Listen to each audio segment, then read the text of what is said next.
Ziegler. Thought he slid around it. Gets up and fights and hugs Fink. He is out at third. What a play off the wall, playing the angles, Eric Law.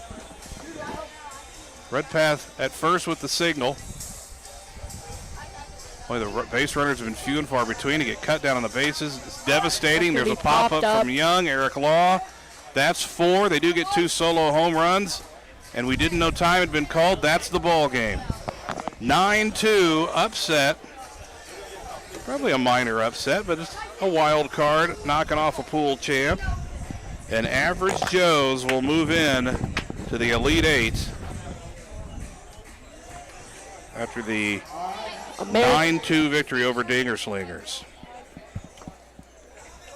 Average Joe's the 11 seed. Moving on, they'll play the winner of the winner of the last.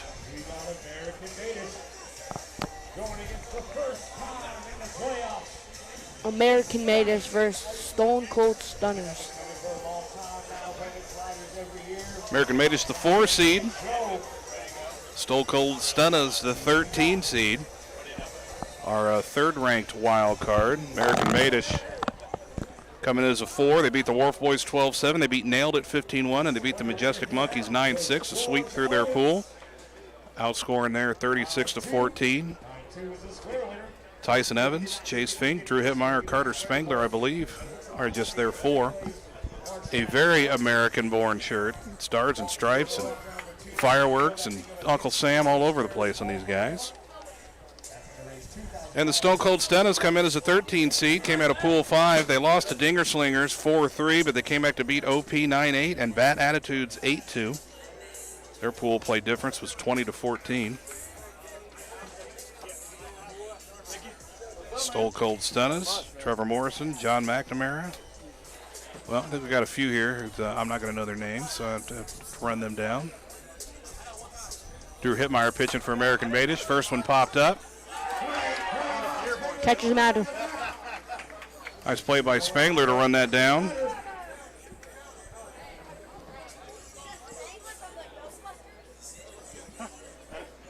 With one down, the pitch from Hittmeyer.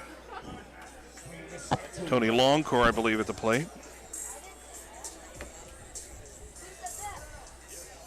Swung through the first one, second one high and in. 2-2 count. Hittmeyer's pitch, a little screwball away.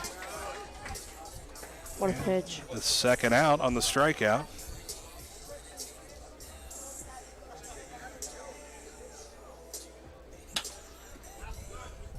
Kid on the back here. I'm going to let you watch. I'm going to grab some names. Oh, Fink is going to catch it for the third out.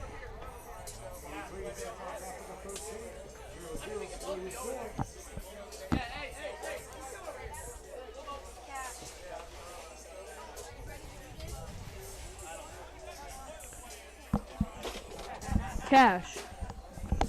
Who do you play? We play next. Yeah, who do you play?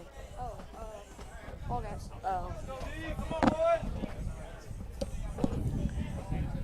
Fink up to bat, and here's the pitch, and swing and a miss.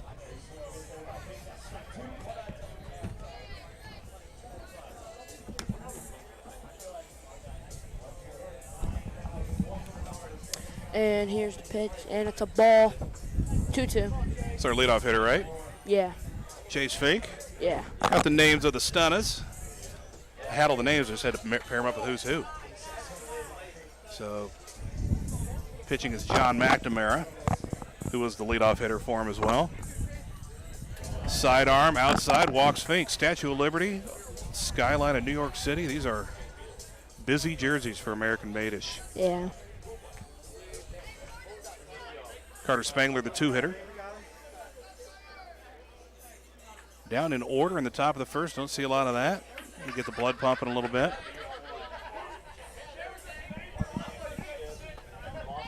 And back-to-back walks to start things. So brings up Tyson Evans. A lot of people this tournament remember he was just a little guy. No more. 3-hitter, home run threat every swing. Up, in, on the hands, and he had to fight that one out pretty deep up on the hands.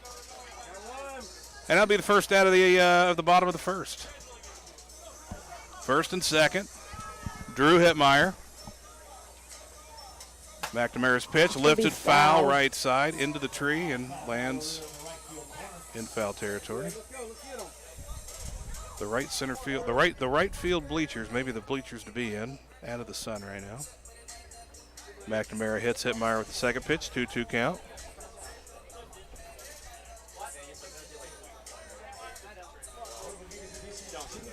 Two pitch outside.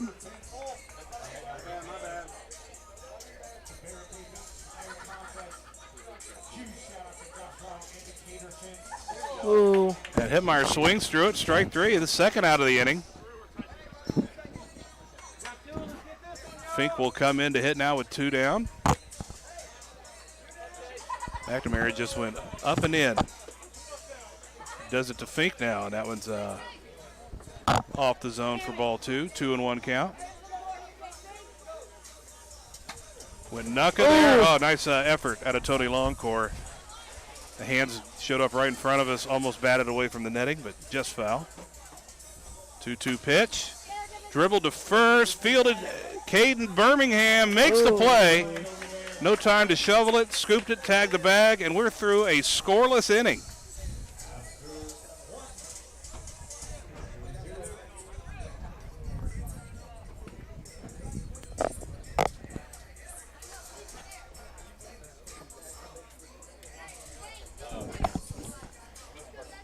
Five-player team here for the Stone Cold Stunners. Stephen McNamara will lead off. Top of 2 with a strike. Hittmeyer back to the circle. Sidearm, swing through it, down he goes quickly. 4 up, 4 down for Hittmeyer. Take it around. Brings up team captain Trevor Morrison. Trees. If you're looking for some music on Spotify, look up Trees, Trevor Morrison. And there's one driven to left. That's going to one-hop the fence. Evans gets it into second, holding to a single. So Trevor, the old guy on the team, I believe, who's not old at all, gets the first hit of the game for the Stunners. Submarine out of Hittmeyer for a ball. John McNamara at the plate. Oh, and a overhand curveball high off the top of the strike zone. 2-2 now. And somehow we've got a wiffle ball that's made its way onto the field. Up, came out on one of the trees.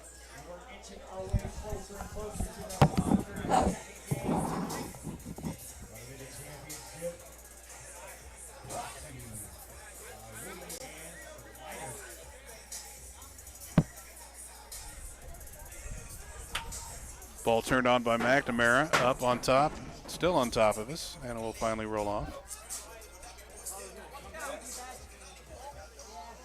Full count now, Hittmeyer to McNamara, runner at first, 1 down.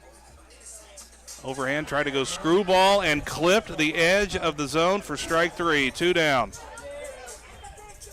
Hittmeyer being a little fancy and getting it to work. Brings up Tony Longcore.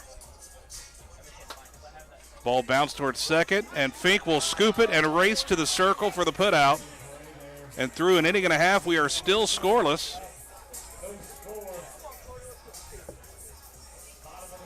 One hit for the Stunners, couple walks drawn by American Madish, but a pretty quiet inning and a half so far. And we'll get it back to Spangler, lead off the top of the second. McNamara delivers. There's a base hit for Madish. Off the fence, quick turn, throw back into second by Birmingham. Bring up Tyson Evans. No score here, bottom of the second. Sidearm popped up. Boy, you get Tyson Evans like that, you remember him. McNamara goes and makes the catch, first out. To Hittmeyer. Madish going to need to get some energy going here. Ball lifted to center without the distance, hauled in by Stephen McNamara. That's 2 outs. Runner at first, 2 down. Fink at the plate. Fouled back off the netting. That was hot, so that foul ball won't count. Turns on at Fink and a home run completely gets dashed back by the tree, and a kicked ball throw to the plate just in time. Second run to the plate, and Fink just circled the bases. Well, that's really what should have happened anyway. Fink hit a laser beam that hit a branch, knocked it down. It got kicked by one of the Stunners across the diamond. They kept rounding the bases. Throw to the plate, just out of reach, a long core. He was able to get fingertips on it, bat it down, but before he could run it down and get back to the plate, Fink had circled the bases and scored. So what it should have been off the bat, 2-run home run for Fink. American Madish on top 2-0, bottom of the second here, 2 down. Last pitch is hot. So a 3-1 count now to Spangler. And that plows into the zone for strike 2.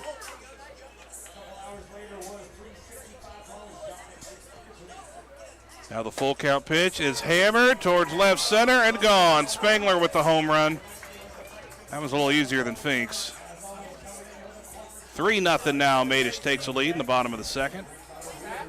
2 pretty quick outs. We almost got through 2 innings of scoreless ball, but now Madish should put 3 on the board.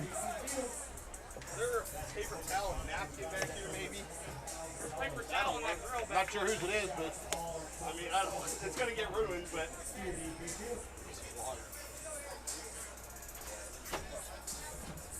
2-1 pitch to Evans. Driven, line drive, stays up long enough to carry out to Stephen McNamara. And that'll end the inning. Through 2. Stunners hanging around. Do give up 3 runs late in that inning. 2 right inside the Parker to Fink and a solo shot to Spangler. Puts Madish on top. Top of the third here. Stunners looking for their first runs. Started off with Caden Birmingham. Tremendous football career at Maroa Forsyth. Just graduating Birmingham. And that ball, he's not in the circle.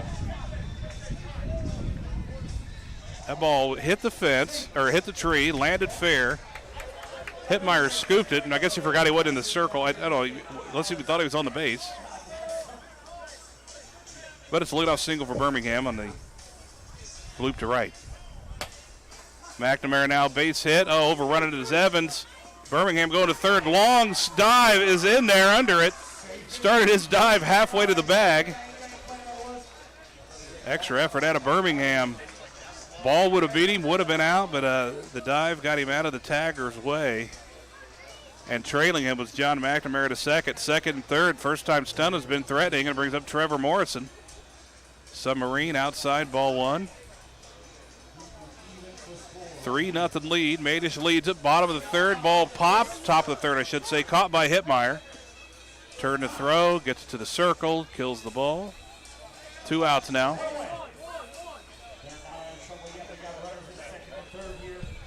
That'll bring up McNamara. 2 McNamaras on this team. This one's John. Steven is on second.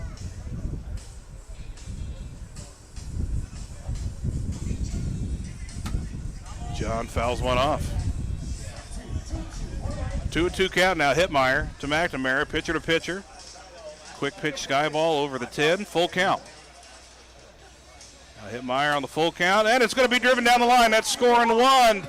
Stephen McNamara to the plate. Bang, bang, but safe.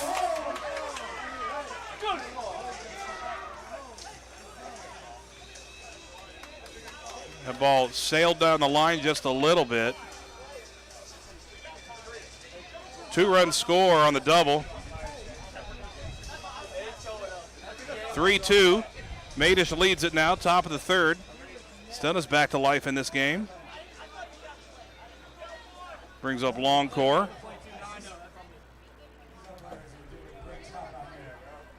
Ball 2, 2-1 count. So since he wasn't in front of the plate, he has to be on the plate.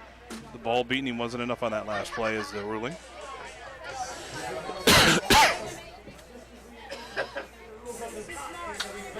Longcore pops one back off the net. Through the net. 3-2, Madish leads it. Madish the home team. It's the top of the third. Step away. going for the inside screwball.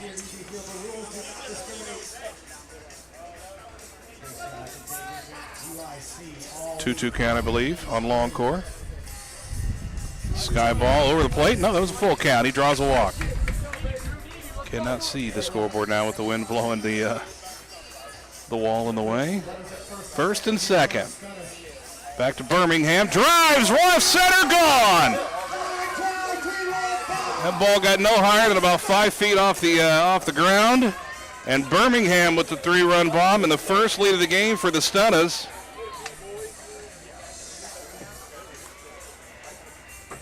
5-3, they lead it. Brings up Stephen McNamara. First pitch catches the outside of the 10.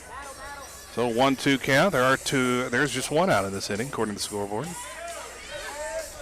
Foul tip, not calling it. That's the second out. And bring up Trevor Morrison. By God, King, it's a stone cold Sliderz. 5-3, they lead it. Hitmeyer climbs the ladder on Morrison, swings through it, strike 2. 2-2 count, Hitmeyer. Sky ball, that one too deep, too high. Full count now to Morrison. Doesn't chase, looked like it was going to sail and just comes down and clips the top corner of the 10 for strike 3. And a monster 5-run inning capped by the 3-run Birmingham home run. Caden, paint me a Birmingham. Putting the Sliderz on top, 5-3. Hitmeyer will lead off the bottom of the third. Looking at strike 1 out of John McNamara.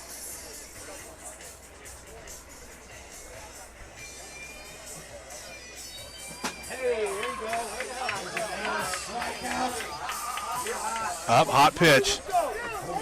Hitmeyer survives the strikeout, at least for now.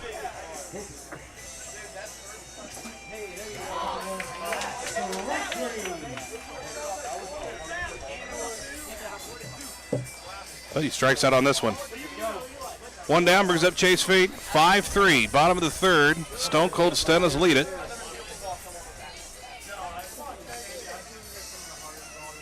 Sidearm delivery, driven, right center to the wall. One hopper. McNamara returns it to second.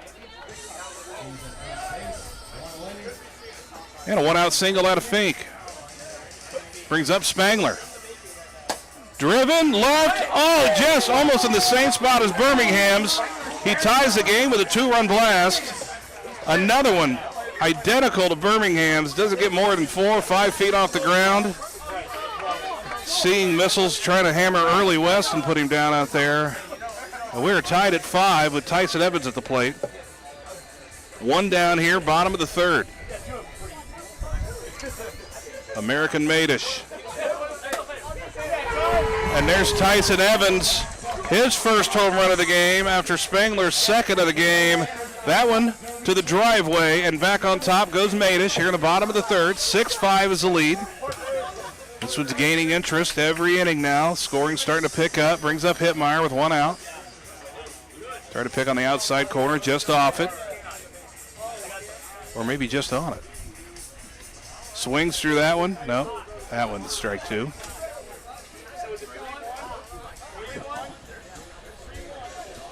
First one was off, scoreboard was wrong, and that was a hot pitch, making it 3-1. Now he fouls it off to make it full. Hitmeyer with one down, nobody on. Back-to-back home runs right now for Madish. Could be 3, into the tree, knocks it right on back. Deflected. Mutombo'd back, holds him to a single. Hit really well out of Hitmeyer. And back to Fink we go, still with one out. They have batted around since the last out. 6-5, I believe the score.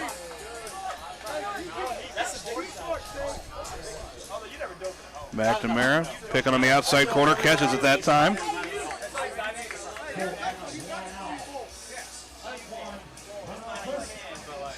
Fink swings through it for the second out. 2 down now for American Madish. The bottom of the third.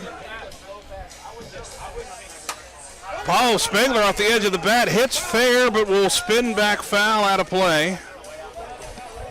Almost a huge break for Sliderz there. Spengler with 2 home runs, hitting a laser beam shot. To the submarine, it clips the inside corner of the 10. Spengler goes down looking. Phenomenal pitch from John McNamara. And the Stunners, once down 3, I should say, put up 5, give up 3 back. So now you go into the new inning down 1. Not a bad place to be.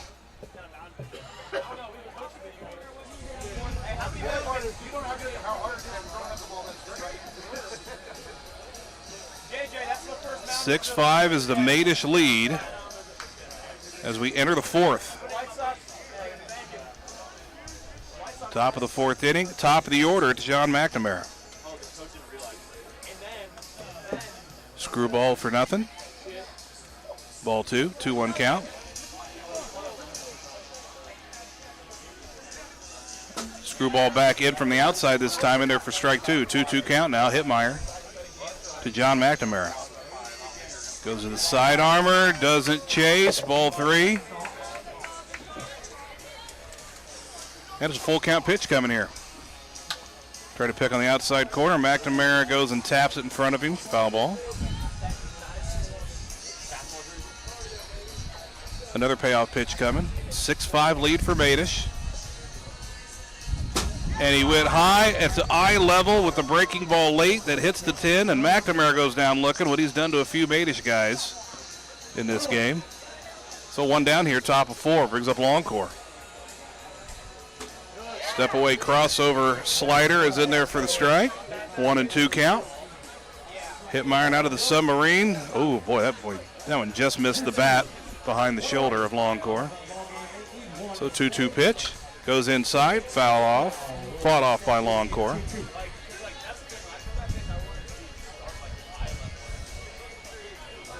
Two-two's the count, 1 down, nobody on here. Top of the 4th inning for the Stone Cold Stunners.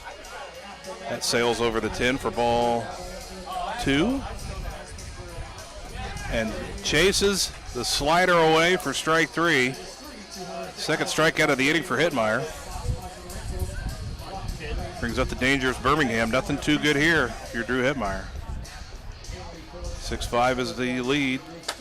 Lifted Birmingham, and nice job run down by Hitmeyer. And a 1-2-3 inning for the Stunners. And time has been called. Didn't hear that call early. This one is over. American Madish will advance a 1-2-3 inning to win the game at the tail end. And talk about survival. The 4 seed survives into the second round for the 4th year in a row, according to Chase Fink. They will play the Whitetails coming up about 5:30, 6 o'clock. I think we're behind about a game. Got it done. Got the job done.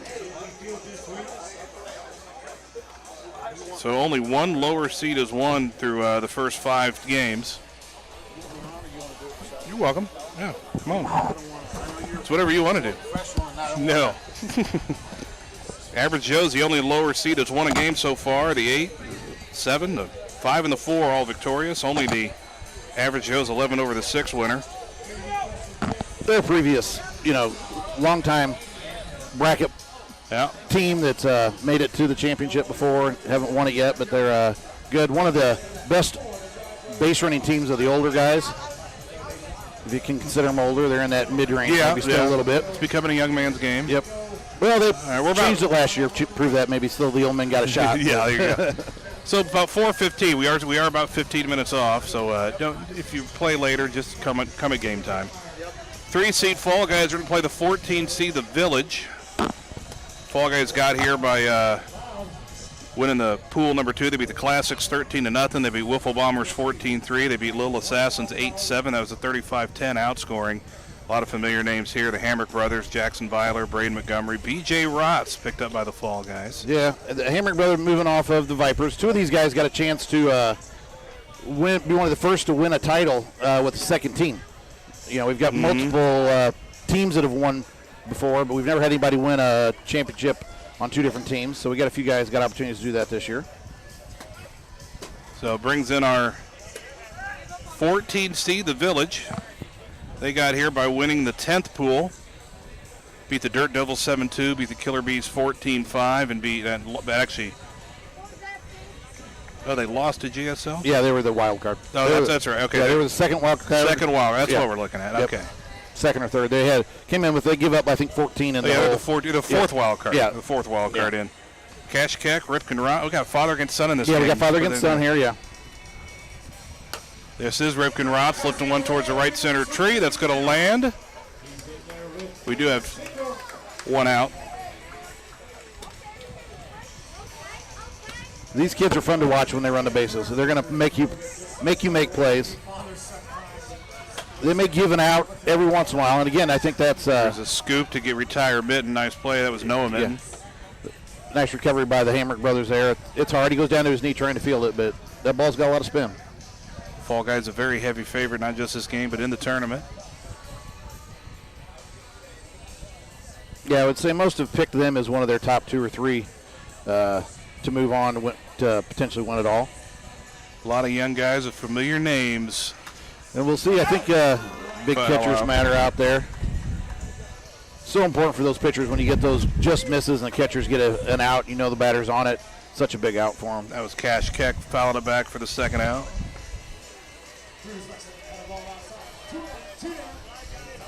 Going to bring up Cruz Janvrin. He had some big home runs yesterday in their win to get in. Fouled it back, but not handled.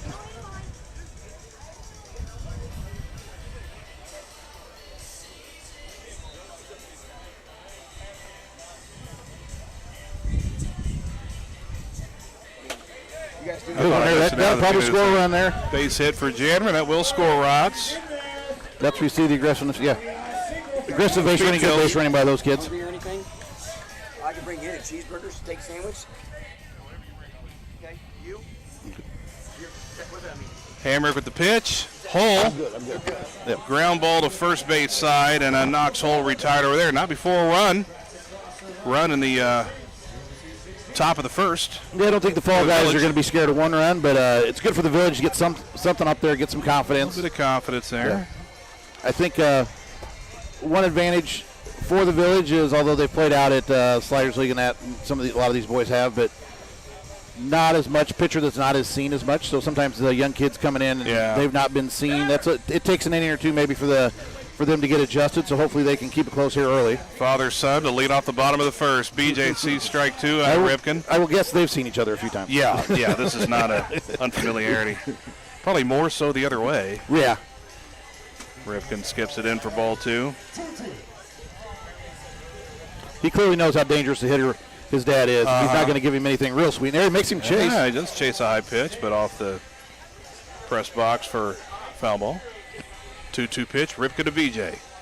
Sails outside, ball 3. In the Fall guys, adding BJ or adding Ethan Hammer adds some experience. Teams that have been there and won it and done it all. Ground ball through a couple fielders. BJ showing where those kids learned how to run. He said, I showed them how. Yeah, all the way to third. That ball bounced by one fielder, bounced off the second fielder. First guy went back to get it, and then a ball got knocked away.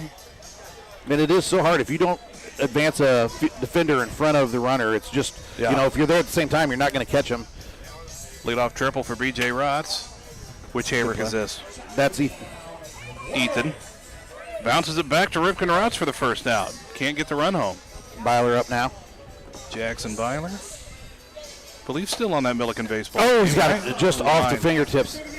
And he's going to take the extra bait. Line drive off the third baseman's hands. And that's, the biggest difference for the kids. 2 years, that's in his hand because he's got another 3-4 inches on him and things like that. And where, the growth of them just physically will help them so much as they go. Skills they've got. Right. There's just some physical, growth that's going to help them so much as they keep playing. Evan Hamrick now. Foul ball and ball 2, so 2-2 count coming. As you see with the wind blowing in and a lot of balls on the fence and, home runs robbed out there, when you're 5'3" versus 6 foot, it's a lot easier to rob some of those out there. And the strike zone doesn't change either. Right, yeah. Strike zone's where it is, no matter what your height. Laying off that one is Evan Hamrick, draws the walk. And they play out there, but it is a little bit different, too. They do raise, the strike zone for the majors versus the minors. So although the zone size is the same, but where you're throwing it to is a little different. Yeah. So, the kids got to adjust to that. Base it off the wall, but quickly got that in to hold a hold the runners. Yeah. The bases are loaded. They show they got the defensive skills out here. That was Braden Montgomery on that base hit. So bases juiced, 1 out. Brings leadoff man B.J. Rotz back up. Ripken's pitch up in the zone, and B.J. knew he had a hanger. Get another big K out of Dad here again to help him out a lot. I would say I don't think BJ's going to give in here, though. Yeah, nowhere close to the zone there. Yeah. He may want for his son to win, but, not against. Oh, yeah, and he hits a grand slam. And he super bat flips him. Lands at second base. Grand slam out of B.J. Rotz. All in good fun. We'll get some cheers and some boos for that, but it's all right. Well, the thing with BJ is at some point he'll get surpassed by the youngster, but his will be a little later than many dads.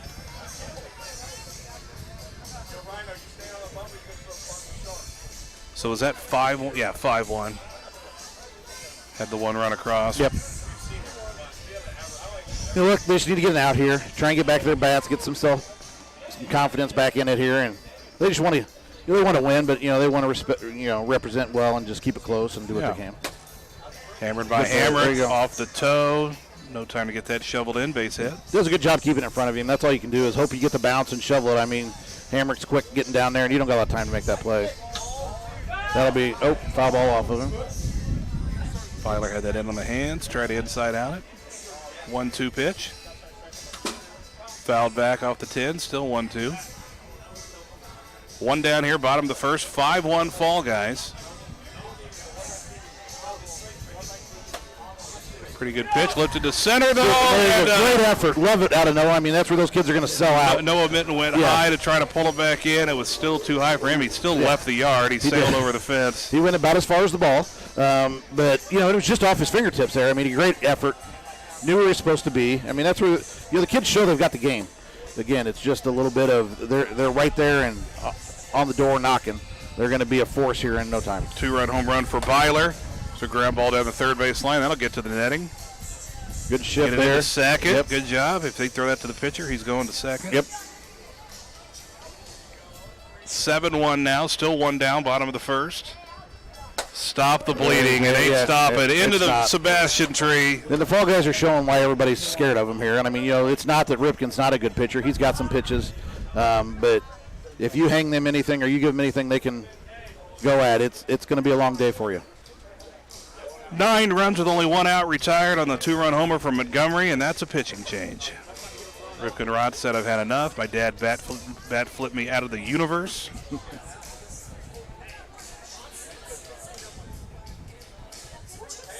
The bat went almost as far as the ball. It definitely went high. It probably went higher. Yeah. And BJ's back up there now. See if he wants to take out on other people's kids what he did on his own.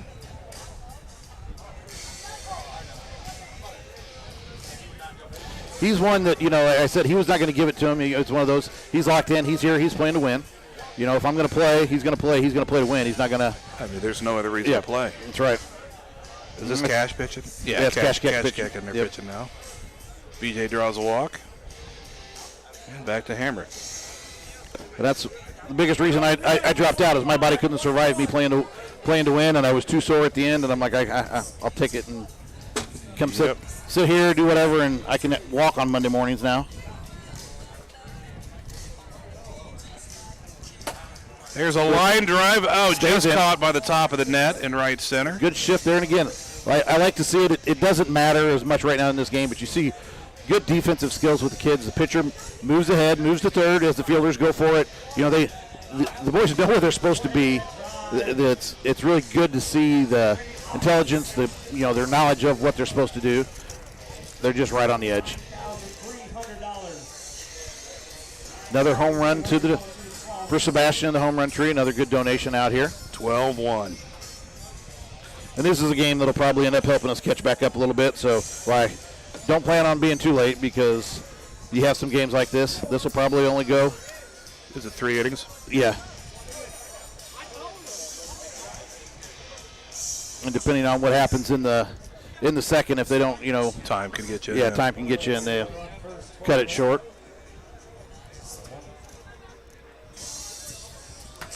And I don't think Fall Guys realize 12's a lot. They're not doing anything here. It's like, why aren't you taking it easy on the kids? I mean, You know, ultimately you got to win. They got to move on. They're not going to just, you know, till they tell you it's over. You know, we're not going to really call it in these elimination games. Pool games, things change. Great play by Watts down on the left field line there. Gets a good hop, but he gathers it, makes a good hard throw, and even probably harder to catch there by Keck when that ball's moving that hard. So that gets him 2 down, and then another second out. And B.J. Rott's going to bring $100 more in for Sebastian. And this might be a point where the Village is going to get one more at bat, and this one's probably going to be over. They don't put up a decent amount of runs. 14-1. Yeah.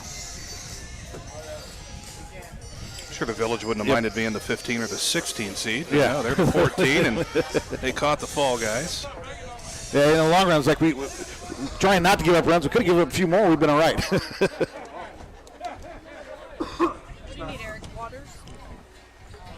Got to walk the hammy here.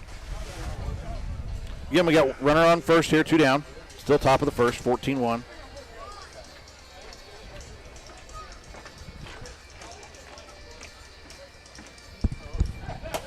That's going to hang up in that jet stream there that's really been keeping that ball in. Out of the tree, nice play. Nice play by Minton. And they're showing right their skills. That ball gets down on a lot of teams here. Being able to read it out of the tree. It's not an easy play. That plinkoing down through the tree there. Read it well, gathered it in, gets them a chance to bat, see what they can do here. So are we run rule threatened in the second, or just time limit? It would be more of the time limit with the run rule. I think that they would push it here if the boys don't put up some runs, they might. But I don't think they said last at bat. They're going to usually tell you it's your last at bat so that you know where you're at. They're not going to cut it short on you and not let you know it was your last at bat. I did not hear that, so we may go 3. And there you saw the wind there. Ball thought it was going foul and blew it back in, but he made a nice play by the pitcher coming forward for it. So we got 1 down here in the top of second.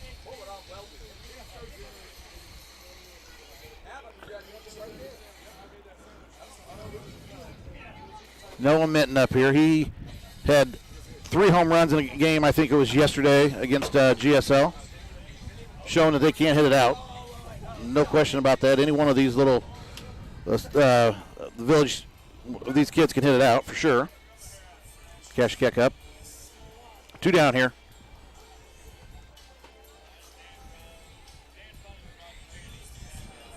Ball misses outside. Comes back in, gets it outside again. 3-1. They'll take a base runner, put some pressure on if they can here. Get one on, get a home run, get 2 runs in, get yourself a little bit of energy going. Sometimes you can go a long way on 2. Big 2-out rally or something here for the kids. The big thing now is just overcoming being down by such a, just trying to have fun and play it out. Yeah, I mean, at that point, you just want to, like I'm saying, nice piece of hitting there. He just goes oppo. He's going to say, thought about doing it. You see that big round there. Yep. But, yeah, I mean, you want some good memories of it. You know, you got here, you had great memories for the weekend, but, you know, you want to get a little bit. Hey, we did score some runs. We did do a little bit to come back there. You won your pool? Or yeah. They came out. They got second. Yeah, there's it. Is it going to get out or not? And, again, I think that's the biggest, one of the other differences for the kids is the adults, you know, a little bit more natural strength and power. When they hit that and miss it just a little bit, it goes farther and it's out. The kids don't get that benefit of that. He got a lot of it, just not all of it. They have announced they're going to play 3 innings. So. Yep. So they got another at bat. They should hopefully get out of this as quickly as they can. And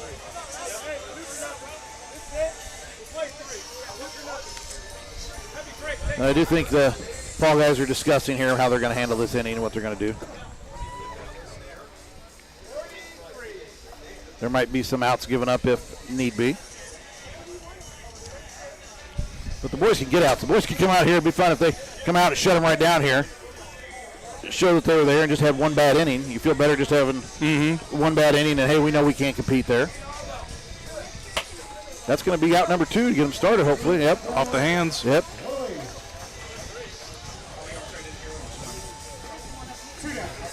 B.J. Rotz ain't giving away now. No. Not at 14-1. He's not going to give it away. But he's going to get him, though. Yeah, it does, and that's what's great for the kids there. Good inning. Showing they can play. I mean, and that's no question. A bad inning, it starts to pile up on you, and it's hard to get out of it sometimes, and that's where you know, you say they just got to get it. They got to get their out. They got to get in and reset. Clearly, it worked for them that inning. Got in. They got a reset. Came out. Had a real good inning there in the bottom of the second. Hopefully, we can put some runs up here. Obviously, 13's a lot to go to get to the bottom of this third, but we'll see what the kids can do here. Any runners that get on adds the pressure. It's hard enough to field that ball out there, but when you got runners on, you got to worry about where you're going with it instead of just knowing you're going right back to the pitcher with it. Adds difficulty. Right.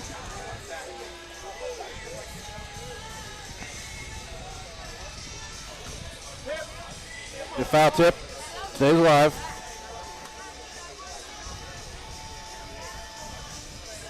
Knox hole up here. Lift one out. Hamrick will run that down. One down now. Top of the third, last inning, unless they hang up a 13 spot here.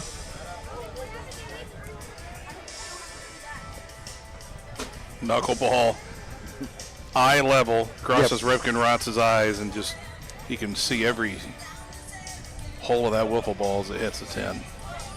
Does a nice job dropping the bat. Yeah, good job on that. A lot of guys don't do that. Yeah, it shows they show their awareness and knowledge out here. Show why they made it. It's not, not like it was an easy pull, not like it was a gift or anything. They earned it. They showed why they deserve to be here. And, just one bad inning can happen to anybody out here. Fouled off. Boy, Ripken got all the cut of it, one. yeah. He took a cut.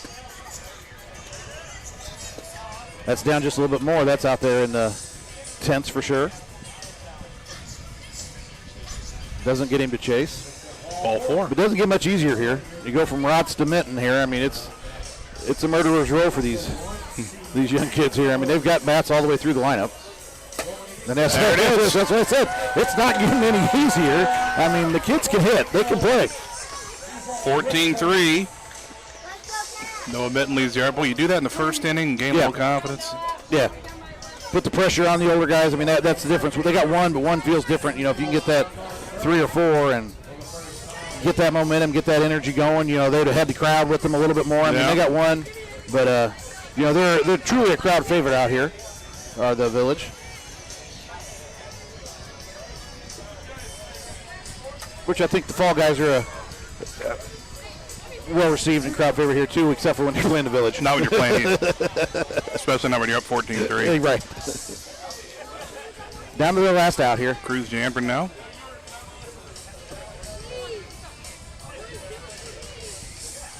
See him put a few more up here.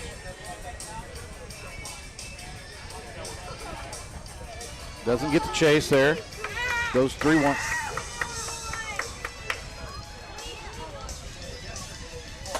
Goes Hopper. That's going to be a hit. It's a base runner. They're staying alive here. He'll be the last guy.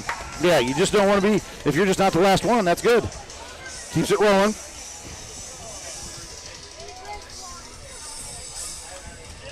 Oh, you got him going on the check swing.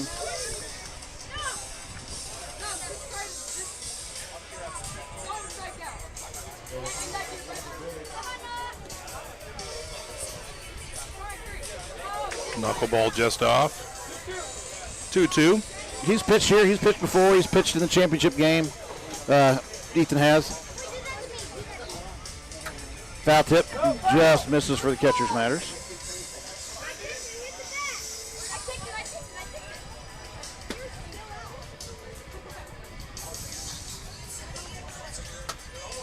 Back to the pitcher. Hamrick fields his position well.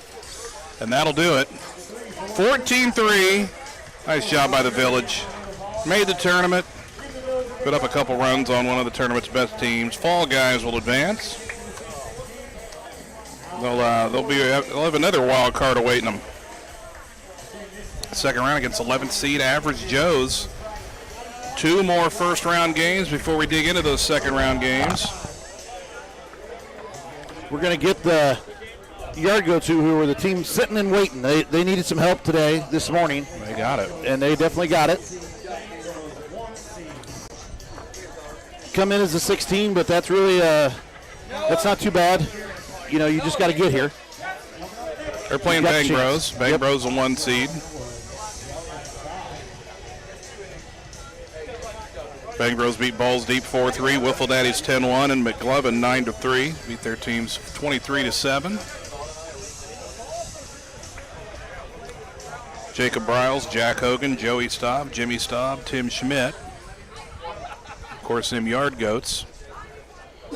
They were my pick to win their pools. Didn't quite get there, but we got them in. Yeah, they got them in. They were sweating it. They gave up a few runs, more than they would have liked, and we're sitting there waiting. But good results from them, from the the Ironman and tie-in really helped them out, and the Wolf boys giving up a run allowed them to come in maybe the back door, but they're here and now see what they can do. It's a young group of high school boys, so they're going to probably have the speed and athletic aggressiveness advantage here. But Bang Bros has been here, done this. Jimmy Staub maybe making a bid for Tournament Cy Young. 3 pretty good games to start things. Landon Richardson will lead it off. See Staub, bounces one foul. We're underway. The 1 seed against the 16, which oddly is before the 2-15 game. Right.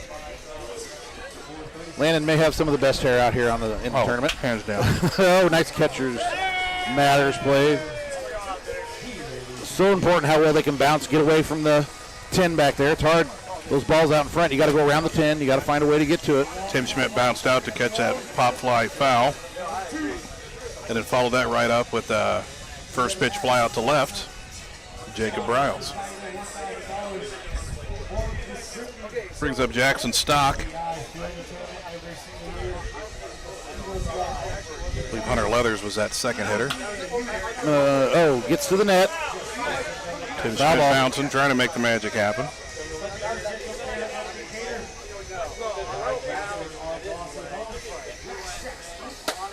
It's a hard one. That's going to be a single. 2 hopper to the wall. Hold him to a long single. Jimmy Staub, of course, wheeled and dealed for Sangamon Valley. Went on to play some college ball before running into an arm injury. Here's a knuckleball. Wow, driven foul. That was hit hard. Caught by the young lady, the fan. Catch it or she was aware in the face. That's what you got to do. You're here to baseball, wiffle ball, either one. If you're a fan, be paying attention. That ball can be coming at you hot. Landon Roney's at the plate. Jimmy Staub with the Sangamon Valley. Now he's an assistant coach for St. Teresa Baseball, JV coach. Another one, he's inside out net here, driving at that opposite field. They're shifting a little bit, moving the center guy towards right a little bit. Takes it low. Knuckleball live for Jimmy. His brother Joey sitting out right now defensively.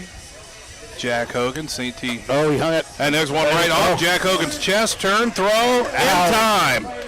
Stayed with it. Yep. Low line drive, bounced off the chest, grabbed it, spun, through in time. Yeah, the top half of the inning, nothing for the Goats.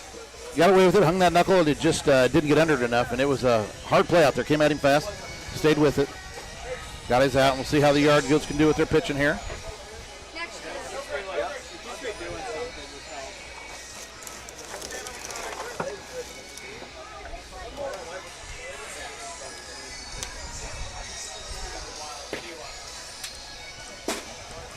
Pitcher's getting his warm-ups here. We're ready to go in the bottom of the first. Timmy Schmidt leads things off. Stock pitching, first pitch in there. Nice over the top drop there. It's coming at your eyes. You think that's too high, and it bottom falls out of it. Catches that 10. Tried to kiss the top there and just missed. Is this Stock's natural hair color? I don't think it is. Foul ball by Schmidt. I mean, when you got Landon Richardson on there, you got to do something with your hair to make it, like. Overhand curveball. He's got that overhand curve drop there that it has worked so far. It's a difficult pitch.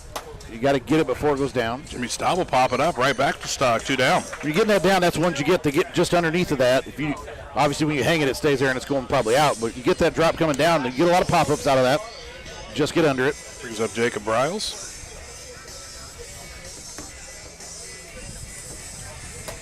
There's another pop-up. Could be tree problems. Oh. Caught the tree and sneaks past Richardson out there. And that shows you how hard it is in that tree. Yeah. I mean, you just cannot, you cannot know where it's going to go. I mean, one little plink and it just changes direction so much. 2 outs brings up Jack Hogan. I mean, we've seen it where it hits the bottom of the limb, comes down, hits the top of the limb, and goes out. And ground ball inside of the third base bag, and then an overthrow. Bryle's going to move to third, and that's out of play, and he'll only get third. That actually, ball going out of play probably saves a run there, honestly. Absolutely does. Yeah. Crazy throw there out of Leathers. Yeah, I mean, he knew he had to make a bang-bang play. For a second, I thought he was throwing to first. That's where the ball went. So a 2-out rally, and they're going to get runs. Joey Staub punches it to right off the wall. 2 runs will score. And Bang Bros, the 1 seed. Scatter 2 across here with 2 outs. Get on top early. Keep the pressure on. And now back to Schmidt, lifted and gone. What a 2-out rally in this first inning. 4 runs. And back to Jimmy Staub. 4-0 lead for the Bang Bros. Up and in off the arm of Staub.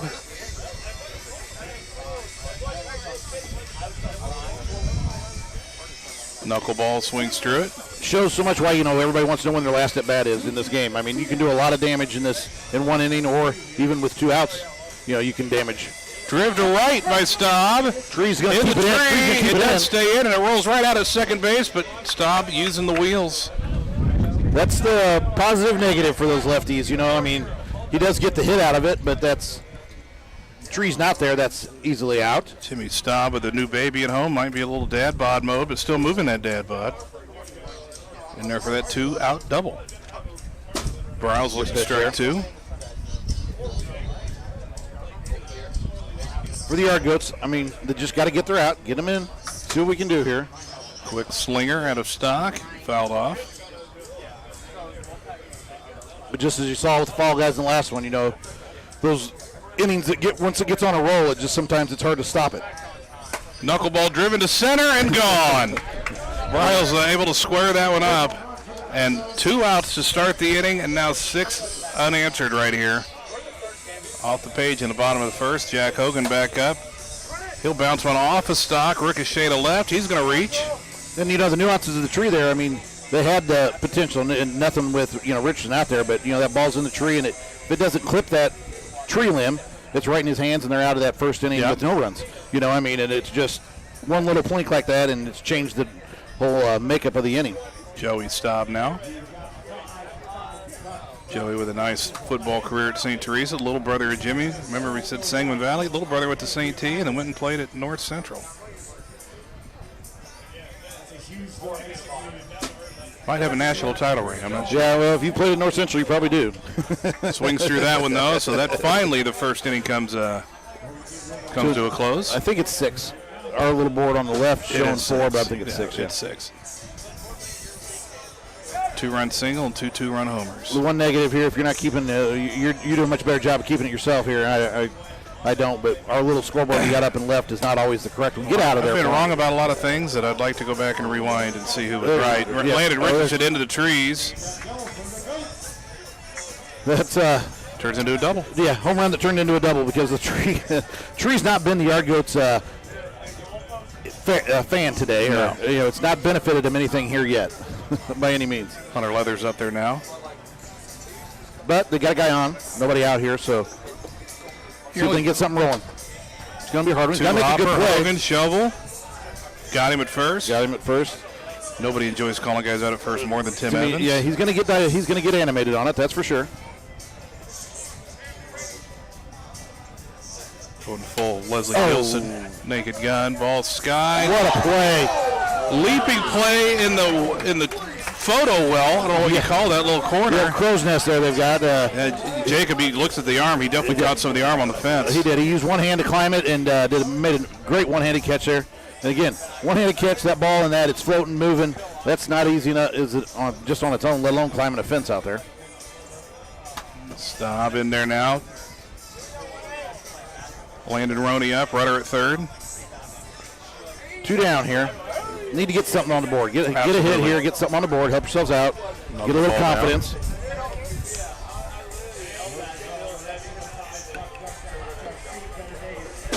Pours it in there. Yep. And it's legal, and it's strike 3. And for the second inning in a row, the Yard Goats go down without scoring a run. Yeah, and they got to have an inning, finish out the inning they started last, in the first there. They were, again, right there on it. If they can come out, shut it down here, get themselves, at the pace we're going, they should get 4, maybe 5 with the pace we're going. So you've got 2 more at-bats to come to chip away at it. If you just got to get out of this as clean as you can here. Schmidt will swing through the 2-1 pitch, 2-2 count.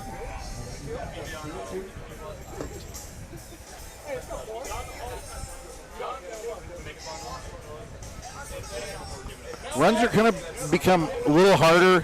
Wind is freshening, definitely blowing in. So you're going to have to be a little bit more squared it up to get it out. Foul ball from Schmidt. Pitch from Stock. Screwball back at him. Got a piece of it. Comes with a win today, 10-2. Oh, fouls. He's hanging on. Good wasn't that bad here. He's just getting a piece every time to keep himself alive. Off his head. He started out, came in even farther. See where he goes from here. I don't think he'll go any farther in. Cardinals scored 3 in the 8th inning in Colorado and held on right there to win 7-4, so they're back to 500. Just by the pitcher there. Hard single. Leadoff single, about a 7-pitch at bat for Schmidt. Now Jimmy Staub. Knuckleball hammer to left, one hopper through That the again wicket. shows you Schmidt the will move spin to and everything. third, and Staub will be forced back to first. Lead through to the pitcher. The ball's in the pitcher's hand and you're not halfway. You do have to go back. Now Bryles up. Skyball center. Richardson using that long reach. Can't quite get there, and that one's gone. Second home run of the game for Bryles.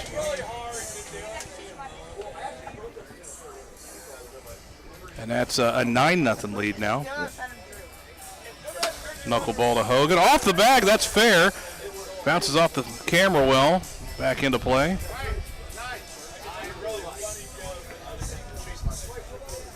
Umpire's right on top of it, making a good call. They're easier when they hit the bag. Yeah, Timmy's in usually in the right position. Had a lot of balls right there in front of him, close. That was a knuckleball that curved back, slid back in. Yeah, when you've got that break, that's a hard pitch to hit. 2-2. I think that's what he's trying to throw. A lot of those that just aren't catching it, and it's just staying in on him. Staub hammer to the left, and that one's gone just over the fence. Great job by the fans out there. They're not trying to grab it, not trying to, they're going to make them earn it. We're not going to reach out and grab it. It's got to go on its own. Fourth home run of the game for the Bang Bros. Now 11-0 lead. And again, back-to-back games. We've got. See the wind moving it up there. Yeah, pop out on that first pitch to Schmidt. One down. Jimmy Staub just called a shot. Knuckleball catches the bottom corner. 1-2. Up and in, and he goes down, calls his shot, and looks at 2 pitches for strike 2, strike 3. Maybe he was calling a strikeout. Oh, he's pointing to the strikeout. That's what he did. Knuckleball in there to Bryles. He's taking a little off the knuckleball now, and he's getting movement with the wind. Yeah. Stock, that's 3 beauties in a row.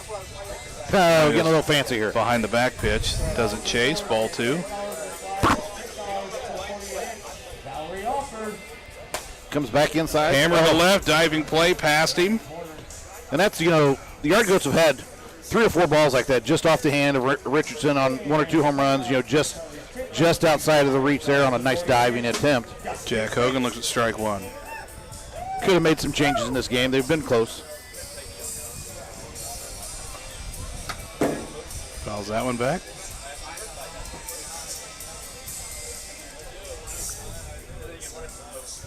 Bottom of the second, 11-0. Up in on the hands. Hogan sky to left, not deep enough. Hauled in to end the inning. And they've called last at bat here. Either way, Yeah. Well, obviously it's the Yard Goats know you're down. It's your last at bat if you don't, as the guess, or if you don't get it. yeah, the 3-inning 10-run rule here. I don't know if we're at time 2 or not. Cardinals win, Cubs win. Sox are up to a 5-2 lead. Hot pitch on the first one. Landon Richardson back out there leading off.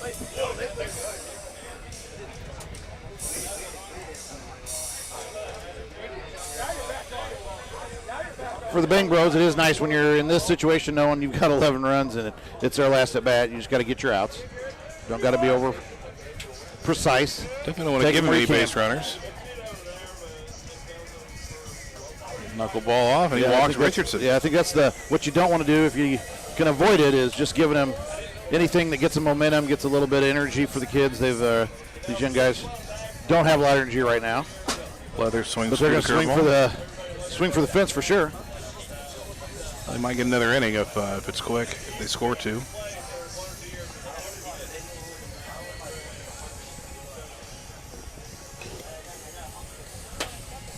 Ball lifted to left. Hogan high. He just what a play. Deflects it down, stays with it, and hauls it in. Nice hands by the former QB1 for the Bulldogs. That's an important part of those plays out on the fence there is just keeping the ball in play, tapping it back to you, whatever you can. With the spin in there on it, catching it clean is not always the easiest thing. It's just don't let it spin off your hand and out of play. If you can just keep it in front of you.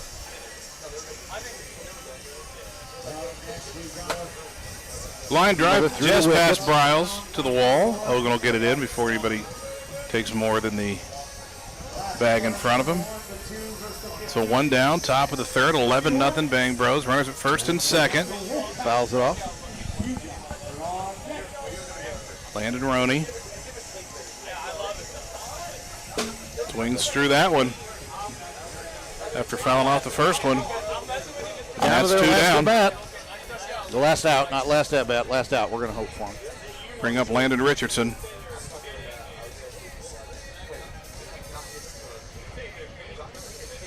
Pulling Soup with 1, 2-1 count.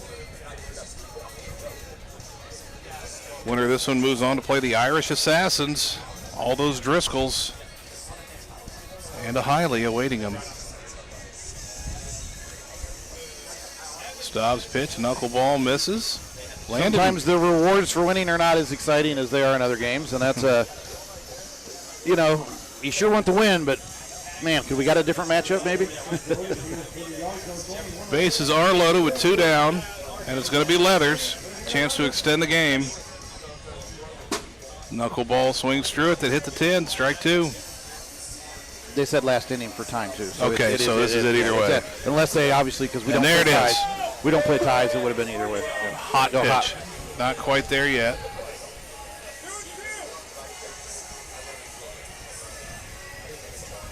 Knuckleball popped up. Jimmy Staub will come in, make the catch, and the Bang Bros with an easy win. And they'll move on, the 1 seed to face the 8 seed in the quarterfinals. One more game to be played of these first rounders. It'll be a hot one here. This is 2 of the most dangerous teams here in the tournament by far. 2 of the biggest hitting teams. I'm out here. Yeah, Wolfpack gets in as the next to last wild card, mostly because of 1 game. They beat the Master Batters 19-4 and they beat Kathy Sluggers 12-2, but the Whitetails beat them 14-8. They were in a risk of not getting a wild card coming into the day, but they did not only get in, they got in with 1 spot extra. Yeah, and they may be right there with it, though, of runs scored. They're one of the top probably 2 or 3 teams coming out of pools and runs scored. A little mix of Warrensburg and Argenta, Landon Lawson, Rylan Lawson, Brady Lawson, and then Ethan Mahan, Chase Logue, Carter Logue, at least that's what's on their roster. Yep. And the X71 has just been an absolute unit in this tournament. First of all, they won the Sliderz championship like 15-3. Then a couple games later, they won that 15-3. They beat the Throwback 16-3. They beat Average Joe's 8-5. And before they beat the Mothership 14-0. A 38-8 difference, 5 of those runs put up by Average Joe's. The Hannigan boys, the Thornton boys, and Sam Gilman. Yeah, they've got good pitching. Definitely got good hitting. They are the Hannigan boys Mount Zion guys? Yeah, this is all Mount Zion boys. Some ex-baseball players, different, they all played junior high, some high school ball. But this is of the younger teams, it's probably the least aggressive base running that you're going to see of these younger teams. They're definitely a team that's swinging for the fences and putting up big hits. Now, is this Ben pitching or Nick? This is Nick. We got Nick pitching, Ben catching, Carter Thornton's out in center. First pitch, a dinger. Yep, just went up, changed it. And you're going to see a lot of bat flips. You're going to see a lot of energy this game. Which Lawson is that? Do we know? Landon. You're going to see lots and lots of bat flips, lots of energy. These boys are going to go at it hard here. And you get Carter Logue up there next. You'll see good handshakes in the end, but there's no going to be give here. 2-1 pitch to Logue. Driven, right center, going to get to the wall. He's going to turn and go to second. Going to go to third and make it. Probably could have just rounded that, kept going to third. No one was going to have the him good thing there was at the third. throw was to the plate, or to the pitcher. So here's Rylan Lawson. He brought in the when they won it as the Wolfpack in 24, his ephus pitch that he hasn't shown as much. Just over the top, a little floater that was kissing the top, and I mean the top. It was hitting on top of the plate or the strike zone that helped him win in 2024. Nice little slider in there for strike 2. So full count now to Rylan Lawson.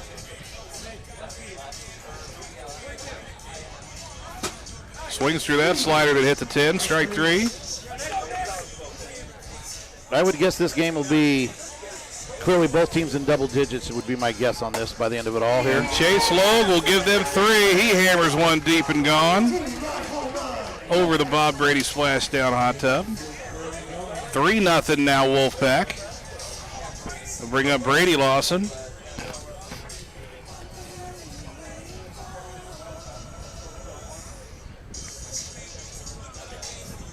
Hannikin to Lawson. Curveball popped up. Right back at Nick Hannikin. Makes the catch for the second out. Again, this is where we say for X71, just got to get out. They got to get to their at-bat. Ethan Mahan up. 3's not an overwhelming number for either of these teams. But as we've seen in others, and this is a team that can definitely do a lot of damage with 2 outs, still a very important out here to get yourself to your at-bat. Last first round game. We'll have our Elite 8 set when this one's complete. We'll move right into Elite 8 play. We started with Whitetails and American Madish, followed by Average Joes, and there's Mahan off the fence. 2-out single for Mahan. After Whitetails, American Madish, we'll have Fall Guys and Average Joes. Then the Bang Bros and Irish Assassins in the Green Street Lounge. Look at the winner of this one. Green Street Lounge did not have an easy path. You got to face the Vipers. You got to face the winner of this game. Green Street Lounge comes out of it. They probably will have had to face the toughest path that the team's faced in a long time coming out of this. Ball hammered foul on the last pitch. The ball this is one's out of hammered, here. gone. And as I said, long way you can do a lot of damage with 2 here. Got to stop the bleeding. They're going to go to a pitching change here. Second Landon Lawson home run in as many at-bats.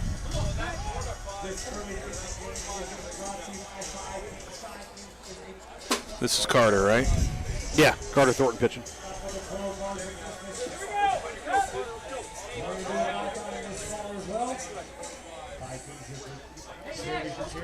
That's why we said the Wolfpack was a dangerous. I mean, it was a 15 seed, and that was not anybody, rooting against them by any means. But any team that was potentially going to play them was almost scared if they were going to make it, because it's not a team you really wanted to see if you didn't have to. Laser through the bottom of the tree, off the fence. Long single for Logue. It's one of those teams that if you can avoid them for as long as you can, you'd prefer that path.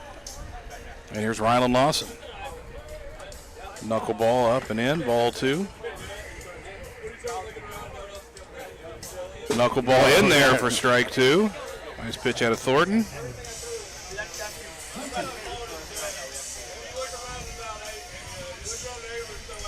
Two-two pitch, slides away, ball 3. Almost got him to chase. 2 Good outs. job holding back. 5-0 lead here in the top half. Ground ball gets to the wall. Brought a little juice on that knuckleball, hammered by Rylan. Long single, first and second now. Back up to another guy who's got a home run already this inning here. Chase Logue. Little screwball action. Fouls it off. And that's what's so dangerous, what makes teams like this so dangerous, is they got so many big bats throughout their lineup. Thornton the pitch. A knuckleball that had a little slide to it, fouled off. Opportunity just off the fingers on Hannikin back here for the catcher's matter. 1-2 pitch. High sky ball should have the distance. That one is up on the top of the stairwell. And there's some of that energy I said you're going to see out of both of these teams here. You're going to see some energy when it goes. 2 home runs in the inning, both out of Landon Lawson and Chase Logue, and it's 8-0 early. Brings up Brady Lawson. And that's the the strategies, and I don't think it was, obviously we go by seeds and they get it, but I don't always feel in wiffle ball being guessed is a terrible thing. If you make a statement in the first inning. Right, if you can come out and you can make that first statement and it just, Lawson can really be devastating. Mahan back out, 12th hitter of the inning. Ball 2 outside.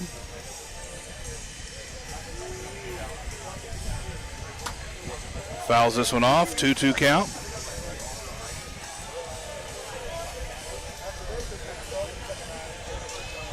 Thornton to Mahan.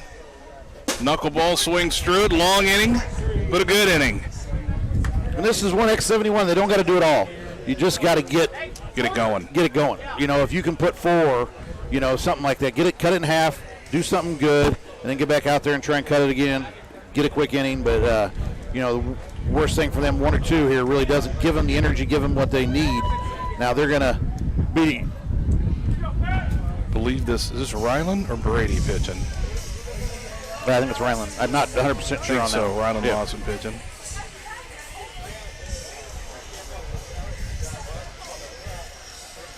Leading off for X71, Sam Gilman. Chasing 8 from the top of the first, but kind of number that doesn't surprise you. No. I would have. What might be the highest scoring first round game here before long. Yeah, I would have. To see 8 in an inning out of either of these two teams is not anything that's shocking. But the benefit of, yes, when you're the first one, you get to put that 8 up before anybody else. That's just such an advantage. Foul back by Gilman. Going down to get that one, Gilman. Fouling it off, third base side. Good piece hitting, wasting one. Don't want to give one away. Up in the zone, another one bouncing foul. He's on it. Just got to see if he can get one in play. And this is outside. Ball 4.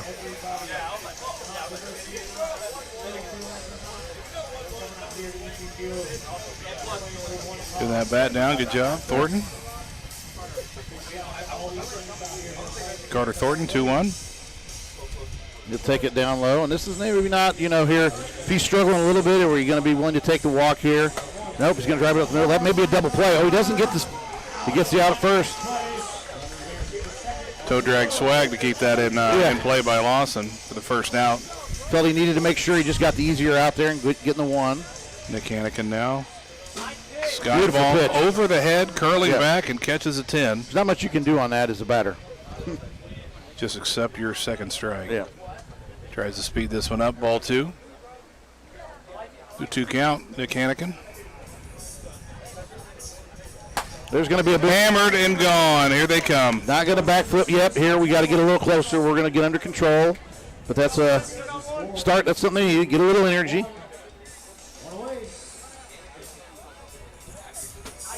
That's that floater. It's not quite the ethos that he was throwing in 2024, but, when you're coming in that nice high, kissing the top of the zone there, it's really hard. Submarine that and gets Ben Hannikin to chase a low one to strike out. Second out of the inning. Expecting that to rise a little bit. It did not. Stay down and got the swing and a miss. And again, he's liking that over-the-top curve. It's a hard pitch, really floating it in there. Carson Thornton looked at ball 2, now swings through. 2-2 count.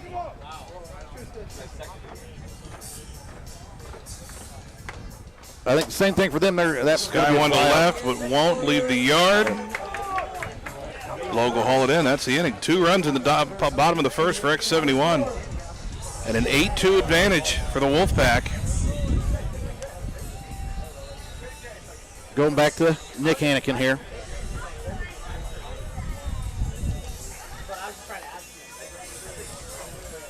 And they'll be back at the top of the order. Landon Lawson. I think team coming out of this, has got to, whoever it is, got to be real confident moving forward because at this point you're going to have hit well to score. You're probably not winning this game if you don't score at least 12. Popped up. 12 or 13, I would guess. With it still going. Nick comes in and make that catch. 1 down.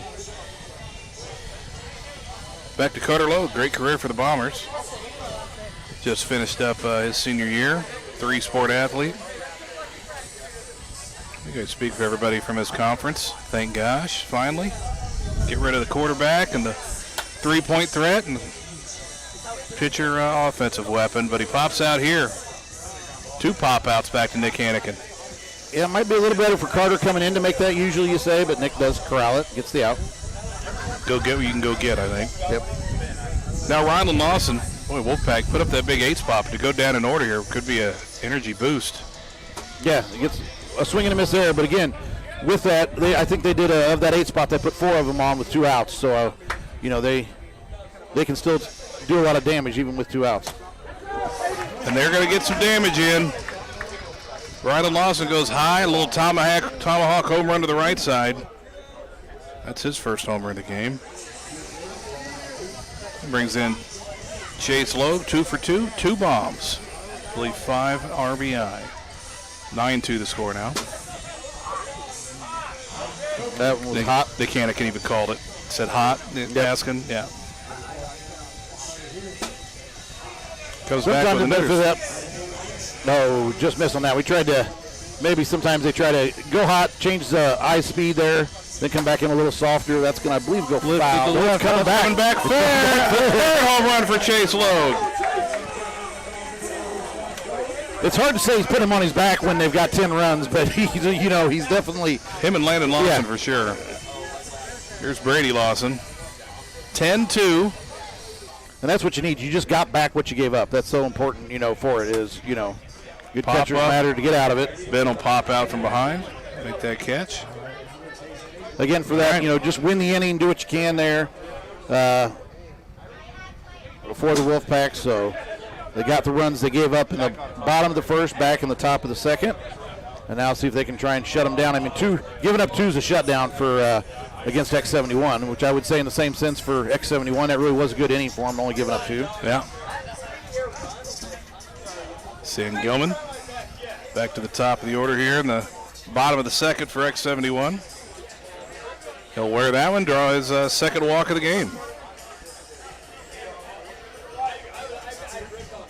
Goes up Carter Thornton. Stays inside.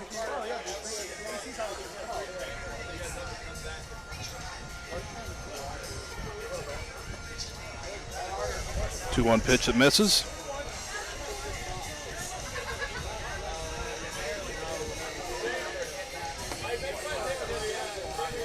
Three-one delivery from Lawson. I think that's smart there. Unless it's something you really want, can we just put runners on? What can we do? You get the big hop. Yeah. Nick's already got one out. See how he's feeling today. Oh, he seems to be on it. Hammered foul. He's already put one out. Dangerous at bat here. Comes in with that great piece of hitting. Went to the lob and he chased it up and fouls it straight down. I think that's about all you can do is just you gotta hack at it because you know that. Lob again, chases it again and fouls it straight down. You know what's coming at that, and you got to be able to read. Is it going to take the break and hit that top of the zone?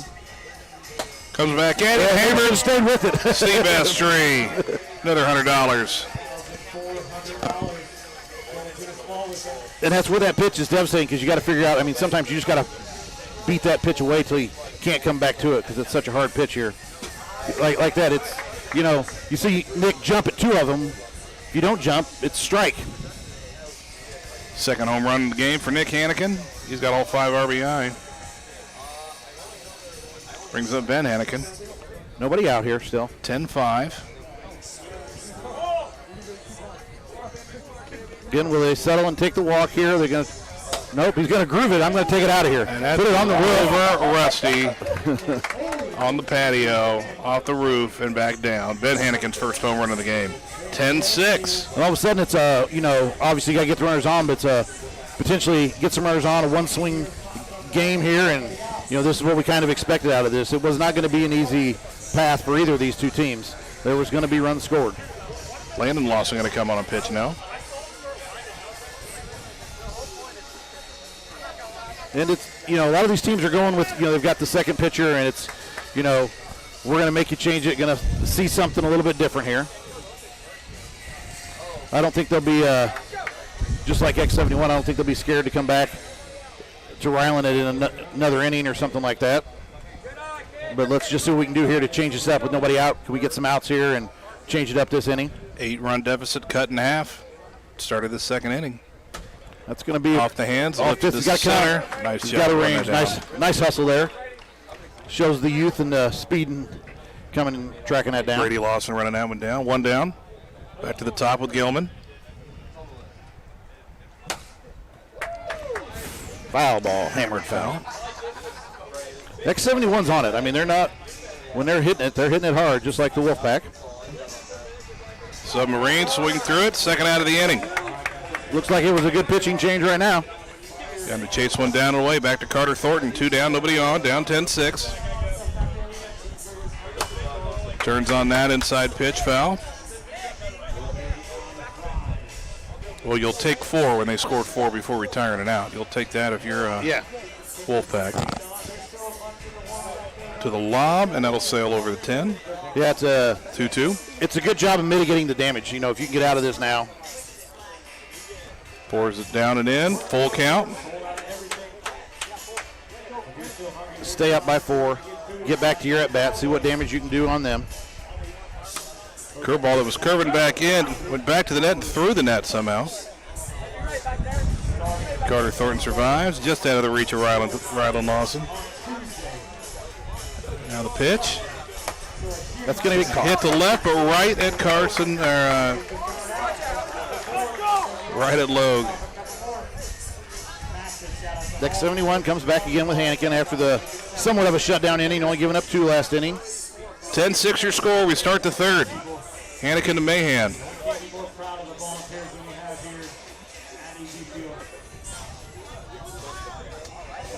And this is with the first 2 here. 3-1 pitch coming to Mahan. Goes up and in, chased it, and fouls it off. Got him to maybe chase one he didn't have to. Liked it there in his eyes.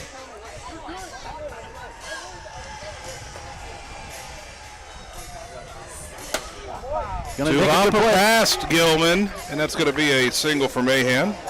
And in these games, those little chances, that was not an easy play, not an error. We don't count errors here, but you got to have, when you get the opportunity, so important if you can to make that play. Landon Lawson. Good effort. He was right there. Fouled right back and snagged by Ben Hannikin. That's a big one when you're getting Lawson. And 2 times they've got him, in that, and that's a real big at bat in this lineup to get him out there. One down, back to Carter Logue. Pounds to right side. He actually kind of sprayed it down the right field line. Foul. Chopped it down. It was a little high, and he chopped it down the line there. Hannikin to Logue. Lose one up. 2 hopper. Thornton shovel. Out at first. Had time to get Logue. Yep. Runner Mahan moves up to second. Did a great job there, staying in front of it, corralled it. He's got the shovel to get the second out of the inning. And this would be a huge win for. Lifted to center. And Logue says, Ryland Lawson. Never mind. Leaves the yard for the second time. We're not going to let you get a clean inning on us. 12-6. This one skied, but in the yard. Hannikin under it. That's the inning. That's the first time he's not drove one out, I believe, right? Or all his. I thought he had 3 home runs. Yeah.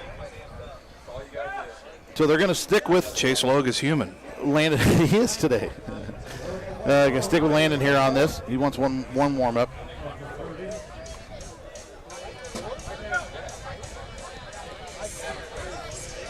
See if X71 can figure him out. He came up, shut him down last inning after they got 4.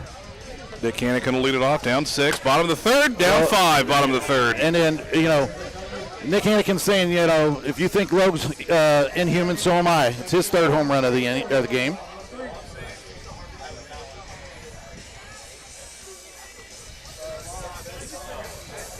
That goes to Ben Hannikin now. 12-7 your score. Nobody out. Bottom of 3. Lawson that pitch, pours it in there, gets the... I didn't see last at batter time called, so it looks like we will definitely go at least 4 here. Little spinner, and that's out of here. Hammered to the roof. It is on the roof. There's no question that one's on the roof. Ben Hannikin, a no-doubter, cuts it to 12-8. And again, they're right there. They're hanging around. It's what they've got to do until you can get that big inning. Can you get that 8 like the Wolfpack did? And they've not lost really, other than losing that first inning. They've stayed with the Wolfpack and gained a little, but you just got to gain a little bit more here. Carson fouls it back. Troy and Christina, the parents of the Thorntons, and Christina, the sister of my childhood best friend from the Larry family. And it's freaky how much Carson looks like Greg. It is freaky. Not now, because he's got long, straggly hair. But back in the day. Ball turned by Carson. Let's make a good play. To Hopper, Logue, I don't know if he got the in time. That was great. First of all, Logan wasn't able to get a lot on that shovel. That was great hands from Lawson. Yeah, he got the short hop. He's got to corral it. Not easy to do. First out of the inning. Gilman back up there now. 12-8 your score. Bottom of 3. Landon Lawson to Sam Gilman. That's going to hit him in the rump. 3-1 count now. Carson did hustle out of the box. Yeah, he did. Too, It was good. And it forced him to make that bang play. Hit it a little too hard. Yep. Regrettably, yeah. How many times you see, dribblers reward you. Yes. Ball lifted by Gilman. Doesn't have it. Might have a chance. Logue, and he drops it. And it's Logue, oh my gosh, Carson Logue had his butt on the top of the fence. He jumped to catch it, and while he's falling out of play, he loses the ball. It is such a difficult play there because you're on the fence, you're jumping, you know you're going to go to the ground. When the you've got to get not going to hold you up. You've got to get a foot down on this side too. And it is so hard to hang on to that ball in its own right if you're just standing there, let alone jumping and trying to stay in, keep something in play. So we're going to see the pitching change back to Ryland. 12-9 now. 3 solo shots in this inning. And again, not back to it totally, but Carter Thornton. At this point, X71. 4 solo bombs this inning. Right. X71 has won the second and the third inning. Yeah. But they just haven't recovered from that 8-2 first inning yet. They're on the way. They're close. 1 down, still in the bottom of the third, but still down 3. Tried to speed it up. Is that hot?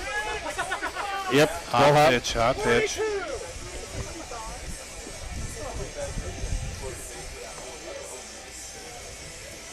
Tries to come in with the floater, didn't catch the break.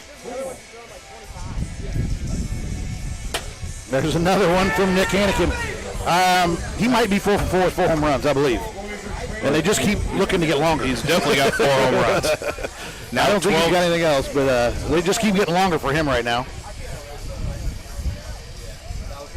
Oh, another quick pitching change here. Right back toward Landon.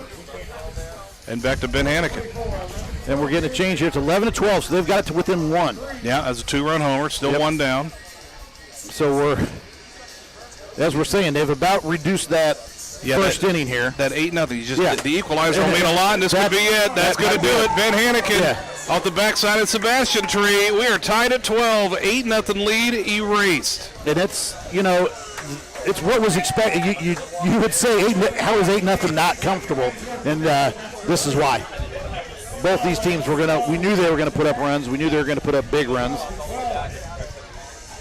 That's why we expected this may be the most exciting, and this game may last a while because they did not call last out, so we still got a whole other inning to go here.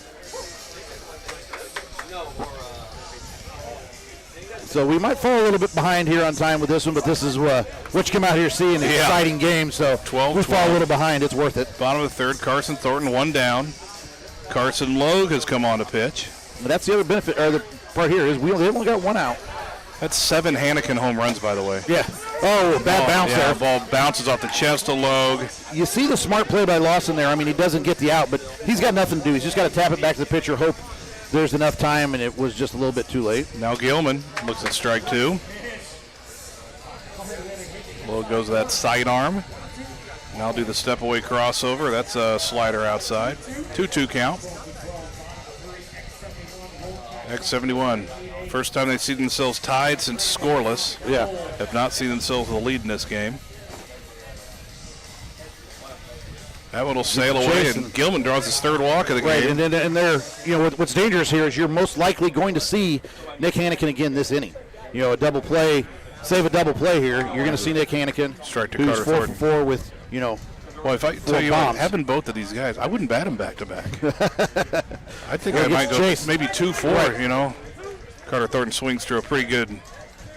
So we'll see if Nick can stay hot here and turn the tables, give X71 their first lead. They're talking about who they want to pitch here. But Ben's got 3 home runs on deck. So. Right, yeah, what do we want to do here?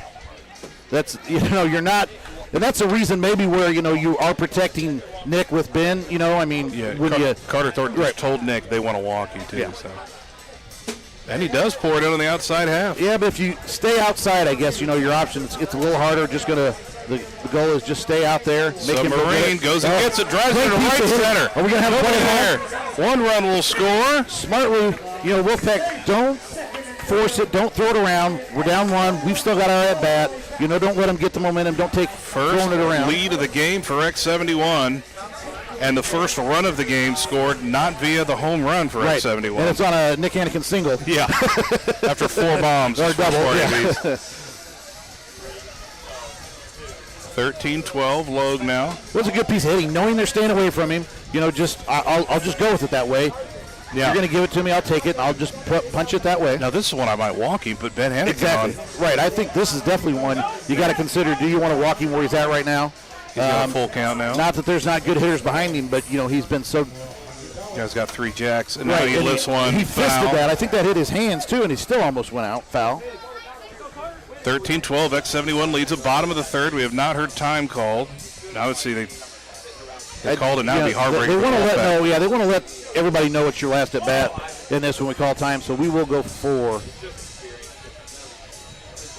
Lowe's up away and just over the reach of a leaping Brady Lawson. I mean, it was just inches to the left of his hand. And Nick was a big deal, but Ben's tidy with his 4th home run of the game. 16-12, X71. Yeah. A 10-run inning, which is what everybody in the house knew could happen. Right. Carson Thornton back up. We've got an 8-run inning and a 10-run. There's a reason both these teams scored almost 40 in pool play. Yeah. That was a tough pitch to hit out, too. Carson Logue threw a rise ball, submarine style, over the top. And there's another one, Carson Thornton with homer. He's saying, well, you want to pitch around him? Go ahead. I'm going to show you what I can do, too. And that is now the whole team with a home run, at least one. Gilman and each Thornton with a homer, and each Hannigan with 4 homers.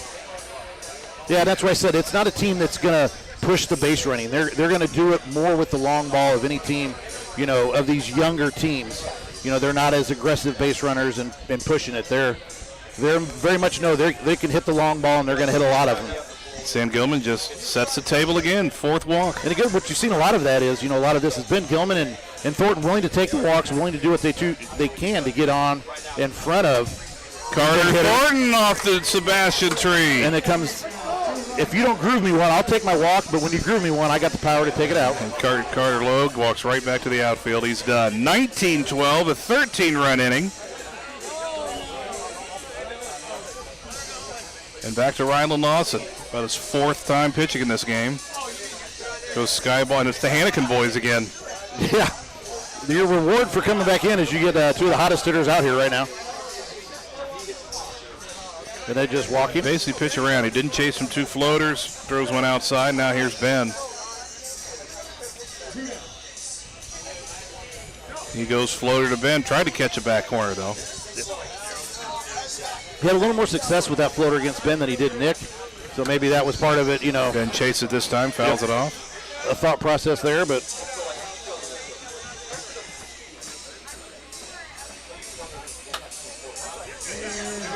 Fouls that straight back to Landon Lawson, who caught it. We didn't even see the ball there. Even got this high. It just went straight back to him, and that's the inning. But not before 13 runs on, I believe, 8 bombs. Yeah, it is 19-12. One single maybe in that inning. I mean, it was either walks or bombs. That was, again, as I said, there's not a lot of in them, but just going ahead and swinging for the fences. We'll start the inning with Brady Lawson. This has to be the last inning, right? Did they call it? It is, yeah. Definitely a team that if they would put those slow pitch home run limit rules in, they would not like to see that. They need another one of them 8-run innings just to take a 1-run lead. Right. There's a sky ball. That'll start it. Right. Brady Lawson. And that's how they got it started. You get that first one on, get some momentum. That's the 8th home run of the game for them. Yeah. I said there was going to be some big hits. It was definitely going to be a high-scoring game. 19-13. Ethan Mahan That's off the fisted. hands, the left, pretty deep, but caught by Thornton. Just got enough spin in on his hands. Couldn't get enough of the barrel on it. One down there at the top of the order. Landon Lawson homered his first 2 at-bats, and a homer in this at-bat. Yeah. I caught the back edge of the Sebastian. They needed that. They needed that energy that he's going to provide, and, they're on the comeback trail. 19-14, Carter Logue now. Hammer, ground ball, deflected by Thornton, but it gets to the wall. And again, as we've seen, they're down 5 here, but they've already scored. They've put up, 4 runs in an inning with 2 outs. They've shown that, getting to their last out's not the end of the game for them. They can still put up runs, but they prefer to do it and provide a little more cushion. Rylan Lawson now fouls one off. 1-2 pitch from Hannikin. Floater hammered off Hannikin's shoulder, then skips off Thornton. That's going to be another single. That ball was hit so hard it hit Hannikin in the shoulder, deflected, almost caught by Thornton. It one hops him, and it was still going so hot it skipped away from him 5 feet. First and second, 1 out. Hit it hard, and they're up to one of their 2 most dangerous today. Chase Logues left the yard 3 times. Looks at ball 2 and ball 3 here. But that was hot, so it won't count. 2-1 count. Hannikin to Chase Logue. That's down, 3-1. Not that there's an easy out, but rightfully so. Maybe being a little cautious here. Quick pitch, out. But your reward is the guy that led the inning off with a home run is your reward for that walk. Yeah. That loads them up at a 5-run game here. Top of the 4th. Brady Lawson again. Pops it up. Hannikin under it. No infield fly in this league. 2 down. And it's Ethan Mahan. He's the 6th hitter, the 6th-man order. Get this back to the top. Find a way, Ethan. Spinner down, ball 2. A lot of animation out of Hannikin. Just what can I do to change it? Yeah. Screwball, fouled off, Mahan. Stays alive here. He's on it. What a comeback from X71. Try to complete it here. Mahan skies it. He's got a chance. Gilman tries to run it down. He makes the catch. Reaches out of play. The one-hand grab at X71. After being down 8, bases loaded with 1 out, they survive and win it by 5, 19-14. He had a lot of teams watching the end of this one just kind of wondering, hey, it wouldn't hurt them being knocked out. Yeah, either one of them may have been like, that's why I said there's not great reward for, they're getting GSL, right? It's getting them. Yep. GSL comes, a big upset over the Vipers, and your reward is X71. Well, we're through the 8 games of first-round play, but there are less than that left in the tournament, folks. 7 games remain. We move on to the quarterfinals. The Elite 8 is upon us. And the nuances of this, too, big part of winning that first-round game is you guarantee yourself a pool next year. Yep. As the top spot of a top 8 seed. So, it doesn't make any more that there's easy pools, but, you are the leader of a pool, better times, a little bit better for you there with that. So there is some benefit to getting that Elite 8 even.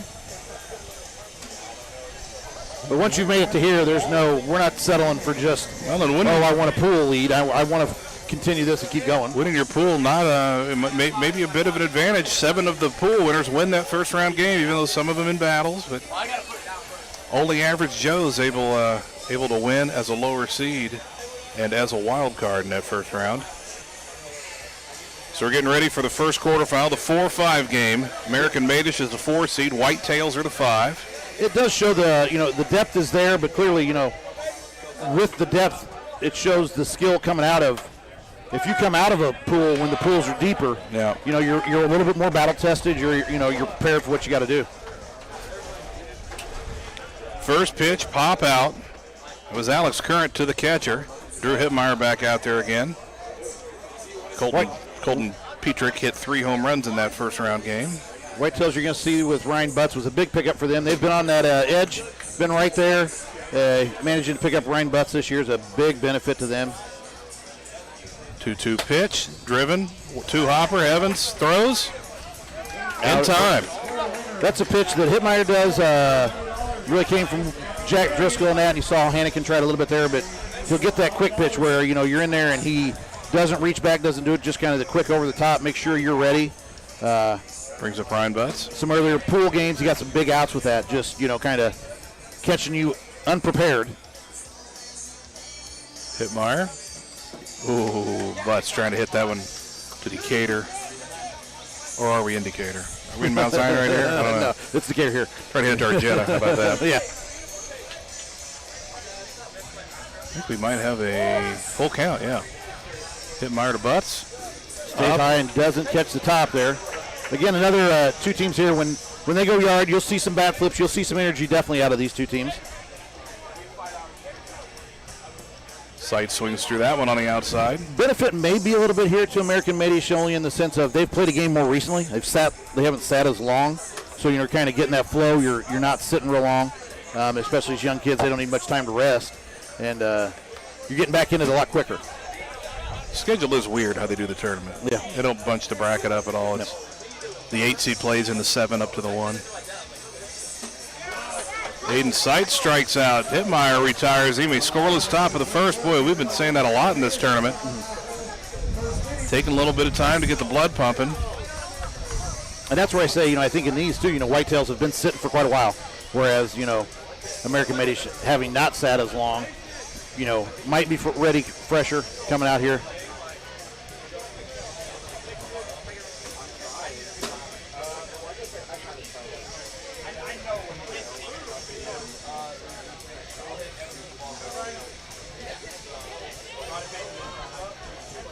Chase Finkel lead off the bottom of the first. Ryan Butts. 1-2 hopper, shovel to Butts, can't quite handle it. Yep. Might have been able to dive at first, but it was a tough play there. Good effort. Had to make the decision. Tried to get the shovel, and Peter goes basically that mid infielder on each side, depending on the hitter. Spangler swings through that one. Spangler hit a couple home runs our first game.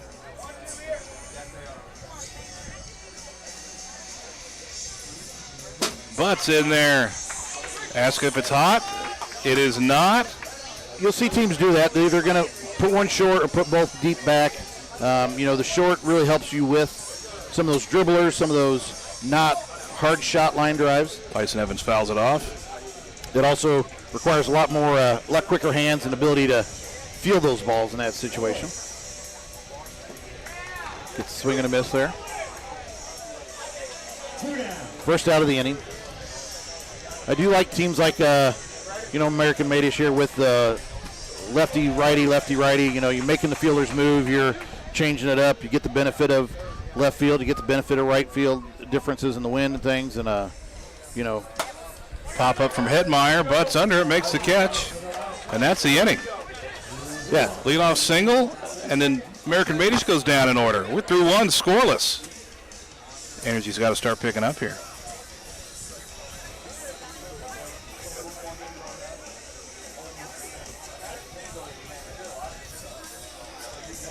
Ryan Clark will lead it off. Big home run last game for Whitetails. He's been their pitcher the last few years. They brought Rhino in, but Ryan's a good pitcher too. If American Madish puts a big number up on it, you may see them switch to Ryan. Foul tip back, catcher matters. Great play by Spangler there. One down, top of the second. Mason Jones to the plate. Step over, crossover pitch. In there, a nice little hammer slider for a strike. There's that quick pitch. If he's right on the zone with it, it doesn't got to be a strike. It just gets people chasing. They're not ready, and they don't have the time to read it as well, and he gets a lot of chases on that quick pitch. And finding the inside 10. Threw one, went to the sidearm, throwing it right at his body, and it cuts in for strike 3. What a pitch out of Hittmeyer. 2 down, now back to the top of the order. They go to Current. Couple leg humps. Fouled off. What they need, when you're in these pressure situations, just get yourself back to your at-bat. Get the energy. Who can be the first one to kind of break the Pours it in there. That quick pitch again. Another strikeout from Hittmeyer. He gets current. And scoreless through 1.5. Whitetail's up and down twice without any runs. Yeah, it's definitely something you've got to be aware with him. He probably uses it more even than Driscoll in that you got to be ready for that quick pitch and be there because you just don't get your eyes set, you don't get your body set, and you either forces a bad swing or you just sit there and watch it. Fouls it off here. Chase Fink leads off the bottom of the second. Submarine, 2 hopper. Clark shovels to Butts. 1 down. Again, it's a defensive play you'll see a lot where guys take time. They don't make the throw. It's just a shovel back. It's taking the time out of it. You don't got to have a lot. Oh, we've got a scoreboard changer here. Spangler hammers one to left center and gone. I'll put Madish on top, 1-0. And both of these teams, that's the energy they feed off each other, feed off that energy, and that's what gets them going. You could see 3 in a row and them start to break it open. 1 down. Tyson Evans up here now. Bottom of the second. Butts goes slider, hammer, line drive off the wall. He's going for 2. The throw is on time. Low slide, got him a little. And I say I think that's the one where you see that shortened fielder. It's by him so quick when you're shortened like that. It's nice for the dribblers, but those hard hit ones like that, it's by you before you got a chance, so you don't even have a chance to be out there and field it and get it in for the out. It's a chase then. 1 out double brings up Hittmeyer. Good aggressive base running out of Evans. Hitting's contagious. Get the home run, then get the double. Yep. Hittmeyer will swing through this. A nice little screwball. Ryan Butts has lost 70 pounds since December. Unbelievable. It's amazing what those football players go. Oh, my God. He just showed why he's an offensive lineman, All-American. Throw to the plate. They called it a dead ball, so we had a pop-up. He's back at third. Butts was running it down with his own guy, Petrick. Butts had reached out his hands and caught the ball, and then his hands went right through Petrick, who didn't have his footing. He got just absolutely leveled. I'd love to see that. I think that ball was in Petrick's hands, and Ryan grabbed it out of his hands and took it out and said, secured it. And I'm like, I'm not letting this ball get down. Now, if you're, that's what a blitzing nickelback felt like against Indy. So they tried to score the run, but they're calling it a dead ball from the collision. It is going to be an out, right? Yeah, we've got the out. Runners back at third. 2 outs. And here everything we want to do, reward the great play. We don't want injury. We don't want things like that out here. And yes, it's a sport, and we want to play it. And you play through things a lot in the games. But, the short field, everything happening here, the fans rewarding the good play. And let's shut that play down and call the time there. Big 2 out of bat for Chase Fink here. They got a 1-0 lead. Got that second runner hanging out down there third in Tyson Evans. Submarine off the zone. Oh, it caught. Full count. Overhanded swing and throw it is Fink. He strikes him out. What a pitch out of Butts. What an inning, really. I mean, you gave up the solo to start it off. Settled in. Solo and a double. And you got an absolute truck. Yeah. Ryan Butts, an All-American offensive guard. It probably means as it is. You know how that happens. Petrick's up to bat now. Petrick just finished high school. Saw his life flash before his eyes. A little bit. Go hit. And he'll dribble one, foul left side. I got to run back towards that base. I just got killed over there. Yeah, no thanks. We're at the top of the third now, right? Yeah. Yeah. No runs through 2 innings offensively for the Whitetails. And only one for the American Madish. So you gave up a run in that last inning, but that's the funny thing about this game, baseball, softball, wiffle ball, you can gain some momentum. They might have gained momentum just by holding them to 1 run. Exactly. I mean, that's you came up, a home run, a double, 2 good defensive plays. You get yourself out of it, and, it's the chance for you to feel that energy and get going. Petrick gets a line drive off J.J. Mitten's stomach and does not care at all after what he just went through the last half inning. A wiffle ball line drive does not feel like Ryan Butts knocking you over. Ground ball, fair by Evans to the wall. Will Petrick try to turn it to 2? No. Nice throw back in. Fink, throw behind him. Ooh, back on the bag, barely was They Petrick. do that well. I like that, Spangler's good about that as a catcher, moving behind so many people around the base big here, and that catcher can sneak in behind at times and get that out. Brings up Butts. Oh, swings and as hard as he can, and the bat flies down the right field line. under the bleachers. Hey, everybody's a little moist down The here. humidity's up. It's about the 5th or 6th time we've seen that today. We saw it early, and we saw it, some last night. That the humidity's got some sweat going on, people, and it's a little slick out there. 1-2, quick pitch, driven over left. And Does it have it? It's not. It's going to land. It takes forever to get there. And he's going to turn this into a double. He's trying to shovel to Fink, and now going home, and he's out at the plate. Yep. Little bit aggressive. They dropped it out there. Second and third, desperate for that run. They shoveled it to Chase Fink, who wasn't looking for it, so it hit off his body, but he recovered. Made a great throw. Threw it home in time. Spengler was where he needed to be, out in front, not on the plate, out in front where he needed to be. And that's going to And get a him out of the sky inning. ball from Seitz, and the inning is retired. No, Oh, no, that's only 2? Okay. I thought they had. I did too. Petrick was the leadoff. He was there. So, yeah, that was, yep.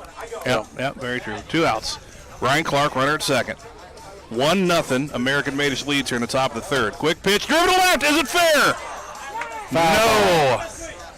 Foul ball. From my angle, that's what I thought the call was going to be.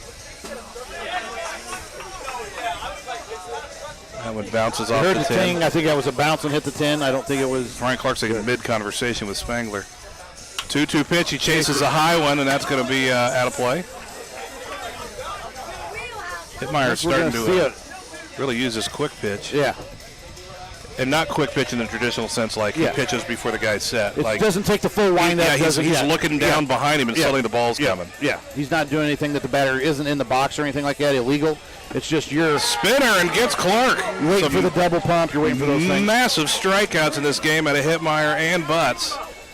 Yeah, to keep this to a 1-run game here coming into the bottom of 3. 5 seed with Whitetails against the 4 seed American Madish. Madish the home team.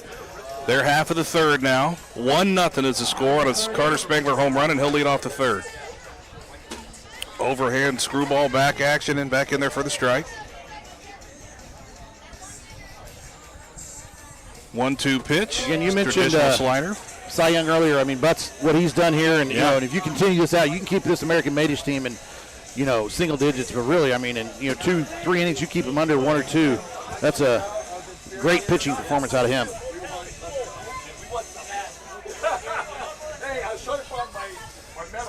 So that's a long way to go. Spangler lays off. A long way to go to still get that third inning, get out of this inning.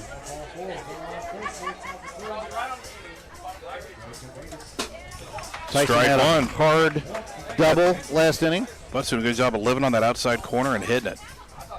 1-2 pitch.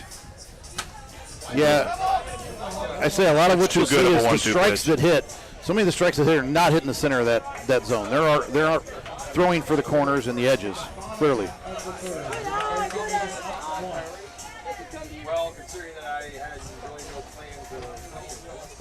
Very few times we see them trying to throw a ball that they're breaking towards the middle of the zone. They're trying to break it towards the outer edges. Yeah. And Butts, step across, hammered by Evans. That'll get to the wall. Round and going to third. Throw in time. Did the ball beat him? He got him, J.J. Mitten. J.J. was behind the play. Could he ask for help?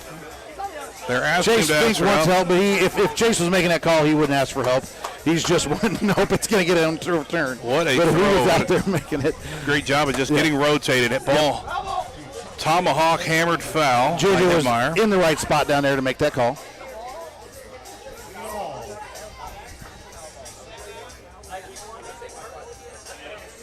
So you got one down. Evans at second. Hitmeyer at the plate. Pop up. Butts, late charge, diving catch. Really nothing to hurt there. Tyson advancing one base. Doesn't. Great effort, great play.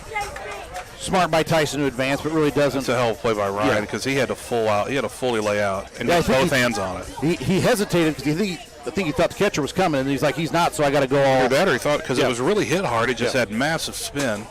And now Chase Fink has whiplashed the bat into the Whitetails. But again, as we said with the young lady in right field, I think everybody out here, you're out here watching, be aware that bat's coming. Head on a swivel. Yeah. 1-0 Madish, 2 down. Bottom of the third. Unbelievably low-scoring game as Fink fouls this one off. 2-2 count. And again, we've seen some big runs put up by teams like this with 2 outs, but really, at this far, just getting it, even if they would give up 1 or 2 here. Submarine turn, pulled right side, off the hands of Petrick. It'll be a double. And that's a dead ball.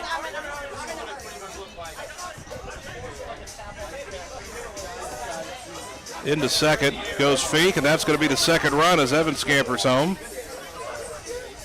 Butts to Spangler, 2 hopper, Petrick, shovel. Gets the out. Full throw to a knee throw to Butts to get out of the inning. So it's 2-0. Great innings. I mean, really, yeah. For Whitetails, it's where they need it to be. I mean, if you can stay within 2 on this team, your pitchers kind of got the number. Obviously, you got to find something hitting here. Is this it? No, I don't think they called it. I think we may go 5. Okay. Low scoring. Jones will, Mason Jones sneaks it up the right first base line, foul. Hey, Johnny, we going 5? We going 5? Yeah, complete them. We're just confirmed there. We will play 5. Hitmeyer now, the 1-2 pitch. Uh-oh, Mason Jones went with the double leg kick. Kind of the Asian pitcher delivery, and Mason Jones kept the hands back and destroyed it. 2-1, lead cut in half. This one's lifted to the right side and back to get a Hitmeyer. That's an outfielder catch right there. Yeah, it is. By the way, Mason Jones, it's his first home run of the bracket in these 2 games. Oh, Petrick. Out of Petrick. Petrick, he hit 3 the last game. Hasn't done much this game. He did have to deal with a forearm shiver train engine through his chest. And a quick pitch caught the top of the strike zone, but it was hot. Yeah.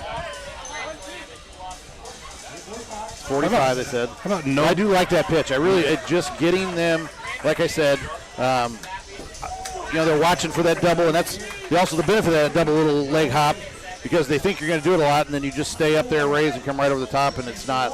No body and throw a hot pitch. Right. That's a pretty strong arm.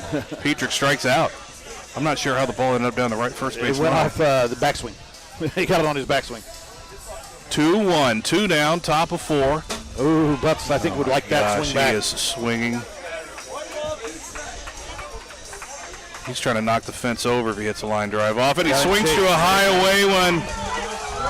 And they've got to lock the defense back then. They do get one, the Mason Jones home run. Cuts the lead to 2-1. Yep, I mean, they trying to fade 3 outs here and get back up there in the top of the 5th. Again, American Made is leading the game with a 1-run first run in a leadoff home run in the first inning. That's the difference in the sense of they won that inning and the last 2 have been tied. So maybe a combination of getting tired with pressing a little bit. Yeah. Pressure's getting on and trying to do a bit too much sometimes. Ryan Butt's first pitch for that screwball. Don't take the singles or those hits. It's I've got to have the home run. I got to get the energy instead of taking what's maybe giving you with these better pitchers. Great defensive play there. Good play hustle by Petrick to get Evans. And he's sacrificing his body out there. He's going to, even as a young guy, he's probably going to be a little sore tomorrow. Well, I haven't watched near enough games to be able to determine awards, but he's looked like a gold glover today in these 2 tournament games anyway. 1 out, ball fouled back by Hitmeyer. I think depending on, one of the plays of the tournament so far, late last night by Braden Hiley that kept the Assassins in it. He had a play that he had to make to even keep them in, making it into the bracket. Robbed a home run in left field, kept it in play, and then a big strikeout to end the game by Driscoll. But submarine floating changeup. That's going to stay in, folks. And that, oh boy, Chance fake hit one that would have crossed the street, and now he's going to end up going to third. He may try and, he doesn't. Ooh, I'm surprised he didn't keep going. He just now realized it. Yeah. But Ryan Clark was trying to trail him. Yep. After the Hitmeyer strikeout on a floater, Fink hits the first one to the top of the tree and knocks it straight down just in play. That's out. I mean, that's a clear benefit for the Whitetails there. That ball should have been out, but the tree kept it in play. Ball skied by Spangler, foul left side. Nobody, can't believe Petrick wasn't pursuing that one. Yeah, is he getting a little tired maybe? Came back, didn't realize it was going to come back.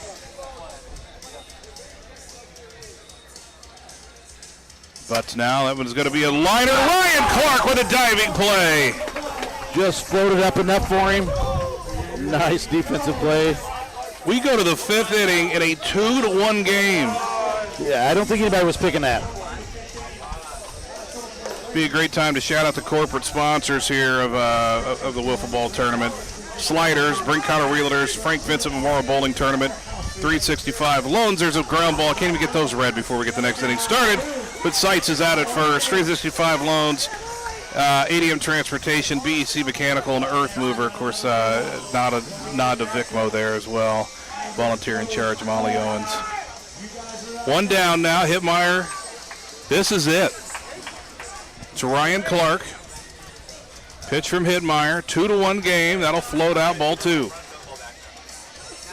Who's going to the Final Four? 4-5 seed game here. American Madish. You know, it's a 2-1 lead. They are the home team, so whatever happens with the White another Sox. barn burner. 2 in a row here. Really good. Yeah. Well played. Completely different games. Completely different games. A line drive grabbed by Tyson Evans. That one might have left the yard. It was hit so hard. And it's Mason Jones, who's the only guy that scored for the Whitetails, hit a solo home run last inning. Hittmeyer fouls it back. 1-2 count now to Mason Jones. Whitetails life on the line. Drew Hittmeyer. See that quick pitch here? Nope.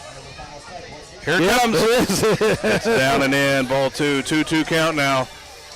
Hittmeyer for American Madish for the Final Four. Oh, he gets swings through it. American Madish to the Final Four. First team in the semifinals. 2-1 5-inning win over the Whitetails. Just when you think you've got things all figured out. And what you love to see have here. A 19-15 thriller. Absolutely. Yeah. Great sportsmanship. Know they both played good games. You know what's on the line, but also, hey, the respect for each other and what we're doing out here, and we'd love to see that out of this. Well, that's a breakthrough game there for American Madish. 3 straight years of making the Elite 8 and making the quarters. Their first time going to the semis. And they'll sit 3 games and figure out who's going to be there with them, and then they've got a semifinal to play against the winner of Bang Bros and Irish Assassins. Our second quarterfinal coming up here in a moment. Big thanks to some Platinum Plus sponsors, 217 Entertainment, Silverlight Sounds and Rusty, 5 Kings, Aspen Creek of Sullivan, Bob Brady, Brooder Tank, Carriages of Decatur, Coley's Corner Drugs, and Stone Throne Forward Foundation, Darren and Tiffany Reynolds, Decatur Area Convention and Visitors Bureau, Decatur Fence, FCA, JJ Mitten Area Rep, 4-9, George A. Mueller, H&K Dumpsters, HQ Lawn, I-57 Roofing, IQ Electric, Jandy Services, Janvrin Plumbing, Jeremy Doolin Disposal, Jerger Pediatric.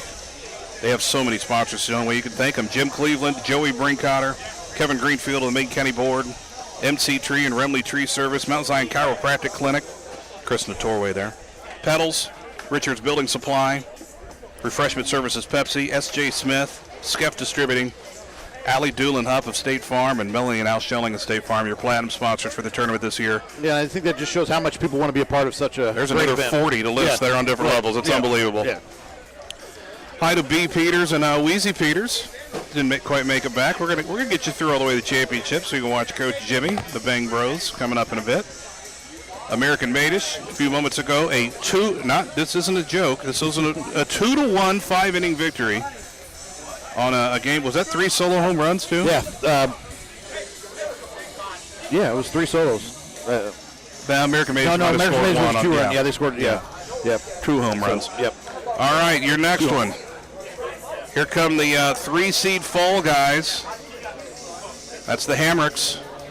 Mr. Montgomery, PJ Rotz, Mr. Byler. And Average Joe's, couple old cats. But Jay Ruffner in the circle, they win another one or two. He might have a Cy Young coming to him. Yeah. Jay and Kevin, you're going to see the Ruffner brothers. They're going to be no slouches. If they get on and on the base paths, they're going to be as aggressive as any of these young kids and anybody out here. It is one of the more aggressive base running teams out here for the old guys, as I said, a few of them are getting into that range of old guys. So Fall Guys will be the home team. They're all mostly here still young to me, but yeah, that's the thing. I retired at 47. I was good with that. I wish if I did that, I'd be retired. And I felt it each year in 2021 or 2020 and 2021. I felt it for a week after both those years. All right. Fall Guys and Average Joes. Average Joes, Jay and Kevin Ruffner, JC Starbody, Eric Law, Aaron Hogan. The Fall Guys here got two of the guys that are looking to put their little feather in their cap, be the first to win the tournament on two different teams. Hamrick, Ethan, and BJ Rotz of both previous champions out here. Ethan has 2 with the Vipers. BJ has 1 with the 2017 World Champions. Well, that's what Other way, Eric Law just hit it where they ain't on purpose. Scooped a second in there hard, sliding. You see that hand touch the butt? That was ouch. Yeah. That hurt for a minute, but he had to play cool. But that's why I said you're going to see this team where you would not expect some of the base running and the aggressive base running. Or even the power, especially right. with this guy as I jinx him and he pops out to the pitcher. But very smart right here. He knows he takes the base. You know, I mean, you're going to see that aggressive base running out of the Joes if they get the opportunity. They're as good a base running team out here as there is, especially for being in that middle, older age. That sliding catch out of Ethan Hamrick, that hurt him a little bit. It did too, yep. He was feeling it. Going to have a strawberry probably. One down brings up JC Starbody. I think they missed him in one of their pool games, and it's I think they maybe lost that pool game, put him in that wild card spot, and he's a key part to it. Helps him a lot defensively. 3-1, I believe. Neither of those were called strikes. That one's in there, and he swings through it, full count maybe. Yeah, I think he just gives full. Yep. One down here, top of first. Hamrick delivers, took a little off that one, up and in, and Starbody couldn't catch up to it. Off at the shoulder. Yeah, more of the quick flip. He thinks it's coming in slow, and he just kind of quick push flip. Good pitch there. 2 down now, runner at third, trying to get Law home here. Kevin Ruffner. I think that's Kevin. Yeah, Law's going to say, hey, I've sold my body out here. Can I get a run out of this or not? Yeah, this is Kevin. But with the sunglasses on, it's hard to tell. Yeah, Kevin's always got the pants on. Yep, you can check him.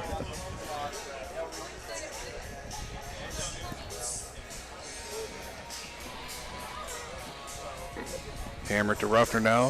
2-1, I believe. The bounce for the ting there was not. They strike. 3-1. Hamrick delivers. Up and swinging through it is Kevin Ruffner. Oh, it was not a 1 strike. Cannot trust these scoreboards. No, you can't. I mean, we got volunteers not helping out here, but they're not always the best. The big one that you guys see, I believe, is the correct one. We've got a secondary one that's kind of up and left in the DJ booth for us that they don't always update as correct for us. But leadoff double is left out there. Eric Law straight at third. Talking about Jay maybe being the older one here as he's stretching. He's also sporting a knee brace. First time in we've seen that from him out here. So the body's starting to betray a little bit maybe. Jay Ruffner and BJ Rotz will lead it off for Fall Guys. Fall Guys, it's Fall Guys X71, Bang Bros. They want to take your soul before as soon as they can. And not getting that run in the top half is tough. Yeah. But Ruffner has had some electric stuff here. At least the last game out, facing BJ now. That'll hit That's the a back. nice one there. BJ screaming at himself. Still early, probably not one he wants this early in it. C1. Submarine fall away flippage. Sales. For 2 and 2 are full here. Jay delivers. Same kind of thing, and that took off out of the hand the wrong way. BJ Rotz to the leadoff walk. Just lucky they don't have steals in this, because anything to BJ, that's an automatic double. Right. And this is where, you've got to know in your catcher and you got to move. And the nuance is this because, Hammy, mostly a pull hitter and you shift so much of your defense there. And, anything on the ground and that BJ, as aggressive he is, he's definitely taking third on this. He's not going to stop at second unless it's Jay right up the middle. Ruffner went down and away on a knuckleball, and it fouled right back in the hands of his brother, Kevin Ruffner. Down goes Hamrick. That's a big out. Mr. Byler, Jackson Byler. Up and in on that. Fouls it straight down. So many of those Vipers and old ones, but I believe Hamrick does have a Silver Slugger award out here. he's shown what a hitter he is out here. Here's the ephus, and he chases it, and he pops it up back to Jay. And that, like I said, that came in with the Wolfpack in 2024, and it was such a devastating pitch and won them helped them win the tournament that year. Imitation, the greatest form of flattery, or whatever that saying is. Yeah. There's a lot of guys out here that are imitating what has worked. Brings up Evan Hamrick, the cleanup guy. Nice, solid slider. Started at the body, back in on the inside of the 10. 2-2 count. Average Joe's trying to get a zero hung up out of the Steven. They won't get it. Hamrick to the house. He tries the knuckle and it stays right there, and he pounds it out to left field. Got the hands through the zone in a hurry, too. Evan Hamrick, that's his first home run of bracket play. High slider. Braden Montgomery in there now. He homered last game. This one will hit him in the back. So much that they'll start it at the body and hope the break takes, and when it doesn't, it's hitting them. And now down and in, ball 4. Montgomery draws an easy walk. Back to B.J. Rotz we go. Really got to look to minimize the damage. 2-0 here in the bottom of the first. After not getting anything in your half, you just want to get back to it here. You're only giving up 2. That's survivable. Up, just skied, didn't get it. Play. Eric Law hauls it in. Good job using both hands, securing it. We're through 1. 2 runs on the board on the 2-run home run. Uh-oh. The bat hit him. Did we get him a bat on a swing through? I didn't see that. I mean, it may have slipped out and got hit by a bat. I don't know exactly what happened over here. Well, you got 2 guys a little shaken. I don't know if... Yeah, I don't know what happened. A bat coming through maybe and got both of them or something. I'm not 100% sure what it was. BJ usually hangs on the bat. I don't know if he was losing it there. Going through or what happened? Bat on the swing through? Okay. Yeah, it was a bat going through on the follow through there. That we've seen that happen a few times here, and I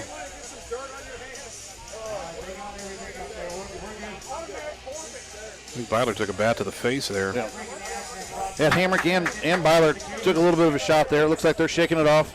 Tough kids out here. They're good. They're both okay.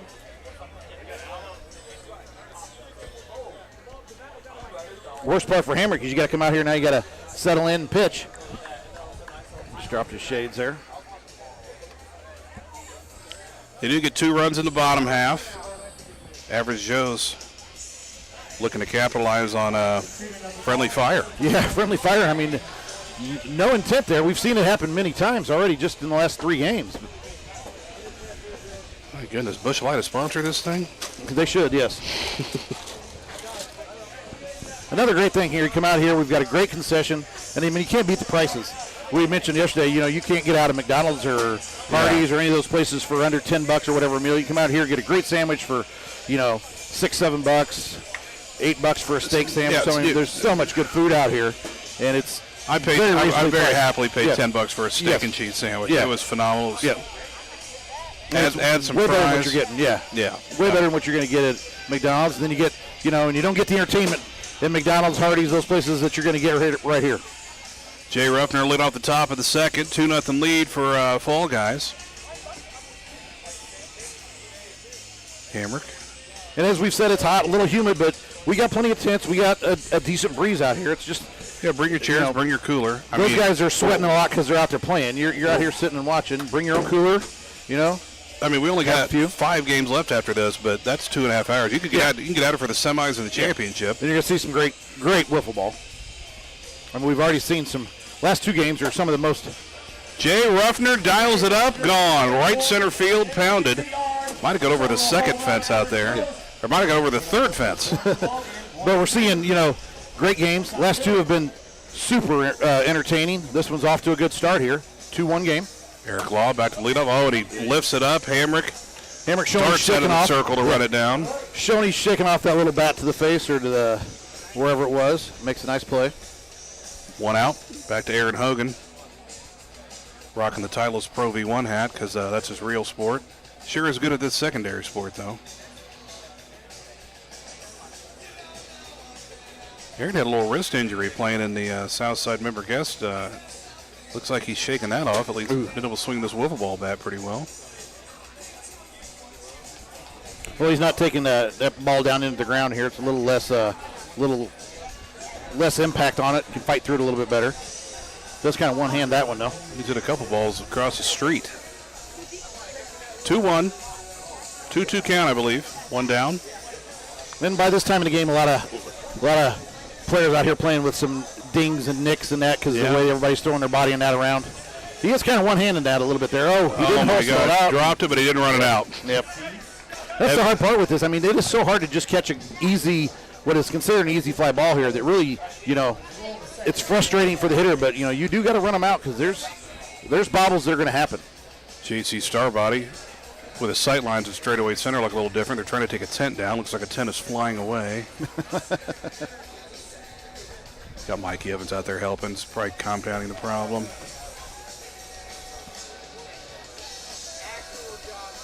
It looks like they got it back under control. They got her solved. That Mikey stepped out and it just automatically went down. Yeah.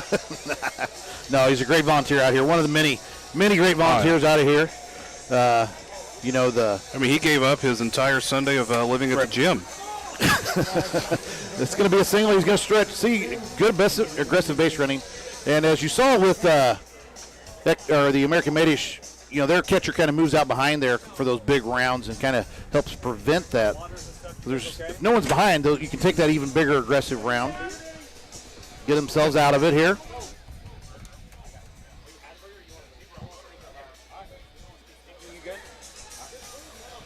Anything you bring, we're going to eat. We're two fat guys. That's right. We know they built this thing sturdy if we're both up here, and it's still standing. It's been me and Spike. Rusty tried to act like he was a beef patrol. It's like, Rusty, you're not big enough. It was me and Spike. Spike's looking good. Really, he's. I had one earlier. He had. They said he was chasing one. I said, well, he may be chasing a hamburger, but Spike's working on it, looking good. He's lost some weight and looked real good. You can tell the difference. He had another little spring in his step out here this week. Yeah, once you lose that, you're done. Yep. That's when I knew I was done. Yeah. I had ankles and knees that I just, I torn a meniscus, but not out here. But that I came back and tried 1 year after I did that, and I got through it. But the body hurt so much, I'm like, I'm good, and it was easy to wrap it up when you've been on top of it, and it's a little bit easier. This isn't the most tedious work that you're ever going to find, but to see 40, 50-year-old guys out here still doing it, got themselves in great shape. Jay Ruffner pours a strike in and now hits him in the face. No big deal. But I will say Hammer's taking a beating. At least this one was from the other team. I don't feel real bad for him because he did break my hand in the championship game in 2020. All right. We had a nice little collision going down. He was aggressively, a little dribbler down the first base line. He was going at it. It was a little slick. He slid into me. Nothing intent, just two guys going hard. And he took me out, and I fell awkwardly and just a little bitty break in the hand, nothing big. Just a break, no big deal. We can play through it. Ruffner now, nobody out. Goes to the knuckler, and that is smoked by Byler. One hopper off the fence. Starbody gets it back in. Good start for him here. 2 on, nobody out. 2-1 game here. Fall guys lead it. Got to find something here. He needs a big strikeout, a little lazy pop out, something here, not advance runners. Get some momentum going.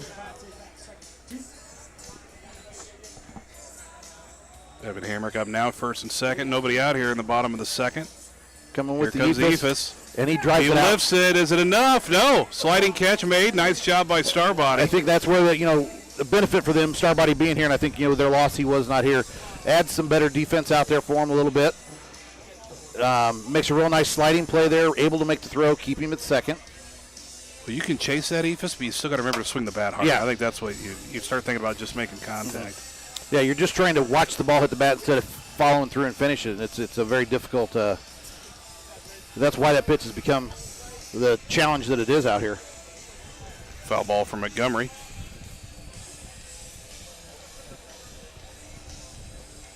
And with the short field, hard spitter from Ruffner in there, but it's a hot pitch. But that's the uniqueness that Ephus out here. There's not a lot of open space out here. 4 balls to get down. It's going to be up to Montgomery lift the left. That might have a distance. Oh, he had a hand on it and was unable. Again, as we say, you're finding the fence. You're trying to find the ball. You're trying to stay in play. Such a hard catch there. Good effort by Law. But off the hand, and gone. 3-run home run for Montgomery. Yeah, 5-1, starting to get a little bit of the gap they need here. BJ hits the knuckleball foul down the third base line. 1 home run in each game of the tournament here for Montgomery now. Tries that Ephus. And it just missed. And BJ's like, oh, wow, thanks. We were looking, and you've got the better baseball knowledge, so you can educate everybody where the Ephus came from. I did look it up, didn't know for sure. Yeah, but I'm not gonna. You don't know? I didn't know. It was one of those. We were talking to somebody and said they thought it was the guy that threw it was his name or something like that, and apparently they had said it was a nothing pitch, and Ephus, or there's some German translation of nothing is Ephus or something, apparently is where that came from. I know Orlando Hernandez was the last guy that threw with any affection just for the Yankees. But I did not know. I just thought it was the same. I thought maybe it was after a pitcher who threw it early, came in the 40s, I believe. Knew it was old, but you're not going to get a lot of guys of that anymore. No.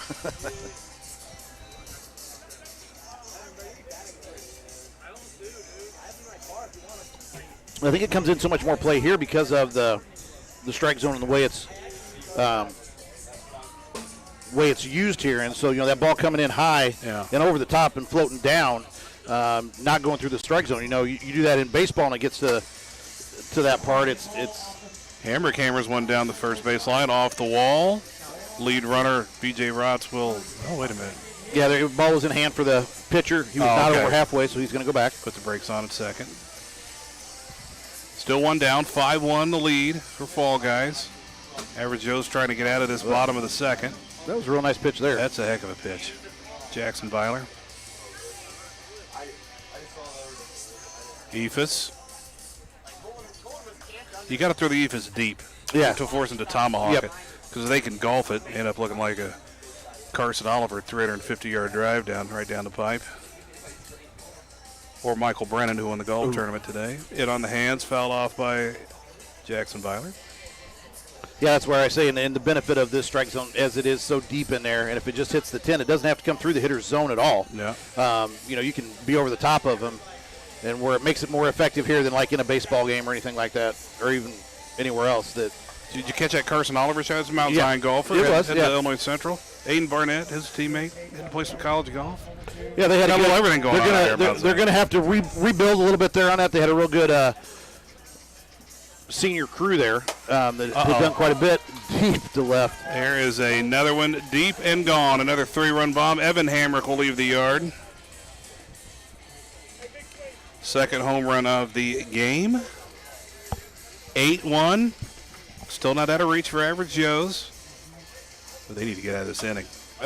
I don't know if Jay's got the movement to get there now. You can see that knee bothering him a little bit. In previous years, he'd easily made the effort, dove out for that, and just a little ginger on that knee right now. He let that one land and spin back foul.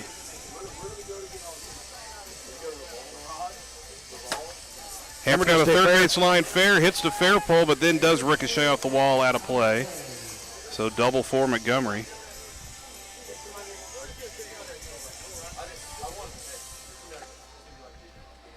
Brings up Rotz, 8-1 lead. Not one of the batters you want to see, but there's not many batters in this lineup you really do want to see if you Guy with the heart of stone knocked his son out in dominating fashion the game before. Didn't care at all, just shoved him off the field. He didn't really do that. One of the biggest bat flips of the bracket so far on that the hit. The biggest bat flip of the tournament, hands down. Got a few boos out of the crowd, which was all in fun because I believe the biggest booer was his wife. Which might be the only person I would take in a battle against BJ. Lindsey Rotz. Goes for that Ephus and fouls it off. I think Jay might be wearing down, going to that Ephus a lot. We got a 4-5 here. 2 down, 8-1 the score. 8-1 here. I think they're also feeling and knowing Submarine Slinger are back at him and gets Rotz. This might be called the last inning as we're falling a little behind here in an 8-1 game. We may only play 3.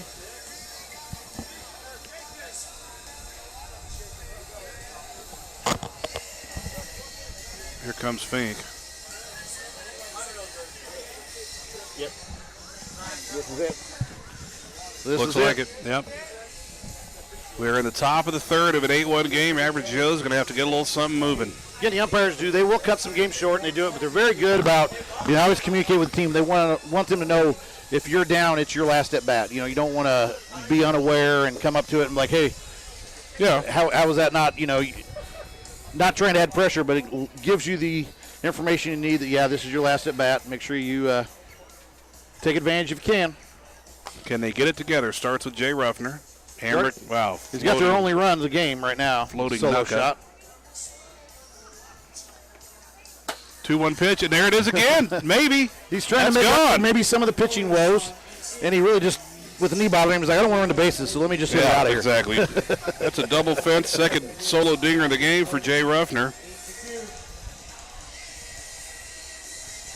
Law let him off with a double in the first inning. 8-2 now. Eric Law, this is big. Eric's getting on base. Really, other than that, and then the 2-1, they haven't put much pressure on him here. Little floater outside. 3-1 now. Six-run game. Might be willing to take the walk. We'll see. He's going to make sure you probably got to come right to him, or I'll take my walk. This has got a size guys feel to it. When everybody kind of fell asleep on them, they started to put runners on, and suddenly they snuck a few away late last year. Yep. The older guys. I know these guys aren't quite as old, but 3-1 delivery to Law. Punches this left side. Bang, tries to bat it. Not in time. Eric Law's aboard. Again, what you see there, he did everything right. He just can't control the spin. I mean, that ball is spinning so bad. He's down in front of it. Especially a lefty. You just got one shot to field it clean. Yep. You ain't got a glove on here. Right. It is not anything that's like you've got anything to help protect and add in there. JC Starbody will swing through one to hit the 10. Had a good defensive game. They need to get the bat going here. Homered last game to get him here. Help get him here.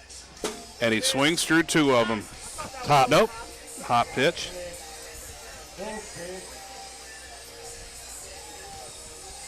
Eight-2 your score. Nobody out here. Last inning, top of the third. And on the hands, he pops it up. Hamrick's going to range. Nice job there. A little slip, but very Magellan-esque route to that for Hamrick, sarcastically. Very curl route. Just gets there for the first out. Just the first one. They're still alive here. See what they can put together. Again, for Fall Guys, not really worried about anything, knowing that it's in, and they just got to get the outs, get out of the inning. And a sky ball to left going to be hauled in. Ed Neighbors is listening, by the way, and he found the Wikipedia of the Ephus pitch. Invention is attributed to Rip Sewell of the Pirates in the 40s, although according to historians John Thorne and John Holway, the first pitcher to throw a big blooper pitch was Bill Phillips, who played in the NL on and off from 1890 to 1903. All right. Then he went back to his job as a masonry. Exactly. An iron. He just, hammered iron into things all day. And then played ball games at night, Major League Baseball. 2 outs here. Hamrick, screwball, Kevin Ruffner. No, that's Jay. That's Jay. So they got the right batter up here. The guy that's done the damage could get it, cut the lead in half here, get it 8-4. Just keep homering Kurt Gibson like with the knee here. Yeah. I can't believe what I just saw. If he hits 2 more home runs in this game, that'll be something. Goes outside. Good thing is, it's 2 more for them with 2 outs right there. If he hits 2 more, that's going to put him in the lead. So that would be not expected. Here's one driven up the middle. Dropped. Nice job of Law hustling the throw. Throw off his head. He was whipping it back to the pitcher and ends up putting it off the side of Eric Law's head. We might get a pitch runner here. Yeah, with so much friendly fire in this game. There has been. We might get a pitch runner for Jay. Nope, he's going to Law's tough it out. Eric's going to come back up. With Jay as the pitcher and injured like we do, they will allow pinch runner for him. But 6-run game. Eric Law at the plate. Little screwball. Well, you get Eric on, maybe get a homie out of Hogan, something big. I think your play, if he's something in the middle right now, they got to be thinking they're out. Might be at second with Jay hobbled a little bit out there. Could be the last out of the game here. Hamrick. Gets Law swings through a high one, and that will do it. Average Joe's tournament is over. They go out making the... Oh, I thought they were talking hot for a second. Yeah, I did too. Raised his hands, but he raised his hands for the game, not for hot. Kind of the same call there. 8-2 final score. A couple Jay Ruffner solo home runs, but the 3 seed joins the 4 seed in the Final Four. No surprises yet. And that 8-2 victory for Fall Guys. And that'll bring up the 1 seed coming out of pool play, the Bang Bros. And the 8 seed, a very, very dangerous 8 seed, former champion, the Irish Assassins. As I said, they had a barn burner last night. They came in, both them and Crop Dusters came in 2-0. And with the runs scored and everything, and runs allowed, I mean, everything was going to happen, and the amount of runs scored in their game with the Crop Dusters, it came down to a win and in, and the loser was going to be out. Took a great play by Hiley to keep him in it, and then a big K by Jack Driscoll to end the game. They won by 1 to move on, and anytime a team like this moves on, that's they are a dangerous team. Yeah, and what a heck of an 8 seed in the Irish Assassins here. Yeah, the 3-time champion. They're 3-time champions. Yeah, Wow. they've won it 3 times. 2020, 2021, 2022. This team has never lost a pool game here. Never? Never lost a pool game in 7 years. They were the last team that came in and won in their first appearance. So, you know, we talk about that with Masters and golf and things about the first time in. There's a lot to learn in that. But in 2020 was their first year in it, and they started the string and won it 3 straight. We're going to have a couple expert pitchers out there. Jimmy Staub against Jack Driscoll, who has probably been the innovator of most of the most pitches that have been emulated here. He's got some of his unique ones. Sammy's right by the tree. Does stay in play. Jack Hogan gets it back, holding to a single. That ball probably leaving the yard. Yep. And that goes to Braden Hiley. Back-to-back lefties to start things. Stop, up and away, ball 2. As I've said, you'll see out of Jack the backdoor curve, the over-the-top drop. There's a nice piece of hitting by Hiley. Hits it where they are. The left side is the lefty. Good defense there. You know, Sammy's an aggressive base runner. Knowing that out there, pitcher did a great job of moving to third. The right fielder or the backside fielder coming to the mound. First 2 aboard, stopped out of Jay Driscoll. And those that are, listen to me enough here, I say this team goes the way Jay goes. As much as Sammy and Jack and Braden do out here, when Jay is on, this team is almost unstoppable. Well, the fact Jay Driscoll's not a varsity head basketball coach is mind-blowing, and Mount Zion gets him to help. Of course, I don't know if that's still the case with Philippe Phillips taking over, but pop out from Driscoll. You don't see that a lot out of Jay. Run down by Tim Schmidt, the catcher. They do matter. And here comes Jack. First and second one down. Staub, knuckleball, fouled off. He gets the bat and he hits the strike zone on the follow through. 1 down here, 2 on. Oh, we're lucky his follow through doesn't hit us. Yeah. It's another tall guy who pitches in this tournament. Take him and Owen Owens and Kyle Phillips. Nick Hannigan got a lot of massive pitchers. He rolls this one down the first base line, foul. How great do the trees look with the padding? It is nice. It was a nice addition. And that's just what's so unique and what's so great about this tournament is, you know, the additions. And every year they're not sitting on the laurels. They're not, we're good. They're making it better every year. Fights off another knuckleball, Jack Driscoll. Making it safer, making it more fun. Just, you know, they're always improving. Full count pitch from Staub. Back to the knucka, another grounder. This is past Hogan off the wall.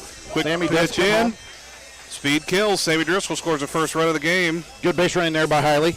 Does not get hit by it. Lets the ball get by him. The Lindenwood pitcher / outfielder. And that brings up Sammy. Nice hustle. Yeah, Sammy won this the first time, and he was going into 8th grade, and he was the with a sinking main knucka contributor. And you say where the youth can do it is you show that even at, you know, as a 7th grader going in 8th grade, he won it. That one was didn't a count. very That big one was contributor. hot, and now he lifts it to center. Bryles jumps into the wall, and it's gone. 3-run dinger, Sammy Driscoll. And this is, you know, the Assassins, and where we talk about the guest, and we saw it. It didn't work out as well as we thought for the Crop Dusters, or not for the Crop Dusters, but for the Wolfpack. But when you come out and get this, you know, big lead as a guest right off the bat. 4-0 lead. And Jimmy Staub pays him back for the home run as he plunks Hiley. He's rocking the good hat. Knuckleball just off the outside. 3-1 count now. He just got the bases empty. Now he plows it in there. Nice pitch by Staub. Sometimes those home runs are good. I mean, it's the reset. If you can just now shut it down, get out of this inning, not give anything Off else up. left side, nobody there. Bryles goes to try to bat it to him. That's and he's twice going to now. slide into second. Twice now. He's hitting well, seeing the ball well. He's gone opposite field twice. Just I'm going to take what they give me, knowing, hey, base runners matter here. He didn't technically slide there. It just meant sneaks into second. Jay might be able to make this. Just out in no man's land. See, you're rewarded with dribblers here. Yes, you are more than those hard hits at times. I wouldn't mind that front line being out further to not reward him. Driscoll from Staub pounds it to the right side. Hogan clean. They're going to have to Shovel tag. to second. They tag him. They got it. Yeah. That was the Hogan to Staub in the circle to get the guy at first. Shovel to Bryles at second, who tagged him for the double play.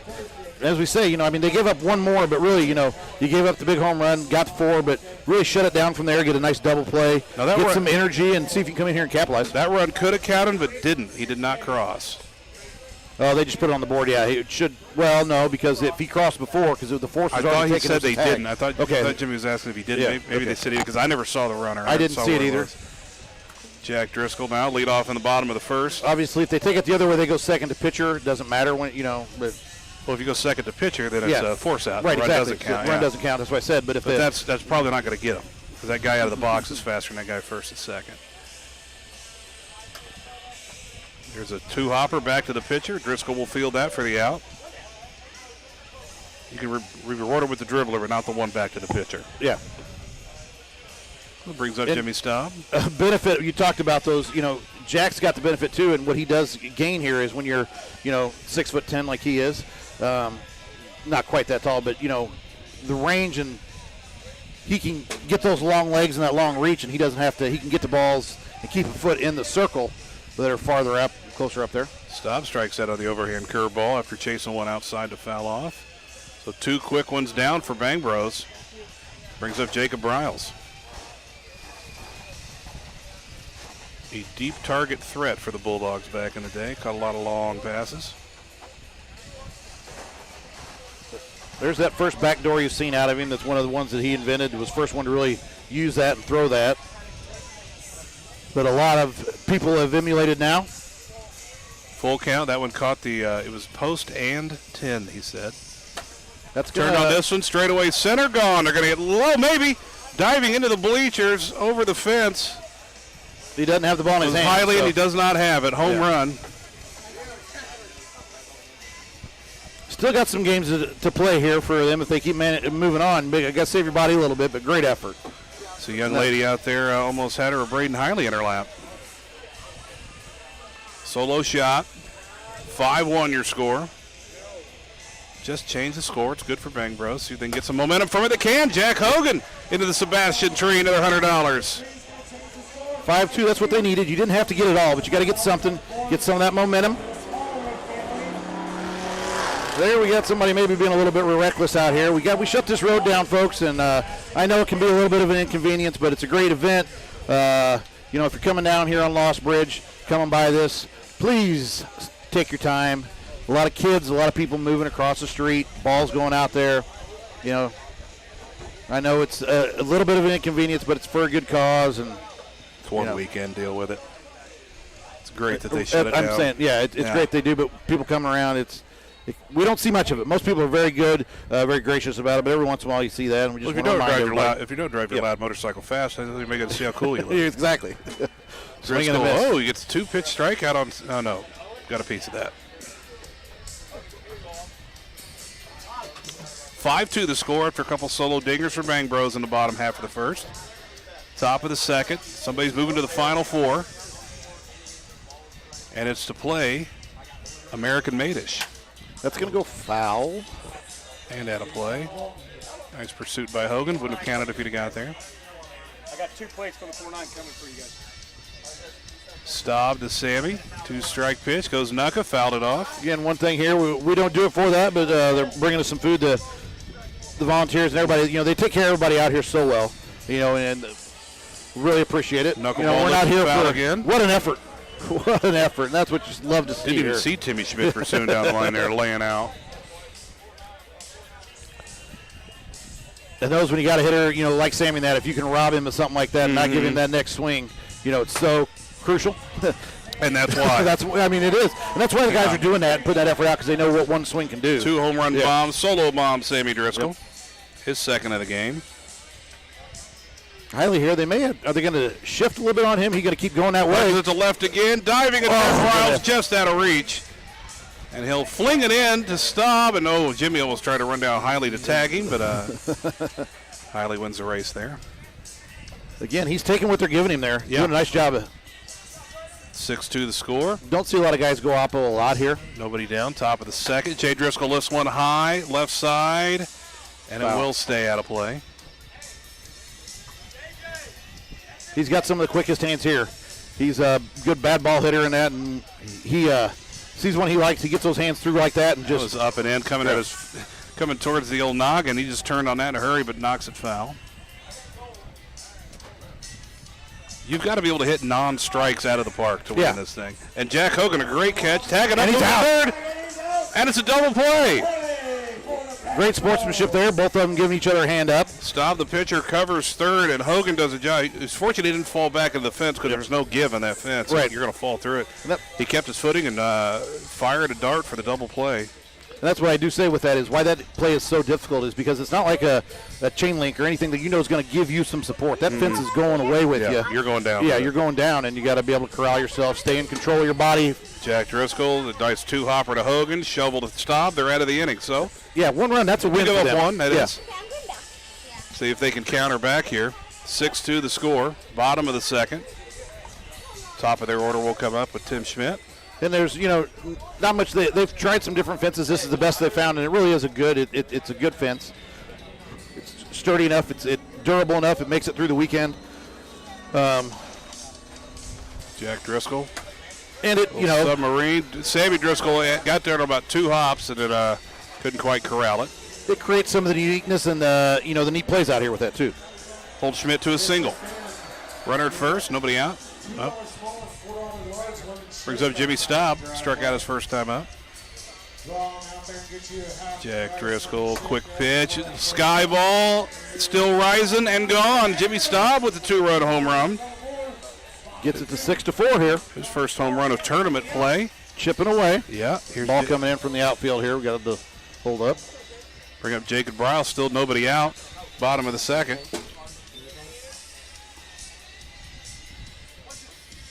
We should just start requesting things that are impossible to get. Yeah, and they probably will go find it for you.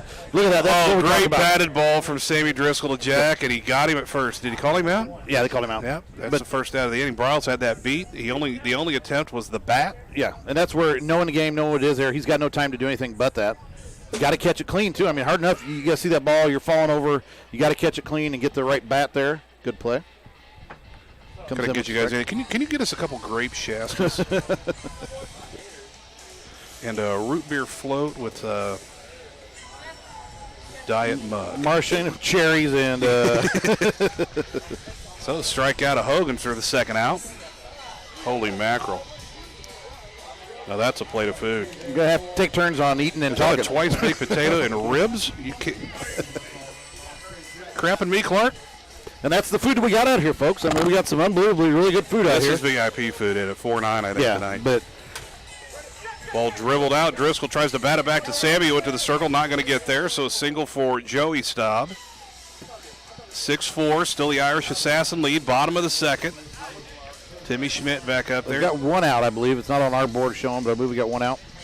I know we got at least the 1. Now Hogan struck out, and Bryles had the batted ball So out of the pitcher. So 2 down. 1-2 pitching out of Schmidt from Driscoll. Trying to get out of here with the lead. Bottom of the second, ball 2. Tell you what, I can't wait for that sun to be down behind those trees. Yep. Here's a pitch behind Schmidt. That's full count. And Driscoll now the full count pitch. Gets him chasing down on a drop. Screwball back towards the center of the plate, but down and swings through it. 2 strikeouts in the inning for Jack Driscoll. We're through 2, 6-4. Still anybody's game. And that's, the benefit of the pitchers and the teams that have that pitcher that can get strikeouts. So important. I mean, that's just in any baseball, softball, any of it. But, there's a lot of pitchers here. The good pitchers got good movement, but that don't get as many strikeouts, and those strikeouts are just so huge in those innings when you got to get it shut down. You got runners on. First pitch was hot for Jimmy Staub. And That's now going to stay in, but it's going to be in the tree. And we're going to going to clip the Pinko. trees, and it's down. And he's running through Staub to get to third. Now he's going to come all the way home. The ball rolled away. Did Hogan get back? No. Inside the Parker, Sammy Driscoll never stopped. I mean, the catcher was there. It might have been, if he lets it go, might have been a bang-bang. Oh, he was not going to be out. Fink had the arm out. There was going to be obstruction for sure with Staub. So they would have moved him back to third there. Not hot. That one in there, 43 miles an hour. Strike 2 to Hiley. So just like that, 7-4 up and in on. And that one was hot there. 2-2 pitch. Got him chasing it down Hiley, and that's strike 3. Not a hot pitch. Jimmy Staub probably living close to that 43 mile an hour line. Gets the strikeout. Kind of Sammy carrying him here for right now for the Assassins. One down, ball to the left. It's going to stay in. Jacob Bryles will haul it in for the second out. 7-4, the Irish Assassin lead after the inside the Parker from Driscoll. Back-to-back outs, brings up Jack. Staub with the knucka down, 2-1.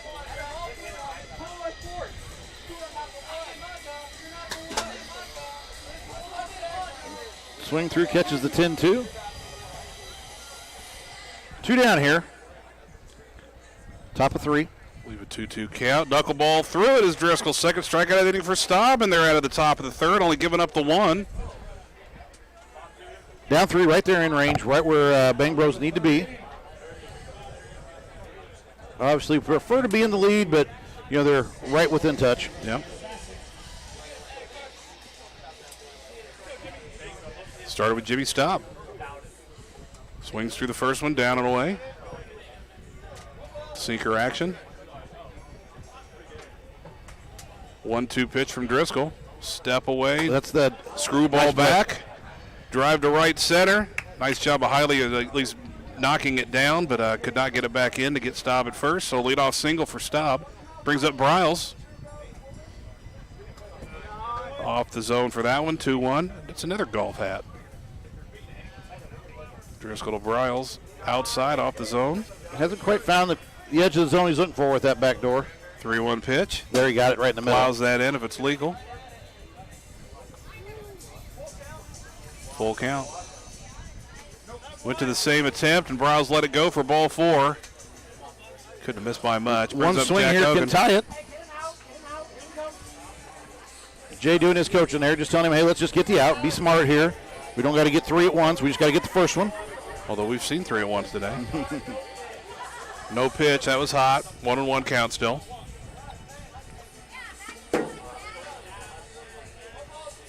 Kisses that the top of the zone. Yeah, yep. clips the top. 1-2 quick There's pitch. that quick pitch we've driven seen to that he center, started. but in the hands of Hiley. Quick shovel. And again, it's such a devastating pitch if you're not there and you don't get set on it. Him and big out retiring Hogan there for the first out. Bottom of the third. 7-4 is the Irish Assassin lead. He started him. I think American Madish with Hitmeyer uses it more, but it's a very good pitch.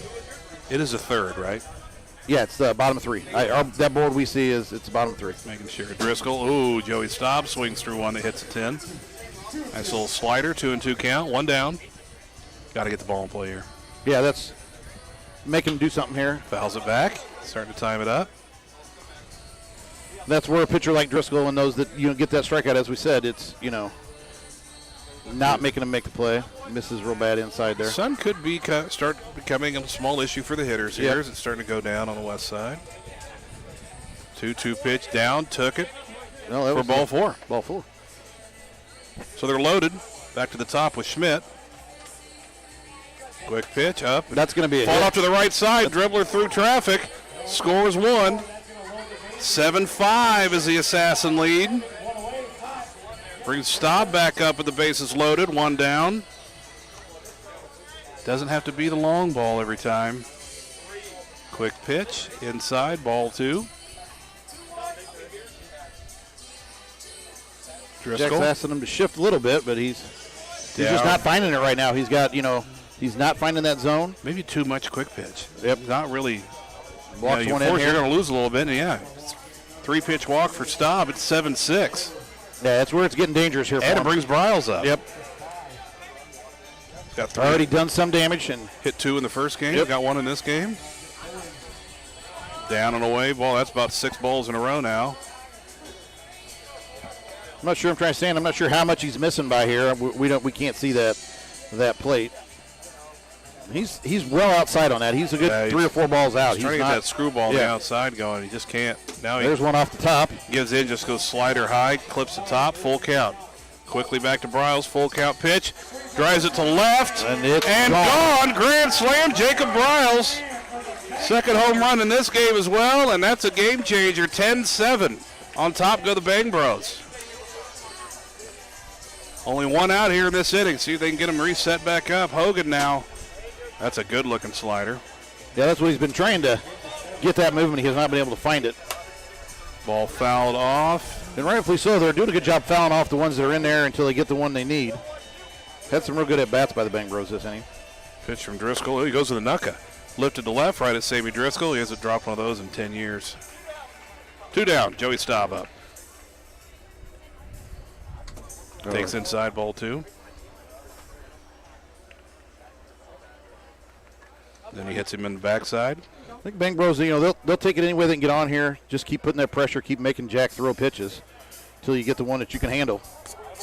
When he's just missing, get that one that's good for you. They're doing a good job of taking pitches here. A lot of this damage is done because of the walks, not all the big hits, obviously. Now Schmidt, runner on first, 2 down. Nice little slider inside, catches a bottom left corner of the sign. 1-2 pitch. Oh, foul ball. No, it's hot, though. He went screwball right at him, so it went behind him and caught the bat, but it was hot, so it won't count. Well, that was a unique that one. A lot of different things happened on that one.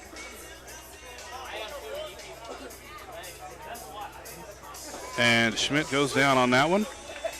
Swings through that good-looking slider. Jack walks off, talking to him a little bit. Knows he kind of probably hurt himself a little bit there with those walks. First lead of the game for Bang Bros here, 10-7 as we go to the bottom of the third. The top 4, right? Top 4? Oh, yeah, top of 4. Yep. Waiting for the call. Is this it?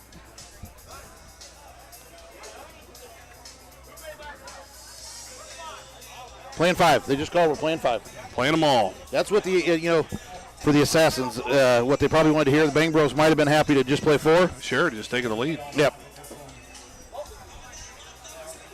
Having to go through this lineup 2 more times. A lot of ball game left. 6 more outs is a completely different game and different feel than it is, only having to get 3 and keep that lead. Staub to Sammy now. Swings through it. Full count. Lead off here. Top of 4. Jimmy Staub still in the circle. Fouls that one off. Trying to stay away from Sammy as best he can. Yeah, he's got to stay away with a lot from the lefties, and Hiley's done a good job of just going with it. Down in the still trying zone, to drive lifted. I'm not sure what that hit, if that hit Hogan or the fence, but bounced back into play. That was a laser beam from Sammy Driscoll. It's a leadoff single. It was good reaction if he had time to get his hand on it, because that was there before anybody had a chance to do anything. Brings up Hiley. That's down for ball 2. Get your mitts on any of this grub yet? Not yet. Oh, there's a chicken drummy under there, too. Stays inside.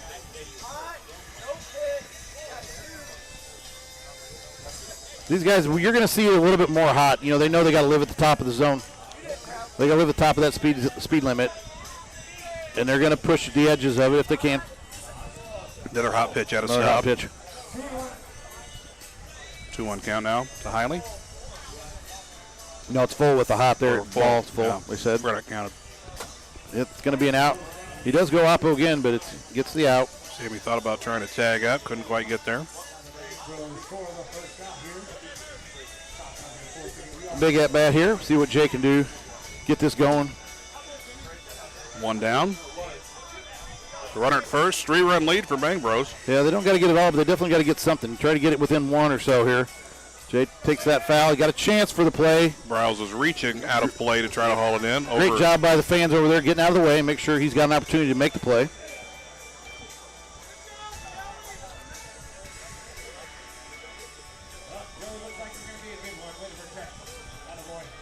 Another good game here, 10-7, top of 4. Gets Jay swinging and miss on the inside. The ball down and in, swung through it.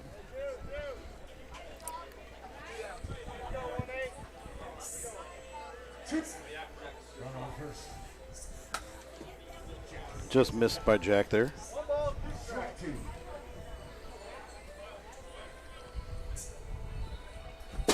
Swinging and miss. I was going to say that might have been hot. It sounded awfully hot off the 10, but you don't know for sure. But it'll reach back at it, Jimmy.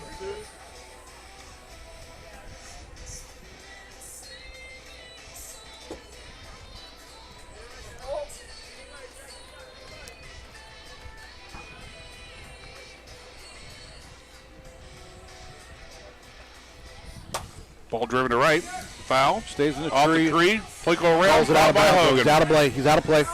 He's out of play. He did catch it, but we've got those lines down there, and that's out of play. Trying to protect the fans, keep the safety. Yep. Just had his feet. He can catch it if he keeps his feet in play, but he was out of play. Hammered to Hogan. Shovel. Great play.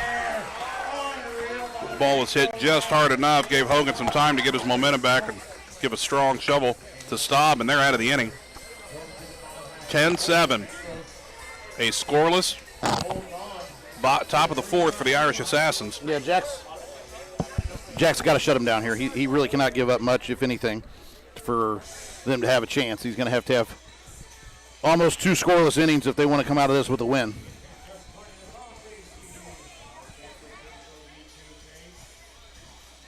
Looking for a different ball here.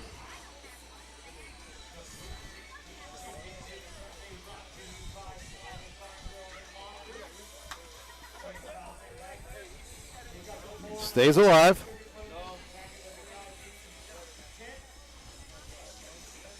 And that's one he just hasn't had today, is that back door. He has not been able to find the control of that. It's been one of his best pitches in the years. He just hasn't found it in this game, the control of that pitch.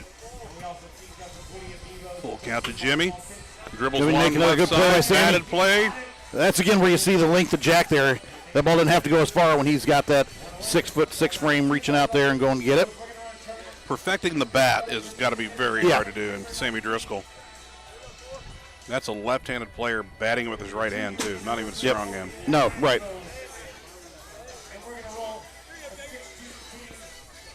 One strike to Bryles. That's going to be a single. Ground ball Maybe gets to the 2, but wall. I don't think so, nope. Just hustles it through and make sure he gets on. One down, one on here. Bottom of 4. Here's up Hogan. Bang Bros are up 10-7 here. We will play 5, but the Assassins are going to have to figure a way to shut them down for 5 more outs and find 4 runs.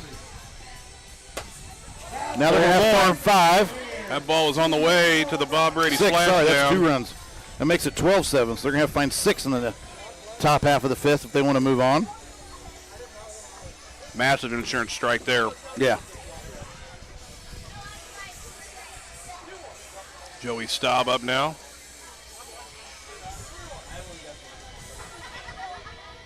I think just the one out in the inning, right? Yeah, we just got the 1 out. Now 1 on. Nope. It was hot, so the first one does not count as it's a no pitch. So even though it was a ball, it counts as a no pitch. And that one's plowed in there.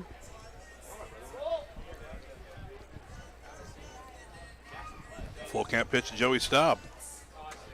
Up and in, Got a way foul to stay back. alive. Nope. That It's was called hot. hot, so it takes his base.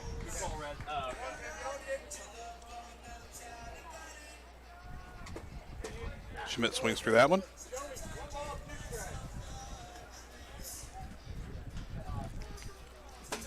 Jack's got his fair of swings and misses, but he just really, his control and the walks and that have probably hurt him as much as anything in this game.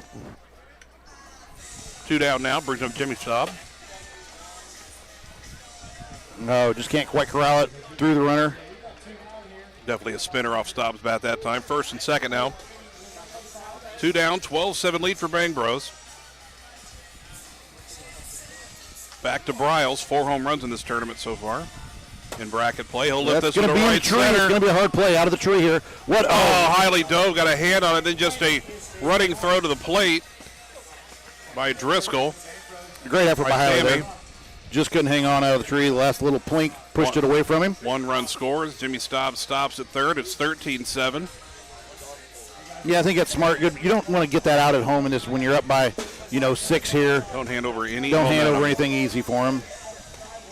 Knowing it's a team that can put up big runs. They're not showing it right now, but they can. Have done it before. Right now, you got to be confident. Your pitcher's held him to 7. Has looked good. They haven't hit him real hard. So I think at this point, Bang Bros with another at bat, and that got to be feeling pretty good.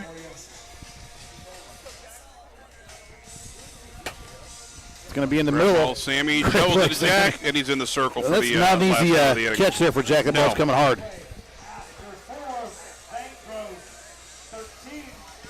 6-run ball games. We go to the top of the 5th. This is it. They don't hang up 6.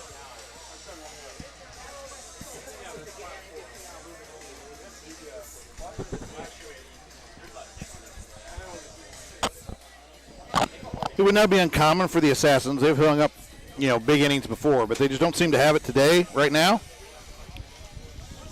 Staub seems to have their number. Again, I said they haven't hit a lot of balls hard.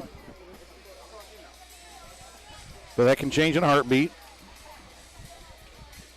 But I would think the Bang Bros are feeling pretty good right now. They've got to be they're in a real good spot.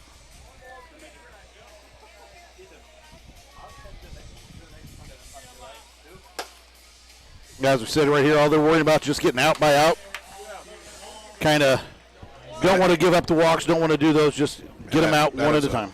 Massive first out, getting Sammy Driscoll to lead off the inning. Brings up Hiley.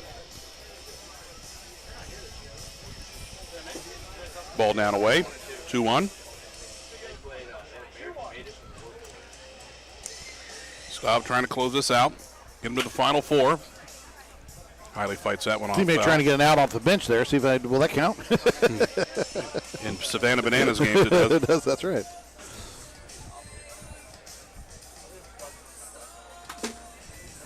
Knuckle ball fouled off by Hiley. Nope, that was hot. Never mind. Another one, Oppo, but a nice range there by the defender. That one hung up there just long enough for Bryles to run it down. 2 down. Good game here by the Bang Bros. They really played good defense. They haven't made many mistakes at all. Hit the ball well when they needed to. When they got runners on, they've hit it well. Jay Driscoll will not be the last out. He's got a homer. But they've put a good game together here. Done what they need to do. Cut it to 5 with 2 down. It's going to need to be a massive 2-out rally here if they're gonna come back on this one. Jack Driscoll now, ball out.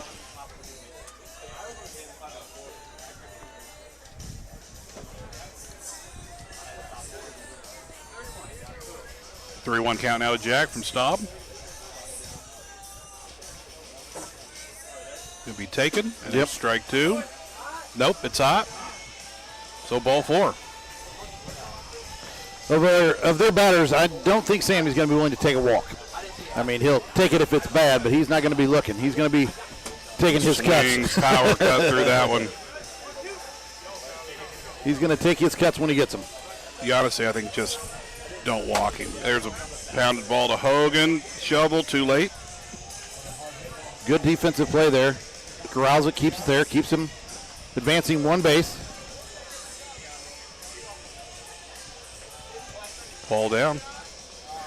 Again, they're in a good spot here, up 5. Even another runner on, something like that. You just don't want to anything you can do to prevent that tying run from getting to the plate, giving them that chance. It would be Sammy Driscoll. That's going to be an out to end. Left side, Bryles catches it, and Bang Bros moving on to the final 4. Number of people probably with Irish Assassins picked to make a run in this thing, and they're going to be knocked out in the quarterfinals. So the 1 seed joins the 3 seed and the 4 seed in the final 4. No surprises so far as the brackets are concerned. X71 the 2 seed, 7 seed Green Street Lounge coming up next. We were right on time here, by the way, 5 minutes away from the 7 o'clock start. Bang Bros and American Madish will sit 1 game, and we'll have semifinals after this one.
Takes it high. X71's probably the heavy favorite here after what they put up in their last game. Catchers matters. Nice play there by Ben Hannikin. They fell down 8 runs in the top of the first in their last game. Came all the way back and won it. Would prefer not to do that, but clearly getting down is not a fear for them.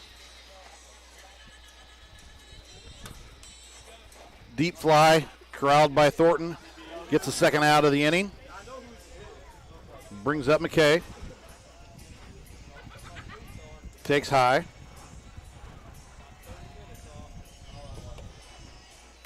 Fights it off.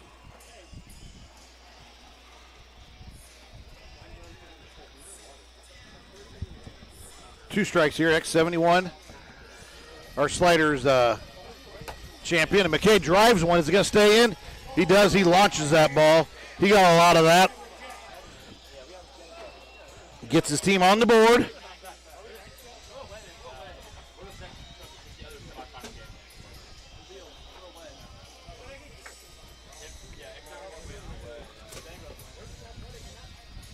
Gets a swing and a miss from Alford there to end the inning. Green Street does get on the board. They're going to bring Alford out to the mound.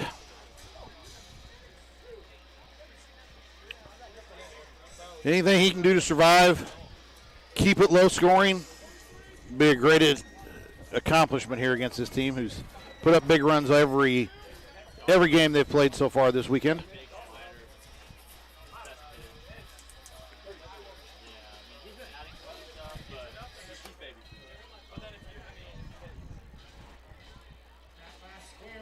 Who homered for GSL, McKay? Yep. Ballard won $200.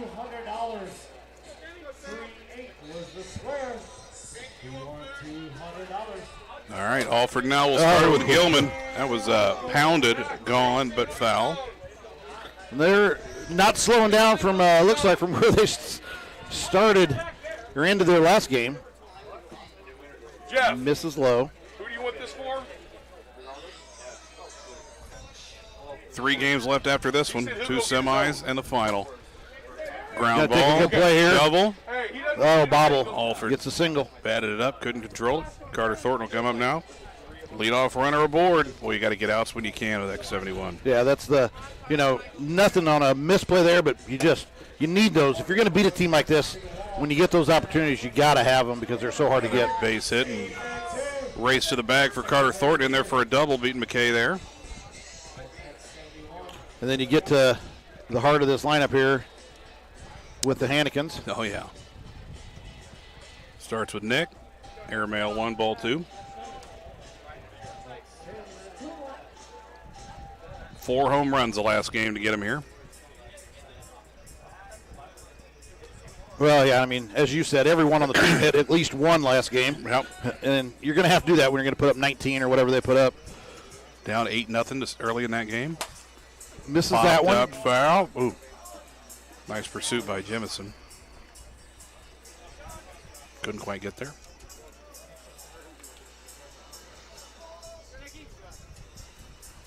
So here we go. Who's the last team in the Final Four? Hannikin, ground ball, throw, got the first out. He's going to score right now. Nope, safe there at first, but in some ways that's a win against him. Oh, he beat it, okay. If you can get him out and hold him to a single, that's a win a lot of times. I feel that clean. Everything looked good. Just beat it out. Brings up Ben Hannikin. 1-0 X71, or 1-1, I should say now. That's that difference of, they're playing their defenders deep, and, it's a little bit more time, a little bit hard, longer to get that throw there. When you got the kids that run hard, it makes it so much more difficult. Alford misses the zone again, and that'll walk Ben Hannikin. Not the worst thing in the world. But they're loaded with nobody out. 1-1 game, bottom of the first. Carson Thornton fouled it back, and Jimison just couldn't handle it. Yeah, that's a big out. Again, just the little things, you get that out. Such a benefit. Up again, sky ball right side. Is that no enough? one's there? No one's there. Just nobody's there. Hits the bottom of the wall. McKay gets there. 1 scores. Throw to the plate, gets away. Second one will scamper home. Throw to third, not in time. And that's the hard part about that is, you got to get the ball to home, but it's such a difficult play there. Sometimes just going to the pitcher, preventing the advance is better than and giving up the run and not giving up two. You got to throw a controlled throw to the plate if you're ever going to throw to the plate. And that ball uncorked by Gilman again, but Gilman foul. is on it. He is on it right now. He has drove too hard, foul, but hit him a long way. 3-1, still nobody out here in the bottom of the first. Boy, this just has a feeling of X71's tournament from start to finish right now. They look to be the hottest. I mean, the Fall Guys was a popular pick and looked good in their games, but X71 is just pounding the wrecking ball. ball stuff. Yeah. Although we call that, Gilman strikes out and Carter Thornton pops out to the catcher. Nick Hannikin. First base is open, but Ben Hannikin is on deck. Maybe that's why you keep him back to back. Exactly. That's why we'd said, maybe you're just prevent that of not walking because is it any better? Not that anybody in this order is bad. And then we've said that. But the Hannikins are just deep ball threats every and they're hotter right now. I mean, currently right now. I mean, you got 4 home runs. Both of them got 4 home runs in the last game. Yeah. Clearly they're on it. Driven That's to center. Have to take a good play by McKay. Oh my gosh, he just knocked it out. Yep. That ball might have gone out anyway. Right. I think he probably Kyle kept it in originally, but he was on a full run, and he basically went through the fence and over the fence, and the ball went with him. A 3-run home run for Nick Hannikin, his first of this game, and it is 6-1. Right. All of a sudden. And that's what this team does to you. So devastating is they just – you can feel like you've got it handled. Hey, we got 2 outs, and all of a sudden you're down 5, and like, what happened? Just a collapsible fence. You just can't bounce off it. Right. If you're taller than the fence, especially jumping at all, you're going to take it down. So it is the safest option they found. It really does a good job, where we're out here. This one's lifted to center. McKay again, and this one, I think he had a beat on it. Yeah, he looked to the fence, looked back up, threw the hands, and gone. Back-to-back Hannikin bombs. And that's what makes it so hard catching those is the fence is out there. You know it's going to give away. Yeah, you don't want to take it out of the park with you. It's like he did last time. Tries to stay in. Forgets the ball. 7-1 X71, bottom of the first here. 2 down. A little different feel here, though, than it was in the Wolfpack and X71 when even in that game, if it had been split the other way, you feel like, the Wolfpack's got the bats to come back, and to hit with X71. Screwball on Thornton, rolls, and it finally rolls dead. Not knocking Green Street by any means here, but I just don't feel that you feel their bats are as big as X71 by X71 is definitely not a team you want to be chasing. And you also don't want them chasing you, so good luck figuring that one out. Dribbled again by Thornton, shoveled to their trail defender in the circle in time. Nice job. Great play by Alford. Good shift there by BY to get there, to cover it, and get him out of the inning. Through 1, 7 runs on the board from X71. Well, you had the Wolfpack. You had a shot. They trailed most of the game. And when I say you, I mean everybody had a shot at getting them out of this tournament. I think for the tournament, it may be everybody feels like that was the shot to get this team out of it. And when they survive that, they've got to be feeling confident. Catchers matter out.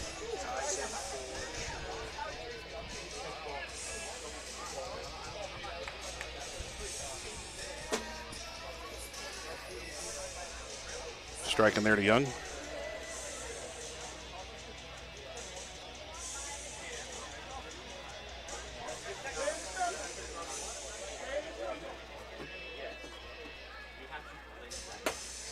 Ball hammered right side. Nice play by Thornton.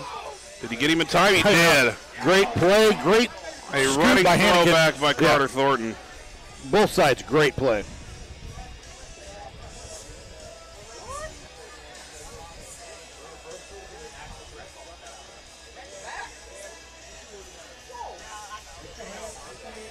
Dylan Smith up there now. Green Street Lounge, 1 down.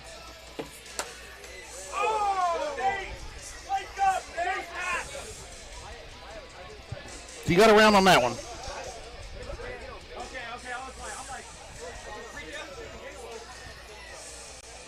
And Dylan Smith chases the knuckleball away and got a piece of it, apparently. You know, for Nick Hannigan, the pitchers on the X71 team, it's got to feel good, too, to know the bats you've got to back you up. And, you know, okay, they got to run, they got a little bit, but you know what you've got coming back is so much more relaxing out there. Sky ball, left center. Carter Thornton caught it, literally leaning into the fence with as little bit of weight as he could. 2 down, brings up, nope. Yeah, that's the inning. Scoreboard was wrong again. That's the 3rd inning.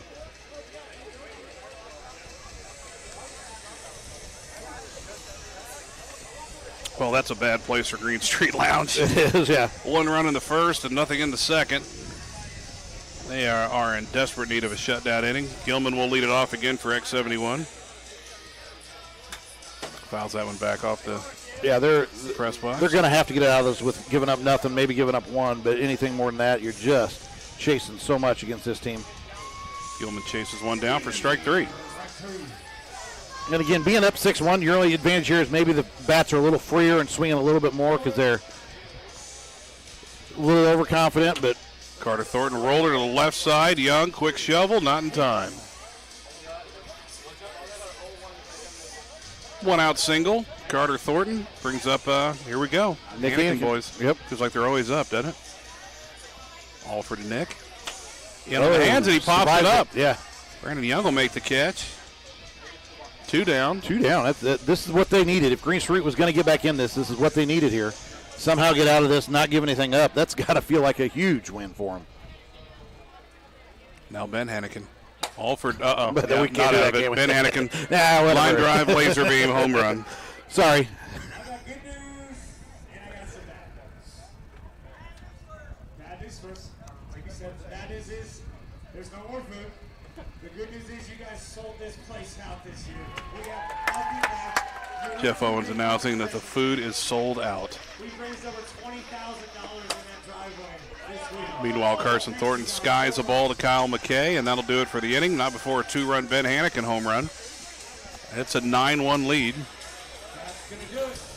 We're going to see those two brothers. If they continue this on, win it out here, one of those two brothers is probably looking at a silver slugger.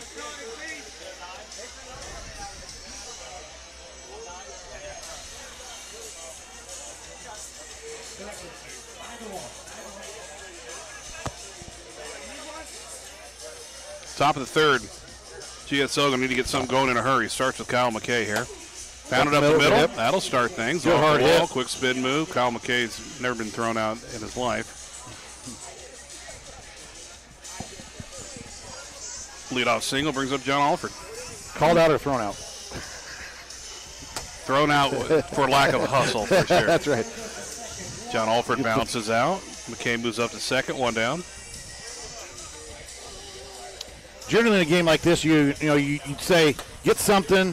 Jimison pounds one off the wall. Safe Almost there. got thrown out just because of a great play. That thing bounced off the wall. Yep. Thornton quickly barehanded it and threw it in, but just beat it out. Nice job of hustle out of Jimison. You'd say, just get a few, get something here, and we're you're in good shape. McKay came in hard there at 3rd. He's taking a little time recovering. Okay, he looks good. But really, I mean, just chipping away against X71 is not enough. You're running out of time fast here. You got to get back in it and get back in it fast. I mean, you can't leave this inning down 4 or 5 runs. You really got to get back to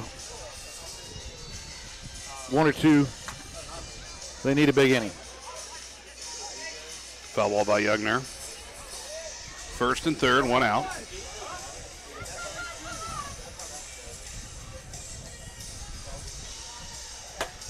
Ball smoked. That'll be an out. Quick play. Good Oh, defense. drop by he stopped Hannigan. That's going to score a run. Got to take advantage of those. That's big for GSL here. Chipping now. Take advantage. Maybe get one big swing here. Coming back around to McKay, who's already got 1 solo. So Back to Dylan Smith, 9-2. Dylan was inches from leaving the yard his last at bat. They went for the lob, and Smith chased it and flies out to left center. Sometimes just everything's working. 2 down. 9-2, back to McKay. First and second. They need a big one here. Yeah, that's what I said. It was the bat that's been hot for him here. Hit one out, had a hard line drive up the middle. He seems to be seeing it well. See if he can put him on his back here. Lob, he tried to take a step back and tomahawk it, but fouls it back. Fought it off. Sometimes that's a win there, just getting rid of it, wasting it, getting another pitch. Anakin to McKay, down and that's gone. it. He says, if we're going to do it, I'm going to have to put you on my back. I'll try, and he's right now carrying him. 9-5. McKay's fourth home run of the tournament. 2 in each game so far, of the bracket play, I should say. Oh. Line drive, skied, knocked down, shovel, in time to get Alford. John hit it too hard. So to the bottom of the third we go. X71 to the plate and the 9-5 lead.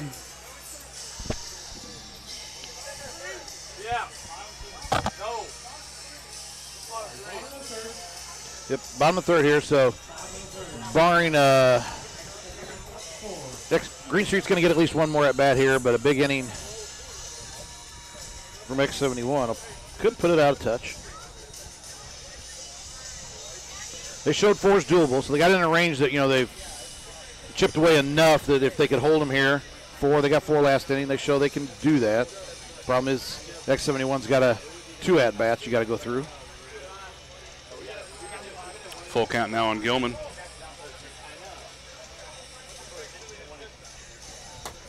And he turns on it, and he finally gets his home run this game. Hit about 3 of them foul.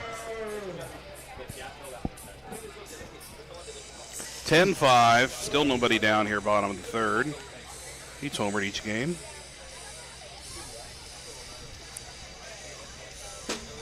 Carter Thornton looks at strike 2. John Alford in the circle. Looking for our last semifinalist here out of this game, and X71 with the advantage so far. Gets a swing Nice and a miss slider there. inside, gets Thornton to strike out. Second out. First out, I should say. Now Hanneken time.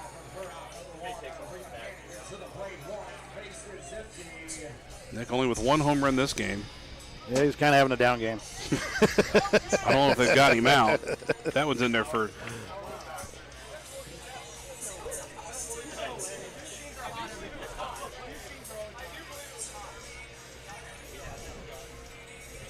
Takes it outside. First pitch was hot, apparently.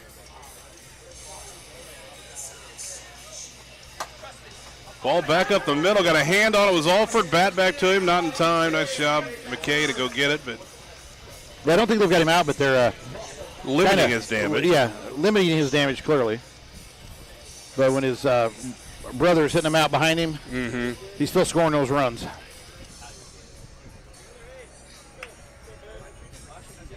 Bad Hanneken now from Alford. Ben's probably the only complaint here is that Nick's taking all the RBIs in front of him. Most of the game. Well, he's got 2 homers in this one. Yep. 4 last game. Turns on this one off the hands. Pop up to Young. Second out.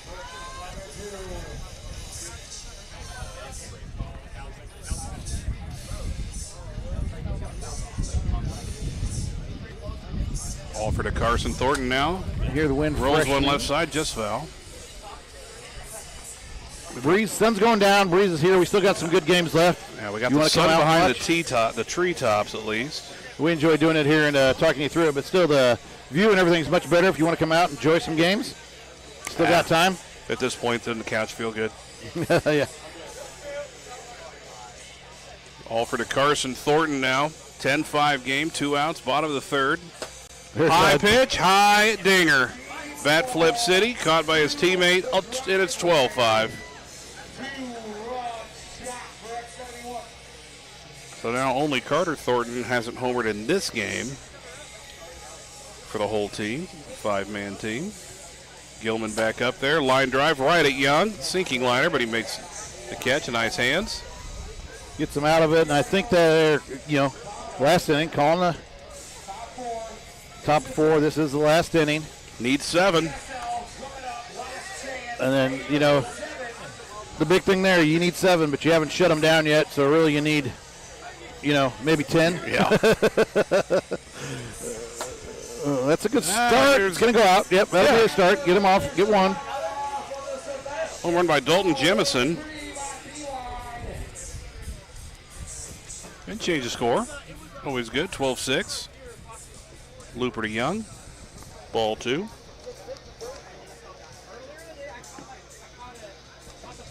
Down and in. Ball 3 to Young.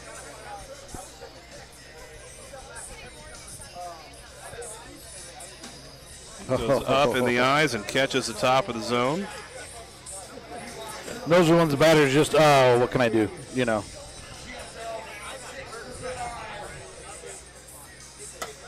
Has to Fights it chase off. this one up, and Gilman out of play, or I should say out of across the line to make the catch and staying in play to make the catch. 2 good plays he's had down the left field line there today. 5, 1 down. Dylan Smith hammers 1, 2 hopper through the legs of Gilman, and nobody at second. Dylan Smith rounded and went, but he's got to go back. Yep, ball in hand before he's halfway. You got to go back. Brings up McKay. 6-run game, 1 down. Got to do it here. Skies out of the zone, ball 2.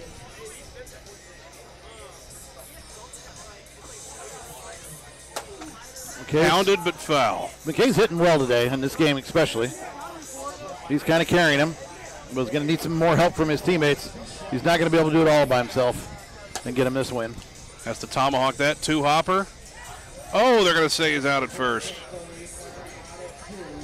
He's got a little groin issue. He was on base last time. He's been limping around a little bit. That's he took a bad step at third, it looked like. It's the only way you're going to get him, and that's the second out. Last chance now. Alford back up there. Pops it up. Lands in play. Spins back out of play. Nick's saying I probably should have came on that a little harder. So I said they're kind of just in cruise control right now. 1-2 pitch. Alford straightaway center. Oh, but Carter Thornton. He took away the home run, but then lost the handle as he tried to haul it in. So it'll be a single for Alford. I think X71's a little bit on cruise control here. They're playing hard, but they're pretty confident. Just relax. No, they only need 1 more out to move on. Jemison homer to start the inning. Just misses the 10. 12-6, 2 down. Jemison line drive off the head of Gilman. Rolls over towards the foul line. That's going to be an RBI single. Make it 12-7. 2 runners on. Will they get it back to the top of the order one more time? I mean, yeah, you're coming back. Young. Just got to keep Skied. Young. That's out. That's Probably. Out. Yeah, and that's out. into the driveway. 3-run bomb, Brandon Young. So it's 12-10. Are they going to make a pitching change? No, they're going to stick with him. I think they're, again, home team knowing what they've got. They're good here. Dylan Smith, Kyle McKay pounded. Just fouled. That could have been a changer. That one, I mean, with McKay coming up next and hitting the ball well and, 2 strikes. Dylan doesn't chase the 1 down and away. 2-2 count now. Hannikin to Smith. Doesn't chase that one down. Full count. You're the table setter for the tying run. And it catches the outside of the 10, and Smith goes down looking. And that's the ball game. What a comeback late. Yeah, they gave it everything they had. I mean, they put a little fear in them. Another close call-ish. I mean, X71 still had to hold it back left, but got her cut down to a 2-run game. Everything should be that close at this point. 12-10 win over Green Street Lounge. And the Final Four is set, and it's the top 4 seeds of the tournament. No upsets here, Illinois. I'm guessing there's usually always upsets. Yeah, right? there's usually 1 or 2, and somebody in there that moves on, but only really only 1 game in it that wasn't. So, I mean, the seeding's held. And the next 2 are semifinals. Who's going to play for the ship? Bang Bros and American Madish are going to start us off.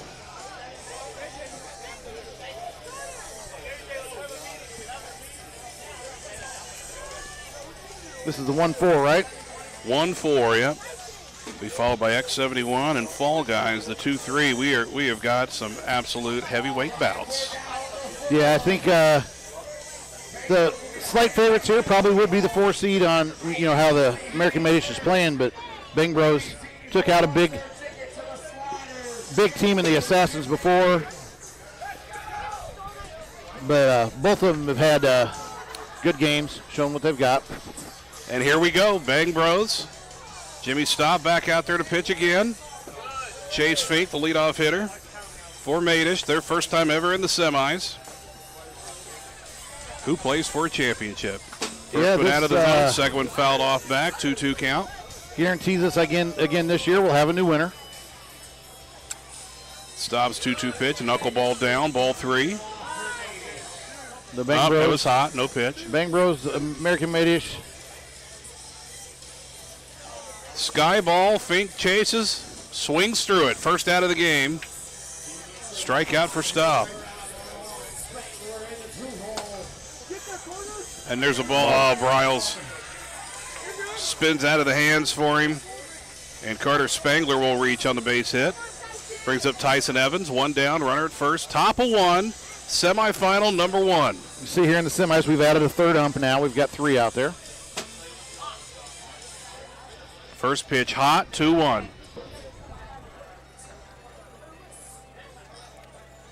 Staub, that one popped up right side, lands fair, but spins foul immediately.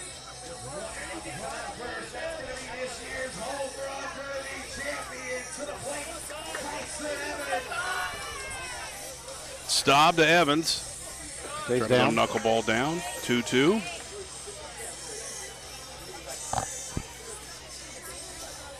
Spangler at first, 1 out. Driven to right, into the tree, and out of the tree, foul.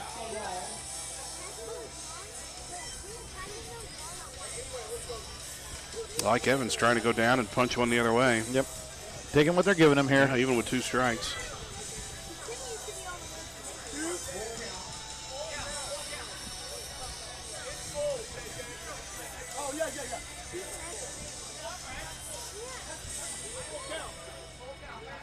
Talk about the count. All 3 umpires got full count. I don't know who's arguing it's not.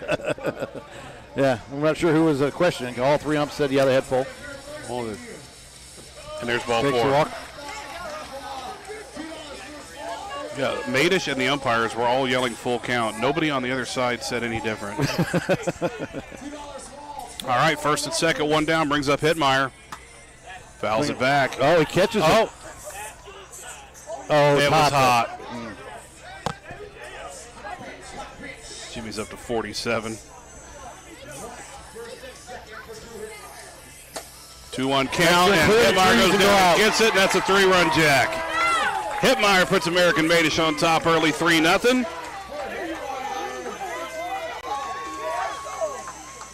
Clears the trees. Good piece of hitting there. Takes it out. Gets him the 3-run lead. Brings up Fink with 1 down. In there for strike 2.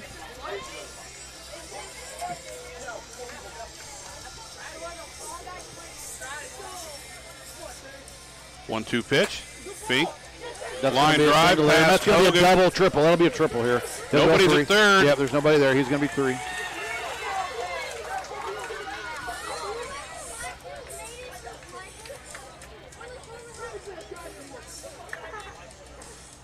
Pitch to Spangler, driven to center. That's going to hit the driveway. 2-run home run.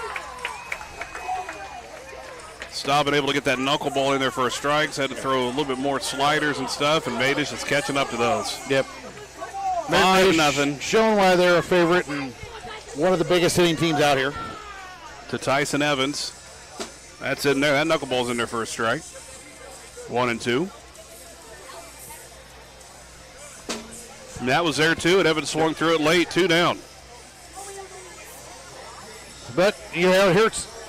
When you got 4, this is even more deadly. You got the guy that's put you up 3. Hittmeyer pops up towards the tree, but not going to get there. Hogan secures it for the 3rd out. It's definitely one of those benefits of 4 batters if they're all hitting. You're right back to that guy that's hot. 5 down in the top half. Bang Bros hasn't done this with a ton of runs. They've done it a lot with their pitching and defense. Yes. 5's not insurmountable, but 5 an inning would be a problem. Yeah, 5 an inning would be a problem, that's for sure. They want to get a few back here and get out and see if they can get a shutdown inning. Again, shutdown inning against American Madish is giving up 1 or 2, really, and you feel happy coming out of there if you can do that. Timmy Schmidt will lead off against Hittmeyer. Swings through the first one. A lot of animation from Hittmeyer. It definitely can be a problem. It's a quick pitch. There's the quick and pitch there we it talked is. about. Yep. Strike 3. He's really used it to his success. Brings Caught up a lot Staub. of guys off balance and got strikeouts with that. Jimmy Staub rolls That's one going to to be a tough third. play. Evans Tries to bats tap. it. Yep. And got him. Out at first. Sammy Driscoll on the call. Seeing the energy here American Madish has got there. Yeah. They're feeling it right now. Late in a hot day, they've got Yep. some life back. That energy and get a team like this, hits like this, plays with these emotions, it can carry them a long way. Jacob Bryles now gets a high pitch. Drive to center, feet back, makes the catch, lands, falls over the fence. That's it out. 1, 2, 3. Bryles gets a home run, Rob. Lands in, got a foot in, and then rolled out, but he got a foot in, back in play. That's the difficultness of that. You're on the fence. Again, we've said it so many times, but you're on the fence. You got to catch it. You got to stay in. You got to, more than just catching the ball. There's a lot going on in that, and a real nice play there.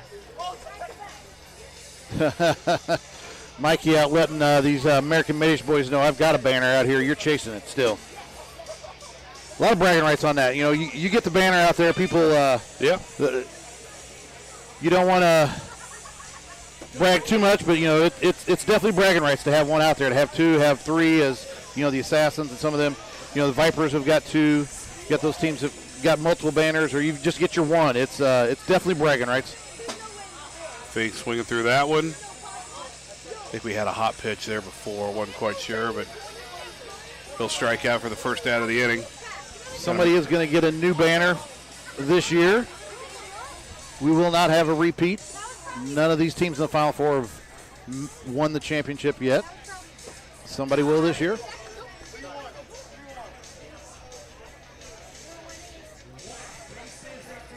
Spangler up now, bases empty, 1 down. And he'll draw the walk. I'm not sure, other than maybe Fall Guys, and a lot of those guys were on a team last year that was in the finals, but I'm not sure any of these Final Four, but this is most of these teams' first appearance, I think, in the Final Four. Well, I know Madish, it's definitely theirs. Pop out by Evans, back to Staub for the second out. 2 down now, runner at first, 5-0 lead for Madish.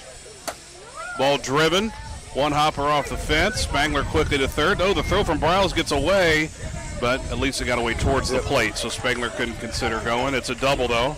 Yeah, and can they survive this? Can they slow the momentum here? Like we said, holding American Madish to 1 or 2 is a win. If you can hold them to 0, that's a big win when you're down 5. Fink swings to that first knuckleball that's just sinking down for Jimmy. 1-2 pitch now. Yeah, when he's got that going down. And like this that, one he smokes to the fence. the difference there is it wasn't dropping for him. 2-run score, 7-0 is the lead.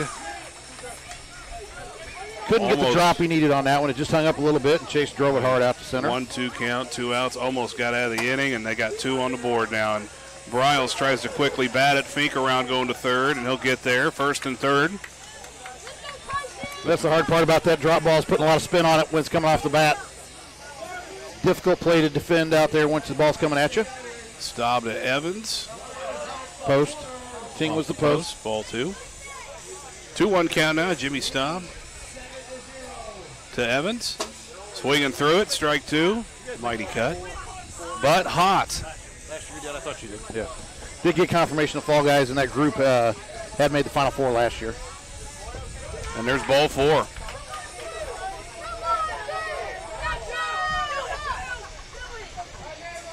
Brings up Hittmeyer. 2 down. 7-0 lead on the brink of extinction maybe for the Bang Bros. Yeah, from you were at a point where it felt like, hey, we're going to get out of this. Can we get out of this without giving anything up? And now, one swing and it's a 10-run. There's a 2-hopper. Hogan to Staub, who bobbled and caught it going to the ground. He's in the circle, but he was committed. He was committed. He was committed. Yep. So Staub from his butt shovels it home to get the out at the plate. They did get one on. They did get one. Yeah. I think there could have been a conversation about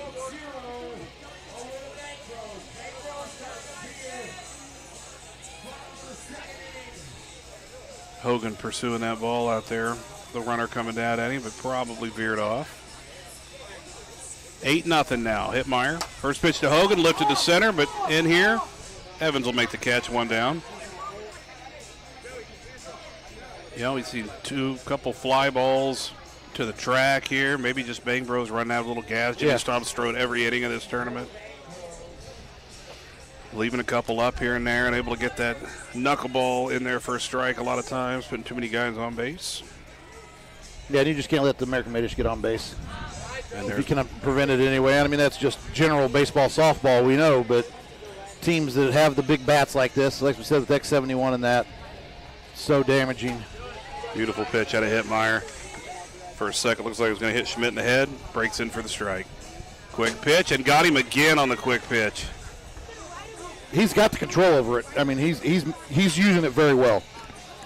Anybody that's watching's got to be ready for that. Runner at first, 8-0. Jimmy Staub up. He'll lift it, and just not anything there. Caught by Hittmeyer. We're through 2. The Bang Bros have been held scoreless. It's 8-0. Yeah, it's getting dangerous for him here.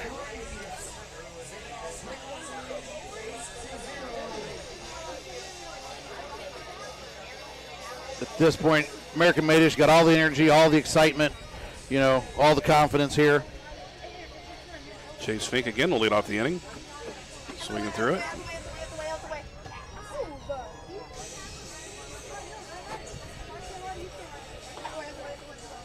Like, see, we got the Wolfpack out there in center field.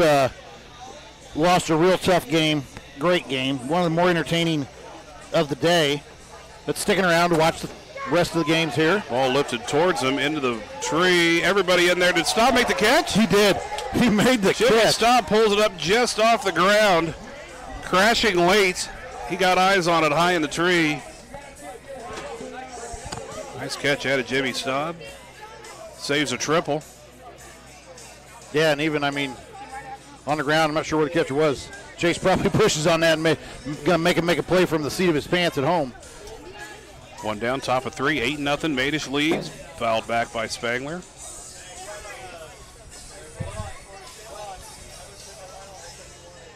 Well, they got the first one. Got to find 2 more and get to their at-bat. That's still 2 hard outs to find. Spangler chasing that knuckleball down, but in the zone. Swings through it. Strike out.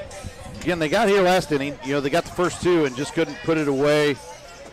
Up and in. Get out of it. Gave up another 3. See if they can survive here. Get out of this. That was going to be in there. He fouls it off right side. Good hustle by the catcher. Never know. 2-2 count now. Or was that hot? That was hot. 2-1.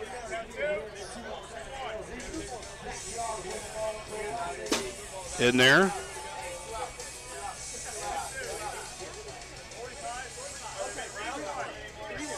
Now 3-1 count. First one was the no pitch. Now that hot one right there made it 3-1. The radar, there's the delay when we have this. Well, if you're watching home, the That's delay a is it's the radar does go to the earbud in the Full count umpire's pitch. ear, but there's a delay on getting that relay of what it is to him. Fouled So off. sometimes we have a wait on that. Boy, every time Jimmy Staub looks like he slings that arm, feels like it's been calling him hot. It does read different pitches, different people a little different, but it's the best, you know, with what we've got, what we can do here, and it's Yeah, I mean, it is fair enough, fair across the board on that. I but think on these knuckleball, there's no way that ball is traveling that speed, but his arm speed is. Yeah. Hittmeyer in there after Evans draws a walk. 2 down, runner at first, 8-0 lead for Madish. Ball 3 down. Again, 2 down here, got to get the out, got to find it, limit this as best they can. I know that's always the goal, but it's what they need to get out of it here and survive. Ball 4 again. Hittmeyer draws a walk. With the way Hittmeyer's pitching right now, you know, 8's going to be hard enough. You know, you're not going to be able to give him many more and try and capitalize on that. Brings up Chase Fink. Popped It's going to be up. a chance to get out of this inning. Bryles under it, makes a catch, inning over. They survived that inning. They are the home team, so they're going to get the at-bats to chase. You know, they're being down, at least being the home team, you do get that last at-bat.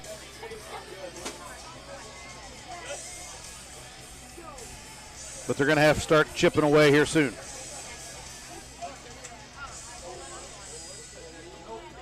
First pitch of Bryles down. Jacob Bryles trying to get this 0 off the board for Bang Bros. And there's a line drive off the wall, stays in the yard. Nice effort by Evans out there in left field. Just went around his hand, almost looked like. Just hits the top of the fence, stays in play. Leadoff laser beam single brings up Jack Hogan. Submarine off the top of the sign of the 10 for the strike. Yeah, there's not much you can do with that. That ball coming down like that kisses the very top of it. And there's that. I mean, how many outs has he got with that? That quick pitch, and they're not ready. Be ready is all you got to do. I mean, brings up Joey Staub, put the glass on the back of the head, in case the sun comes back up. And, rightfully, smartly, he doesn't usually do it until he's got the strike on him. So you've got to be more prepared, knowing, with 2 strikes, it could come now. There it is. More of a screwball comes back. Fink out got him at first. Nice shovel from Fink. 2 down. Still haven't been able to put crooked number up there yet. Looking for the. Or even a skinny number. Yeah, skinny number, yeah. Tippy Schmidt. Runner at second. 2 down.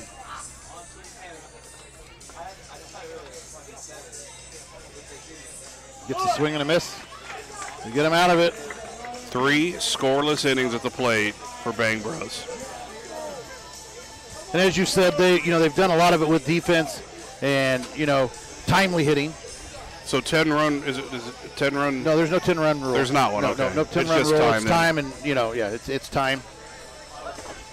Where we're at, time we're on, I would expect, unless American Madish would blow it open here, they might go the full 5.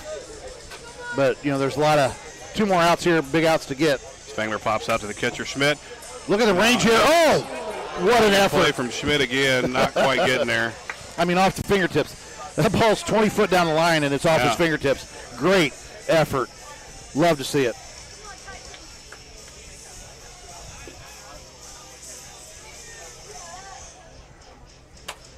Lifted by Evans, not deep enough. A little miscommunication, but they corral it. Bryles let it go last second. Heard Hogan call for it. 2 down. Bottom of the 3rd. He's come out last 2 innings. He's got the first 2 out and nobody on. He's struggled a little bit to get that 3rd one. Got out of it safe last inning, but got a few on.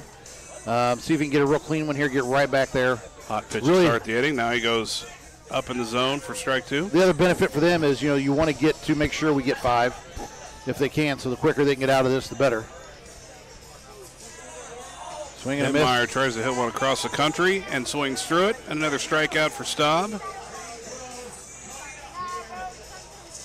So they hold him at bay at 8-0. Can the Bang Bros get anything rolling? Trying to get confirmation. We playing 5? We're playing 5. Just saw from 2 of the umpires out there we are playing 5. So Bang Bros will get 2 more chances at it here. Hitmeyer back to the hill. Submarine right back at him. 1 hopper, gets Staub. 5 outs away for American Madish from their first trip to the championship. Jacob Bryles up there now. At this point, when you're up 8-1, you just got to tick them off. You got to tick those 5 off any way you can. Just get the outs. Don't worry about little mistakes or little 1-run things. You just got to continue to get your outs any way you can. Hitmeyer to Bryles on the 1-2 count. Lifted right side, nobody there. Oh, Hitmeyer was there. Closed the gap in a hurry. Races over and makes the catch. Shows the speed, shows the athleticism there. Makes nice range. Watches it in. Still full energy. I hate young people. 2 down in the 4th. Hogan up. Misses inside. The bat flip across. Hits the ball all we have. 4 outs away here now for the countdown for American Madish. Counting outs, that's a dangerous game. Slicing ball, Hogan stays in the yard. They've had 2 home runs stay in the yard by about 6 combined inches. And now Joey Staub. Just can't get on the board. You feel if they could get on the board, maybe get something going. They just can't get that first one on the board. Need the one. Yeah. Got contagious energy going. quick pitch over. And that's the first everything. quick pitch that's really missed, and it's not been, in the zone to make him want to hit it. But he gets a swing and a miss to get out of it. Strikes him out, and they are scoreless through 4.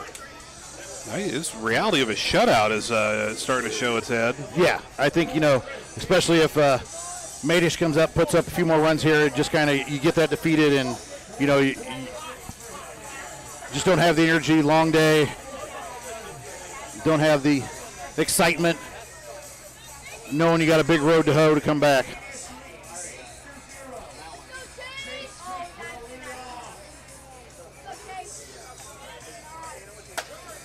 Driven by Fink, left center, gone. 9-0 Madish.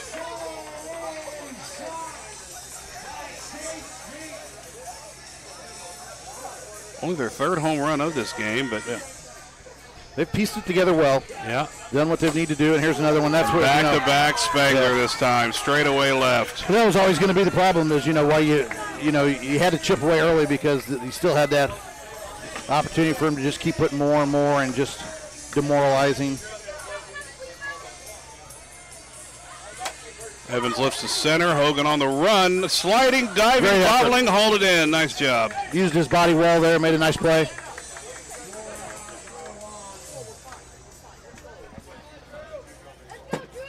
One down here, Hitmeyer up. Yep.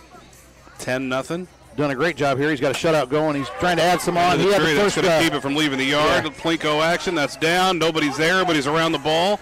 Triple for Hitmeyer. A little bit of difference. First inning, he got a 3-run home run out of that. About 6 inches to the left, it was out. 6 inches to the right, it comes back down in play. And here's Fink. Ground ball to Hogan. Quick shovel. Got him. Quick the turn run to home. across. Not in time. 11-0 the Madish lead. Speed kills. It does. This is much more a fast-pitch softball game than a baseball game with speed and the way you've got to make plays in that out here in some ways. Bases empty, 2 down, 11-0. Spangler up now. Already has a home run this inning. Went back-to-back with Fink to start it off. Up and in there for strike 2. No, with he had a home run this inning, didn't he? Yeah. Yeah, but didn't. Fink's was out, yeah. Second of the game. That's down for ball 4.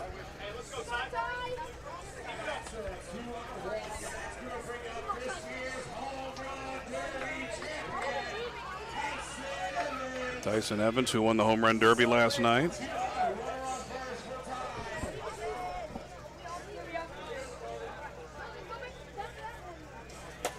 Skied to center, and boy, they had to remind him he's a home run derby champion. Homer to straightaway center for Tyson Evans. 2 makes it 13-0 here. Yeah, that's his first homer of the game. That's the whole team is homered now in this one. Spangler twice. 13-0, and Bang Bros are just kind of They see the writing running on the through wall. the motion. Yeah, going through the motion, see the writing on the wall.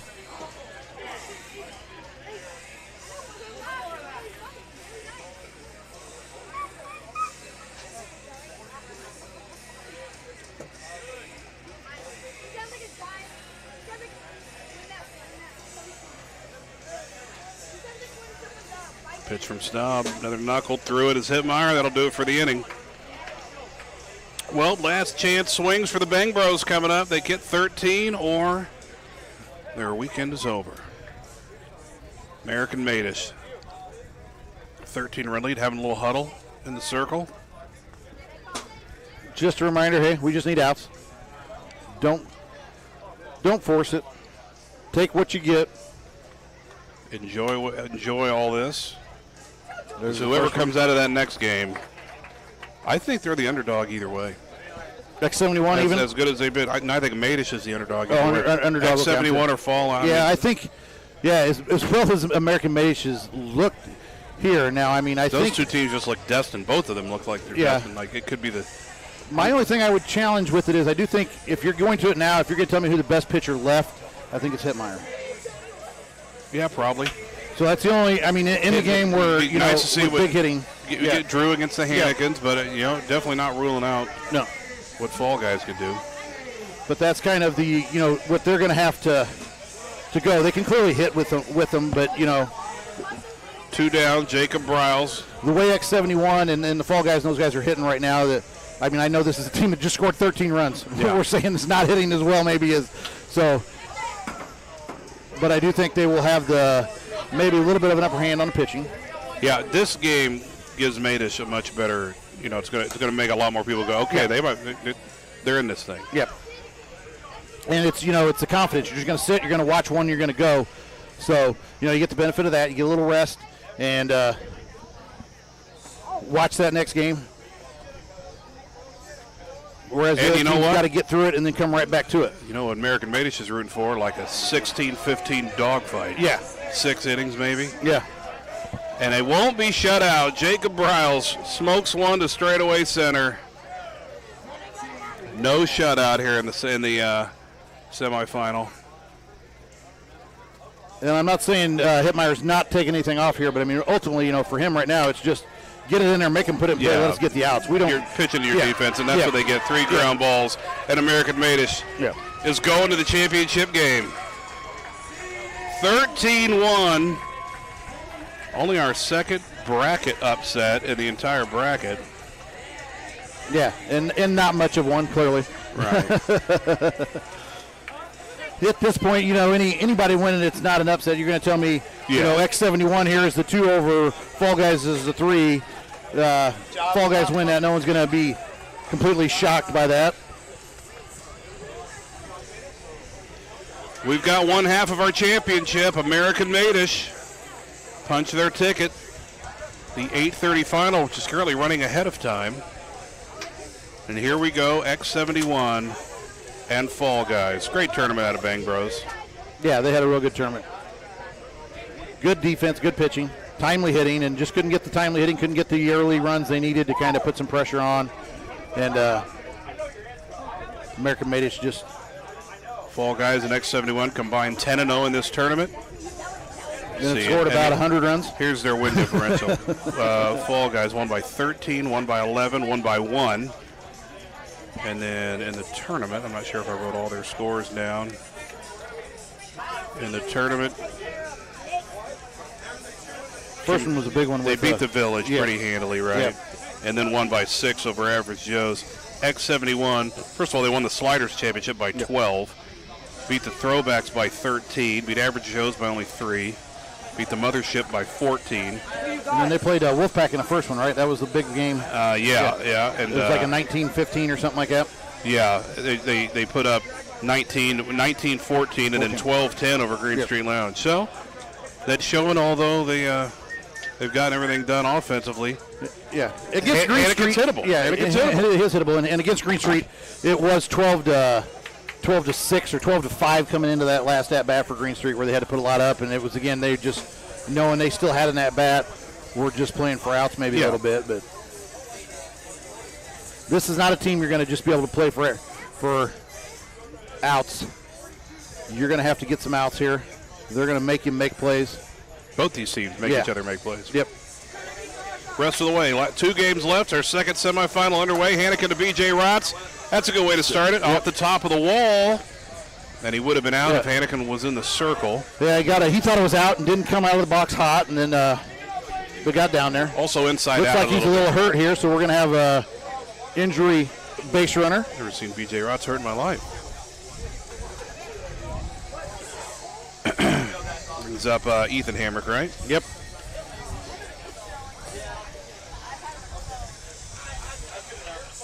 There's something to be said for the old guy, air quotes, being your leadoff hitter, right? That's right. Yeah. Ethan Hamrick looks at strike 2 in there. Full count now. Runner at first, a pinch runner for Rotz. And Hannikin up at the zone. Punch it down the third base line where there's nobody at. Hannikin stays it. But Montgomery will scamper to third, second and third with the double. Stays at the plate, does not go to third there, and allows them to each advance one more base. Nobody out. Bring up Jackson Byler. Curveball in the zone, line drive. Carter Thornton drops it. Safe at first, and the run scores. I mean, that was a laser beam. It was. Carson had just a split second to snag it. It just bounced off the hands. Sky ball gone. Yep. Evan Hamrick, 4-0 lead for Fall Guys. 4 hitters, 4 runs. Evan Hamrick with the big blow.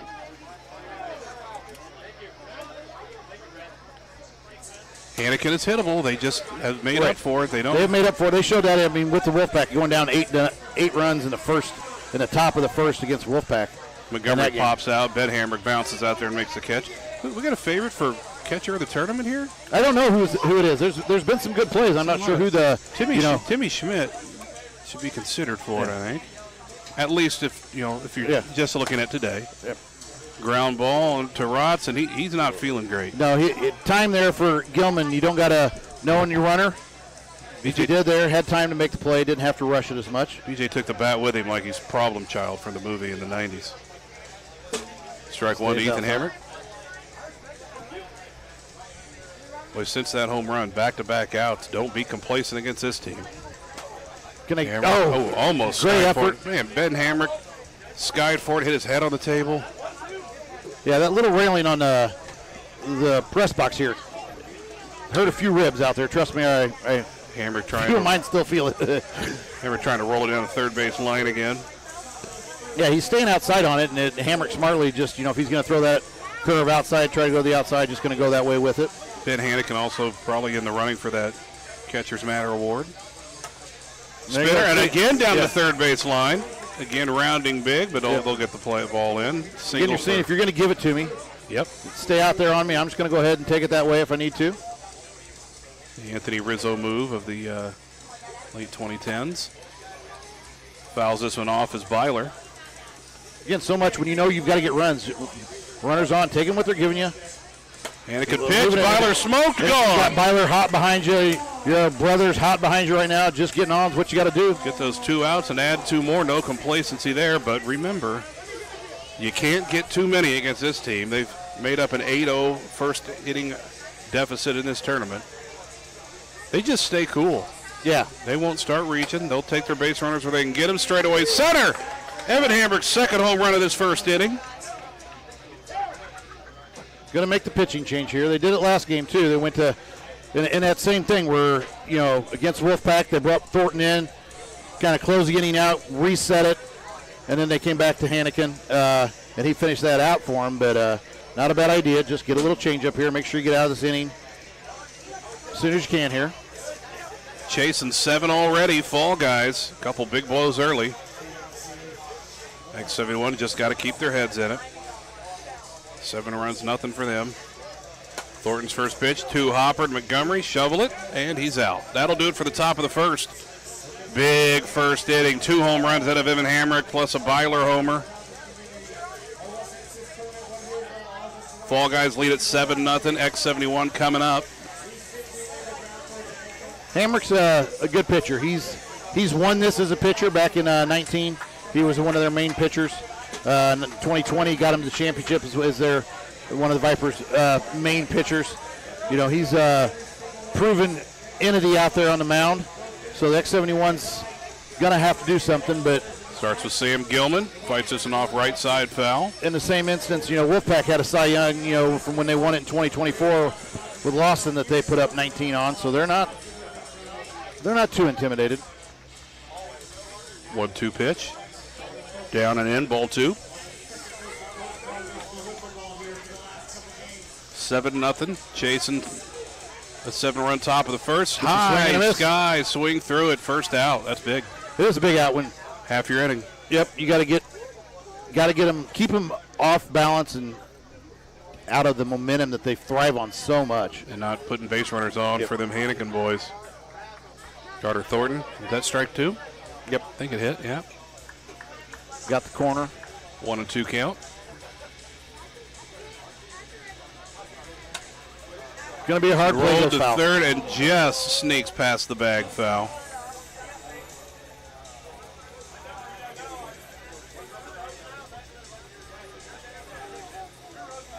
Carter Thornton now still with a 1-2 count. 7-0. Early lead for Fall Guys. Bottom of the first here.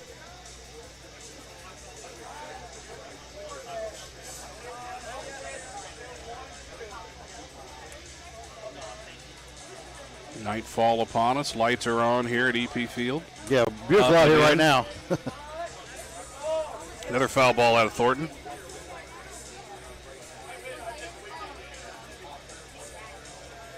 do a great job at lighting this field up, just for temporary lighting and everything. Really is well lit, easy to see, and, and play. There's no disadvantage playing these night games.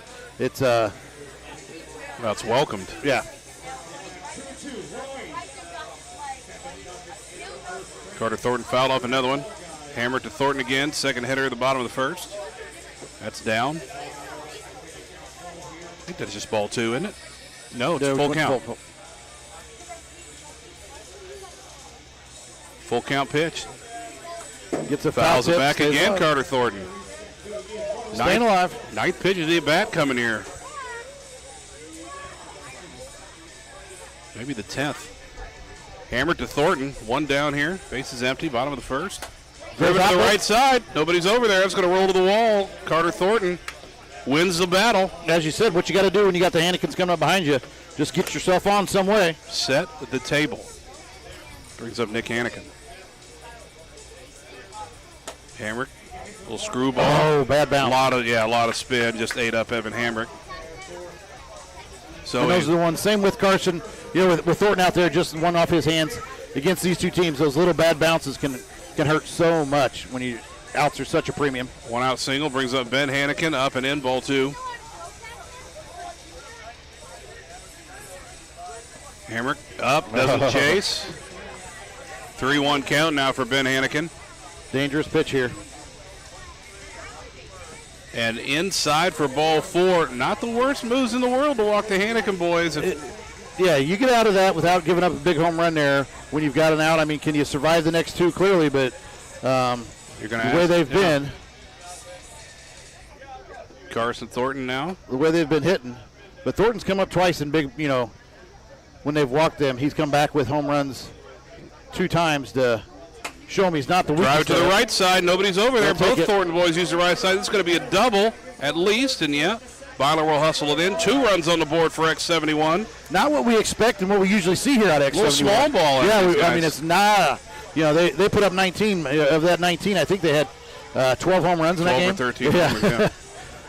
Now, Not the normal way you're seeing them score, but they're taking what they're given. first pitch hits Gilman, 2-1. 7-2 the score, 1 down. That one's down out of the zone for ball 3.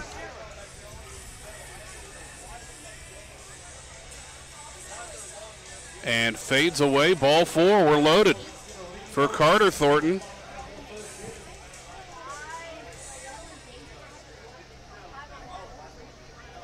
We might be here all night if we play 5 innings on this one with this run scored. Already Carter Thornton turns on it off the wall. That's scoring 1. They get it in quickly. Nice job defensively there by Byler. Good base running by Thornton. Hey, we've only got 1 out. I've got my Yeah. 2 big boppers He knows here. who's up. I don't That's need right. to. I don't need to make the mistake. One Good swing. intelligent base running. One swing from erasing the deficit in the bottom half. Oh, that's up in the zone. One hopper. Great play. Get his footing back, but beat it. Safe. Oh, what a play by Byler. Byler's made 2 great defensive plays there. Byler could not get in a position Yeah. to throw. He scooped it and was Yeah. losing his footing. But still, you hold Nick Hannikin to a single. It is 7-4 now with Ben Hannikin up. Hammer to Hannikin. That's outside. 2-1 count, 7-4, bottom of the first. Up. Hard to and say. This out of team's the been zone. down 8 runs and 7 runs, and one swing here could erase both of those Oh, you can erase Ben 2 Hannikin wants to see that huge one again. deficits in the top of the first inning in 2 games here in the bracket play. That's got to be scary for anybody out there. Full count pitch to Hannikin. 1 down. Up. That's going to be an Dribble out. back. Okay, get back Hammer to it. He took it does. back. He tried to shovel it home after touching the middle circle. Ben Hannikin's out for the second out. Just gives up the 1, so stay up 7-5. Ben is out, right? Yeah. I don't think he knew it for a second. 2 down, second and third, 7-5 He's now. running down the line, didn't see him dive to the circle, and he just saw the ball loose back there. Didn't know if he threw it home, trying to get the out there. Brings up Carson Thornton. Second and third, tying run on second here in the bottom of the first. Drove into his last at bat, going oppo with it. I'll be surprised if he tries to do that again. Takes ball 1.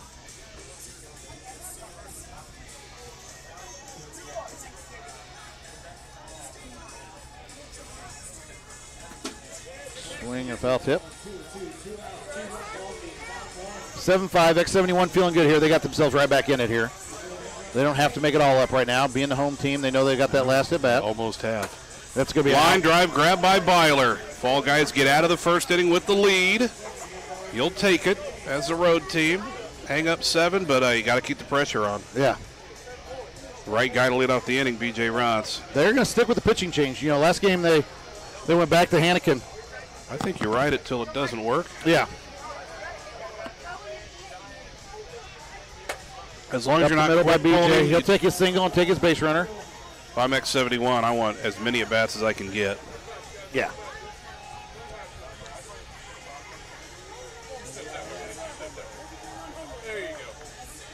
Leadoff single for Rotz. Up and in on Hannikin. I'm sorry, on Evan Hamrick. Ethan Hamrick. Yep. I'll eventually get there. I doomed this Hannikin against Hamrick game all day. In there for a strike. Nice pitch out of Thornton on the outer It half. wasn't easy. We had all the Rogues and Lawsons against all the Hannikins, Thorntons, and Carter Lowe, that's driven to center, off the fence in the air. And another single. That is about the 5th foot from a home run shot we've seen in the last 2 games. yeah. Brings up Jackson Byler. Fall Guys keeping it on him. Keep applying pressure. Ball 1. That's what you got to do in these games with these 2 teams like this hitting is you can't be the one to not hit. Ooh, Byler trying to hit one to the street. It may just be at this game whoever blinks first and has an inning that they don't give, 5 or 6 or something may be the ones that come out. Knuckleball doesn't do a thing. Over the American flag. 3-run home run Byler. Second dinger of this game. And smartly there, Hamrick, Ethan coming in, and he's like, yeah, we're excited. He's like, hey, we got to keep going, guys. We got to keep going. Yeah. We can't, that's not enough. We got to keep hitting. We got to keep moving. Evan Hamrick, there's a shot, possibly, yes. 3rd home run of the game for Evan Hamrick. And they're going to make the pitching change here. Back to Hannikin. No warm-up pitches. Montgomery jumps in there. That's up in the zone. And he goes up and tomahawks it back to back to back. Montgomery's first homer of this game. 12-5. And what you've said with it is it's 12-5. They're back down 7 again here. But, They got their 5 back. X71 really doesn't look too rattled right now. No. Back to back. You got to find something here. You got to find something quick. B.J. Rotz leaves the yard. First one of the game. With nobody out, 4 consecutive home runs. You gotta find it out here quick. Ethan Hamrick. Spinner in there for a strike. Came a little quicker, and then Hamrick wasn't quite ready for it, but Goes gonna off punch there us in again. the other way. Just keep doing it. Yeah, if you're going to rush me and you're going to do it, I'm going to go that way with it. I'm going to take what's given me. Not happy at how quick the pitches were coming Yeah. in. Jackson Byler right back up there. Line drive caught. Oh, no, it's not a force back here. It's, yeah. Through to the circle. Gilman made the scoop for the first out. That was a hard play. Back to Evan Hamrick. Ooh, up in the zone. Let that one go. And in there for strike 2. 13-5. Fall Guys with the lead over X71. No lead. Safe against this team. Yeah, it is And definitely a team that's out here. Screwball, gorgeous pitch out of Hannikin. Their philosophy for the X71 over anybody else here is we are going to out-hit you. Massive strikeout. Getting Evan Hamrick for the first time. 3 home runs in this game up to that point. I'm not saying their pitching's a slouch, but they definitely, their philosophy is we're going to out-hit you. That's going to be a tough play. Straight away center. Carter Thornton goes high, but just out of his reach. And the second home run of the inning for Braden Montgomery. This one a 2-run shot. Back to B.J. Rotz, up and out of the zone, ball 2. That's a nasty pitch there. Not much you can do on that when he hits the top like that. New biggest lead of the game for Fall Guys, out to 10 now at 15-5. Up to B.J., line drive Again, off right the up the top top. of the fence again. Yes. I mean, these balls are hitting the yellow practically. Montgomery He running. has done a good job not being 100% here. He's got on every time, I believe. I don't think he's made an out. Making Or maybe one, but I mean, he's at least, hey, if I'm not 100%, I'm still going to get the hits. I'm going to get runners on. Ethan Hamrick now looks at strike 1. That one coasts in for the strike. Strike 2, I should say. 1-2 count. 15-5, your Fall Guys lead. That one will screwball away for ball 2. 2-2 count. 2 down. Runner at first. 15-5 lead for the Fall Guys here. Top of the second. This one turned on right side. Caused the tree, but doesn't knock it down. And this Ethan is Hamrick his dangerous. first home run of this game. I know X71 can put it up big, but, when you're down 12, Now it's starting to become. yeah, your time is going to be a problem here. Are you going to have enough at bats, to get it back? 17-5. Now Byler goes floater. Not quite in there. Top of the second, 17 Fall Guy runs. You were going to have to outslug them. That was a hot pitch. That doesn't count. Stays inside, can't get the break. 3-1 count now, I believe. On Byler, bases empty, 2 down. X71 just trying to get out of this. Yeah. All 4. Back to Evan Hamrick, 3 bombs in this game. Ephus off the mark. 2-1 count. Hannikin to Evan Hamrick. Back to the floater. Maybe a little bit of the starting to feel the pressure here. Clearly a 12-run deficit in the second inning. That's in there and That'll popped get him out up. of it. That should get him out of it. Wow, Evan Hamrick after 3 home runs, his first 3 ABs, 2 outs in the inning. Pops out to Hannikin. So you're through 1.5. X71, again, don't need them all, but they're going to need to put a big crooked number up there. Yeah, I think they got to get, to make it manageable now. You got to feel like you got to get back to within 2 or 3, and to get to back within 2 or 3, you got to put up a double-digit 10 spot yourself, 9-10 there.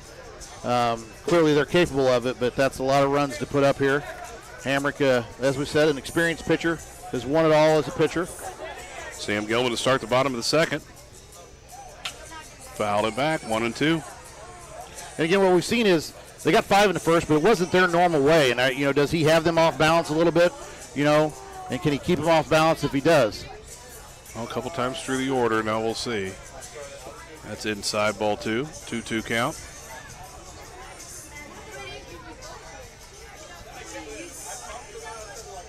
Two delivery.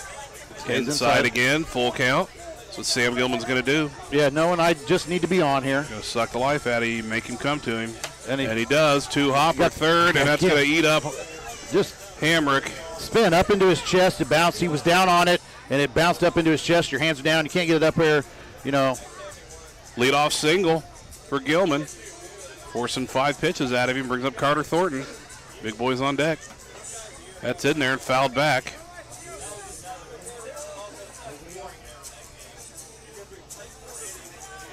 Down 12, X71 here, bottom of the second. Yeah, they got to do more than chip away. They got to take big chunks. I mean, you got to do it. Take There's time a off. dribbler, and he's Hamrick was going to try to stay home. Knowing rightly there, knowing my only chance, I got to be able to keep my foot in here. So I got to it, and is it going to get to me? If it doesn't, it's a hit. You just got to let it go. But your only chance was to stay Perfectly there. placed swinging bunt brings up Nick Hannikin. There's a Foul big ball, tapped to himself, and what an out. And what a play out of Braden Montgomery. Big out there. Can kill what little bit maybe of momentum they were starting to get. Nobody out, runners on. Brings up Ben Hannikin, 1 down. Up and in, ball 2. They need to find those big bops here, get some of that energy that they thrive on so well. That one Misses just kind of outside. coasts away out of the zone.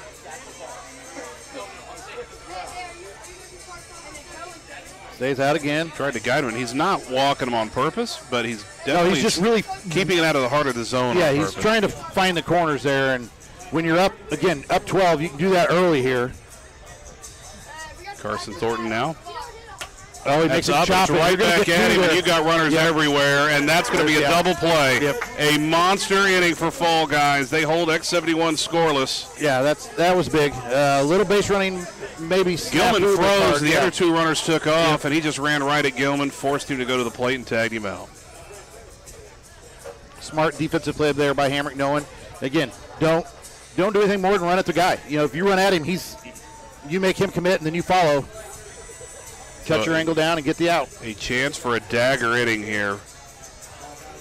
7 in the top half, 5 in the bottom half, 10 in the top of the second, and a big 0 in the bottom of the second. That might be your first flinch in the tournament out of that 71.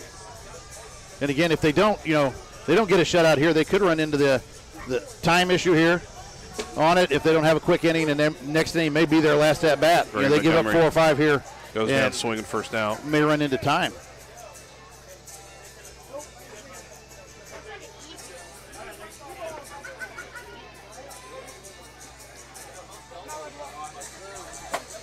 Hard hit. Hammered line drive, Makes the play. sliding catch out of Thornton. He I had think it. he was had down it. and it was on the turn, then he got it. Yep. Had to play, was down with it clean. And then when he came up, it came out of his hand. 2 down now. I mean, one big thing would be to hang a goose egg right back at him. Especially with a goose egg and nobody on, really. And that could be it. Nope. Now bounce off. Hannigan tried to shovel it back, but he got it beat out. Yep. But really, limit runners on, limit the energy they can even get from that of saying, oh, we were close. Yeah. You know, you just got to really have it shut down here, keep this. You get the bouncer back to the pitcher, and Yeah, just off tough the hand. play, but We've seen a lot of them, you know, they're out here, they're pressing. It's getting a long day. The turf out here is wearing down after 100 and at this point 101 game. We're into our 101st game. You know, bounces aren't as maybe pure and as clean as they've been. Byler up there. Field looks beautiful after 100 plus games. 2-2 pitch, bounce back Oh, off Hannigan again, but he's going to win the race to first. He doesn't. Hannigan dove at the bag. The ball, as he tagged the base, the ball squirted out and rolled out of play. We're going to have a conversation. I think he had possession of the ball when he hit the base. The base knocked it out of his hand. Does that count? Yeah, we're going to see what they say. He did not lose it going to the base. No, he lost Is it like crossing the goal line? Does he just have to get to the base, or can the base knock it He had out? the ball in his hand. He's out. He's out at Yeah, first. he had the ball in his hand. I think that's the right. He had the ball in hand when he touched the base. I thought it was too, but and then obviously it was with a glove if the ball pops out. difference. But, you know, with ball in hand and, you know, the nuances here we go with, that's, you know, probably the right call. That could have been a massive mistake. Yeah. Already against the brink. You got to take that run back, right? No, that's the out there, so it's 17-5. 17 is right. We're looking here. You guys got, that run doesn't count, right? Hey, that run didn't count, right? Run didn't score. This one's saying 18. I don't know. Up and into Gilman, pulled foul. All right, that's the Sam Gilman. Might bring him back to life a little bit. Yeah, we're getting it corrected there. That run did not count, so it goes. Oh, there's no way that should be going back to 17. Yeah, we just got, like I said, our scoreboard's not good here. I just was making sure what they've got on them. On the big scoreboard. There's a hop there. 1-2 pitch to Gilman coming here from Hammer. Inside, ball two. I think the best thing out of that quick inning for them is they've assured themselves, I think, now 2 more at-bats for X71. When you're down 12, that was probably the biggest benefit they got out of that. Full count now to Gilman.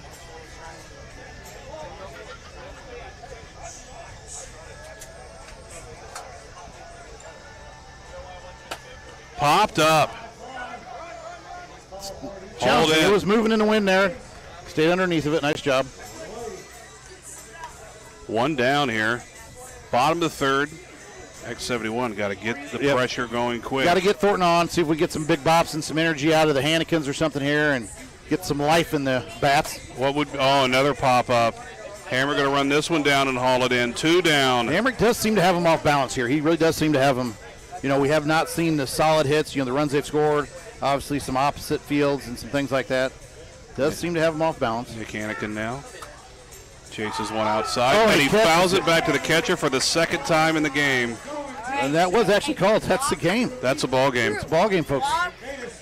Wow, what a game for a Fall Guys. They're holding the 5 runs to 5 runs. Only 3 innings, but still 5 runs. And Fall Guys will head to the 3 seed and the 4 seed. The 1 and the 2 go down in the semis.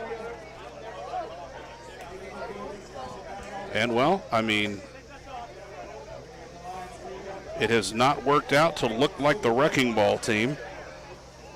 American Madish 13 runs in the semi. Fall Guys 17. So you've got 2 teams that look like they're the powerhouse coming in.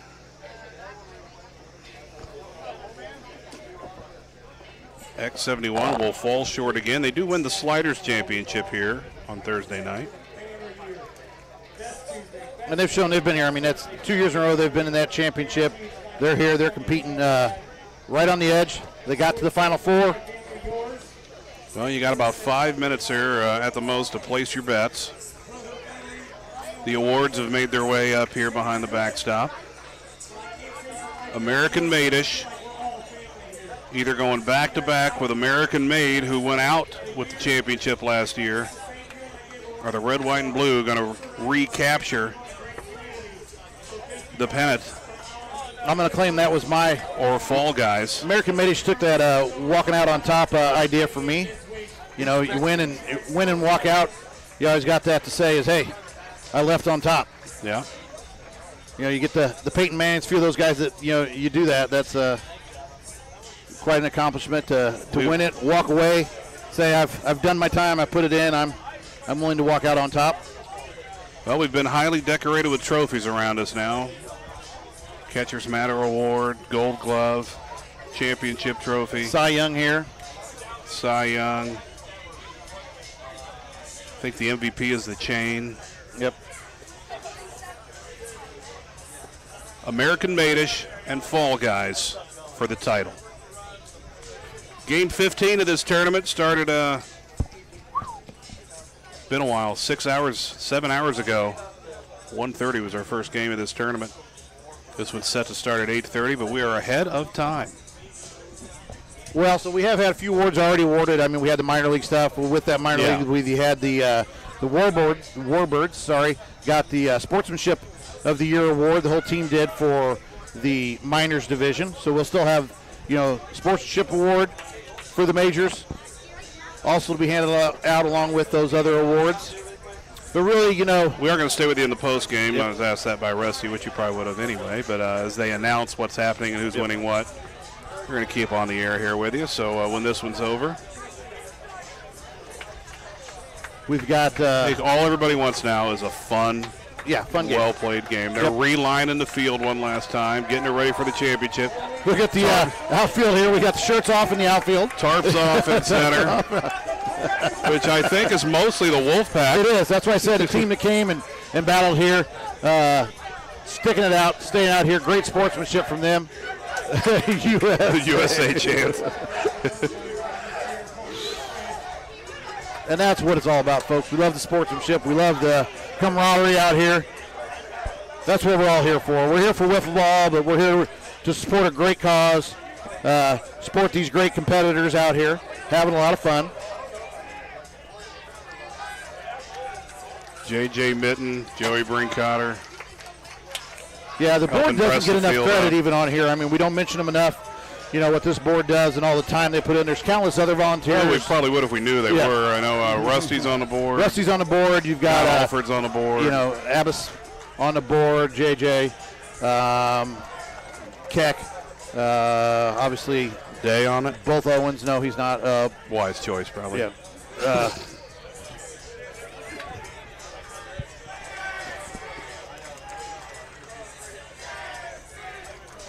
John Alford, we said Chase Fee getting some chance from the Tarps off crew in center. Jeff Owens making some pre-championship game announcements. This is what it all comes. It's a lot of work to come down to the next 4 or 5 innings of wiffle ball. Yeah, unless it gets out of control, they usually do try to play 5. They've had a few years where it's got out of control and they ended it. But, you know, they generally try to play 5. The way these two have played, you know, we've seen them play. We're probably likely to get 5. Should be hopefully a close game. More likely to be a higher scoring game. But, you know, we thought that last one was going to be 2 high scoring teams. It didn't quite pan out that way.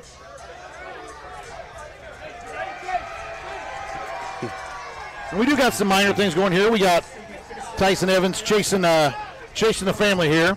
Yeah. Only one of the family not to get this championship under his belt. We got Ethan Hamrick and BJ Rotz trying to win their Ethan his 3rd, BJ his 2nd, but both of them doing it on a new team. Be the first ever to do that.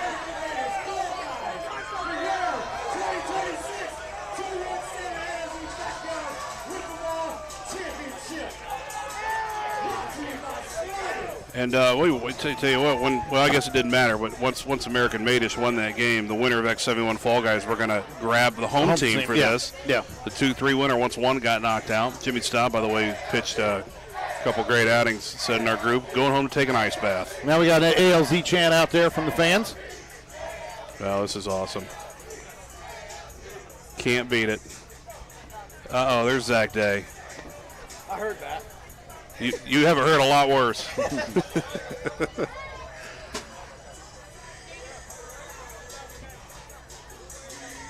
American Madish, Fall Guys, a little bit of a breather for both.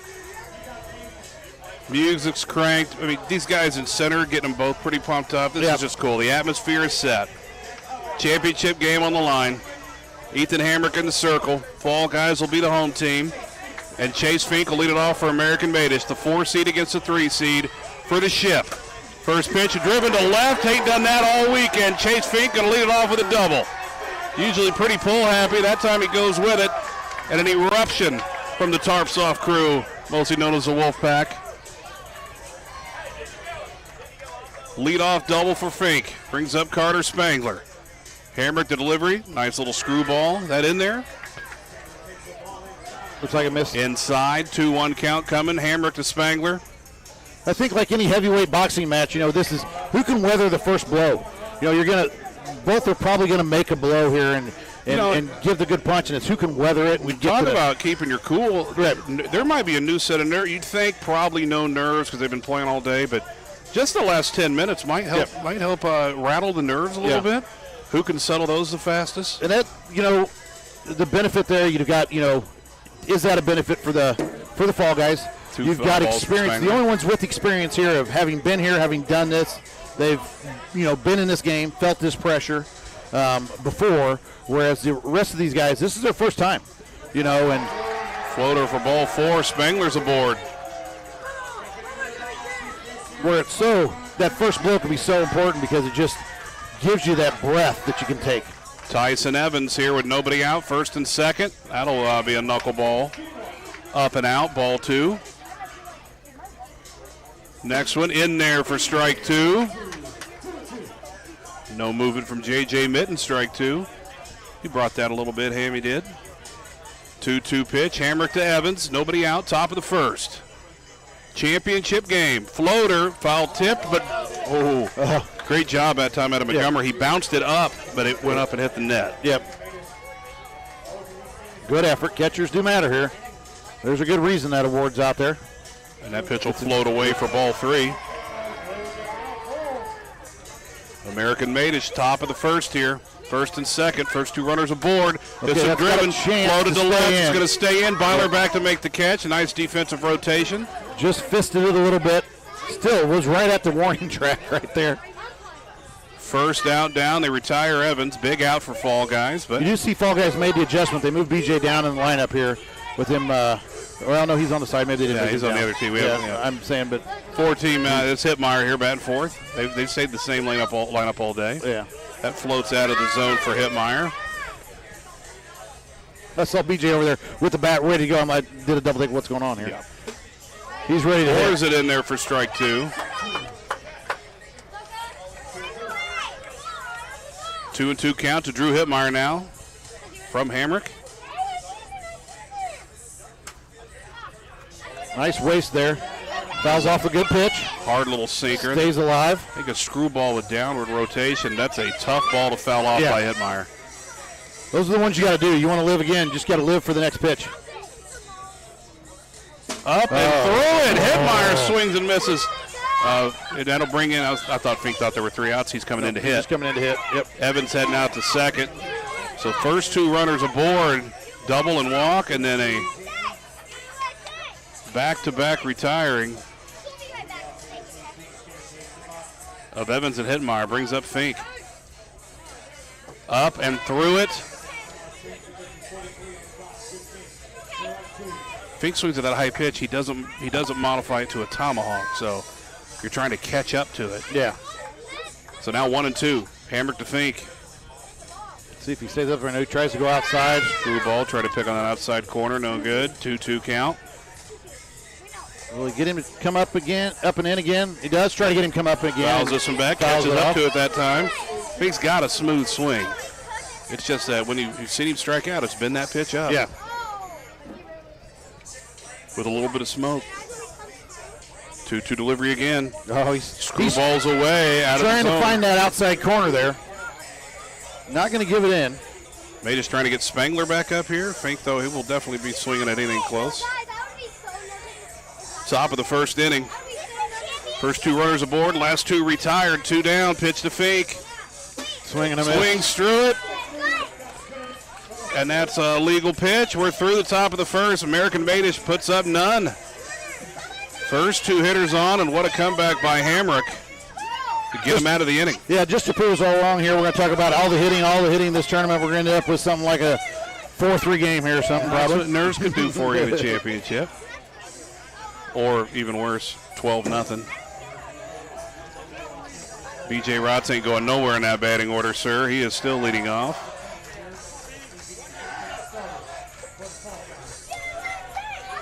Drew Hittmeyer to Rotz. That fades away, ball 2. If Drew Hittmeyer gets locked in, we might have us a low-scoring game.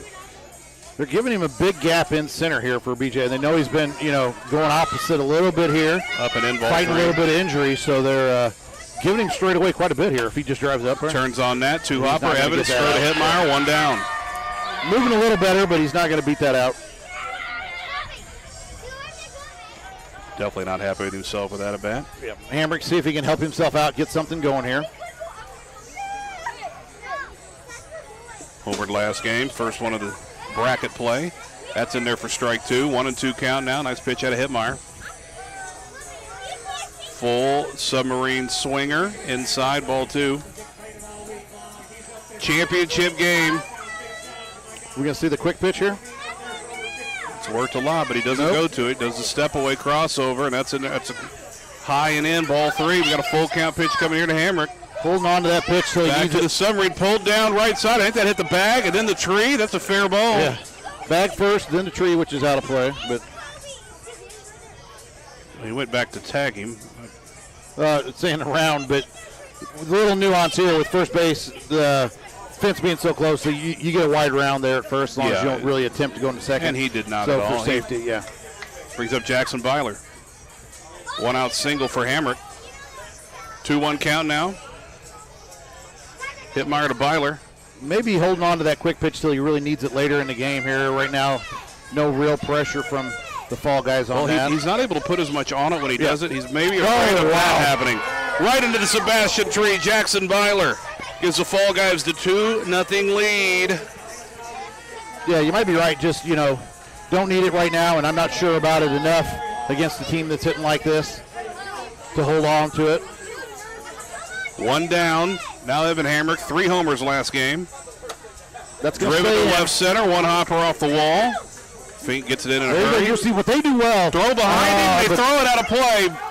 Hamrick's going to get second. Yep, just get second. But you see, they do it well with Spengler, but just a bad throw with the guy running behind.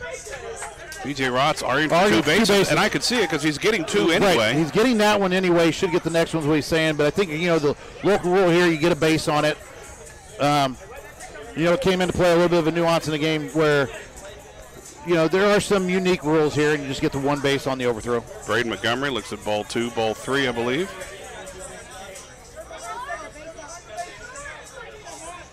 Hittmeyer. Up and out of the zone, up and in.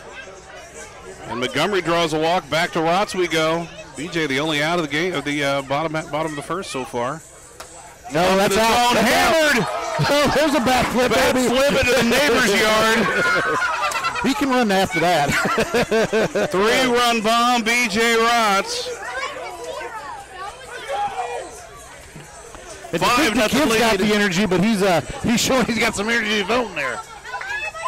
That was not as good of a bat flip as when he hit a grand slam off his son, but still here it is. On It's top of the press box. The first blow's been thrown, and it's really going to be crucial how, okay, it's there. Just get out of the inning, come back. Can you do something on American Madish? There's a quick pitch in there for a strike. Gets And that's going to retire Hamrick. Two down. He's shown it works. It's just that it gets guys looking. It gets them making bad swings. Back to Byler. Submarine pounded straightaway center. Back into the driveway. Second homer of the inning for Byler. 6-0 Fall Boys. Ooh, Evan Hamrick wanted that one back. That screwballed back into the zone and hung.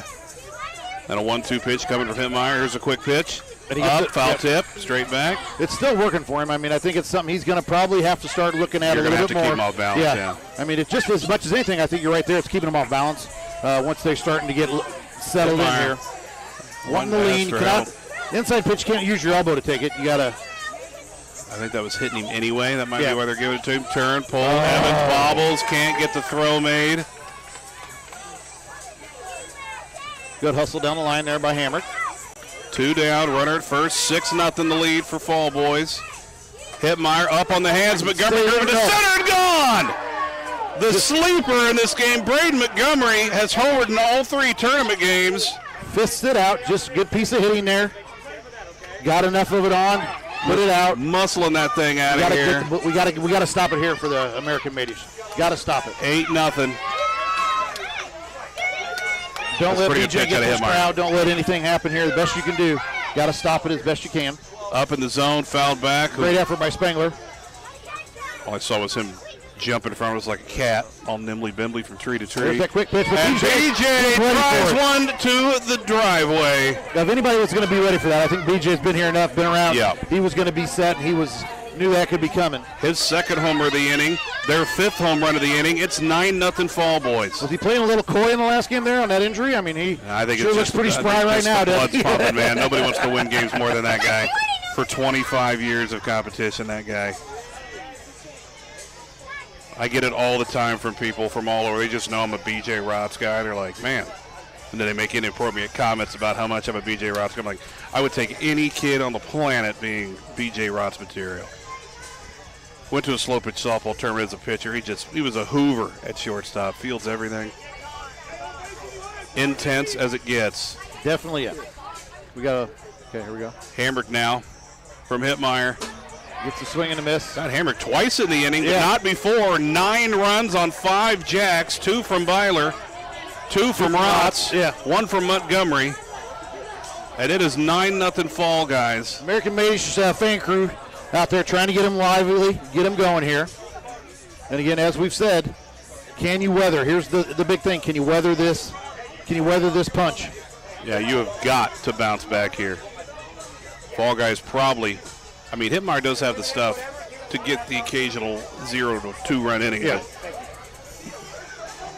But you can't let it, you don't want to go into it chasing. Spangler off the hands, right back in the air. The Hamrick makes the catch, 1 down. You'd like to get it cut in half at least here if you can. Half your inning. Tyson Evans. Good for that bucket hat magic. Show why he's a home run champion out here, home run derby. Maybe they need to announce and remind him again. Last time they announced that he hit a bomb. Out of the zone, ball 2. Ethan Hamrick.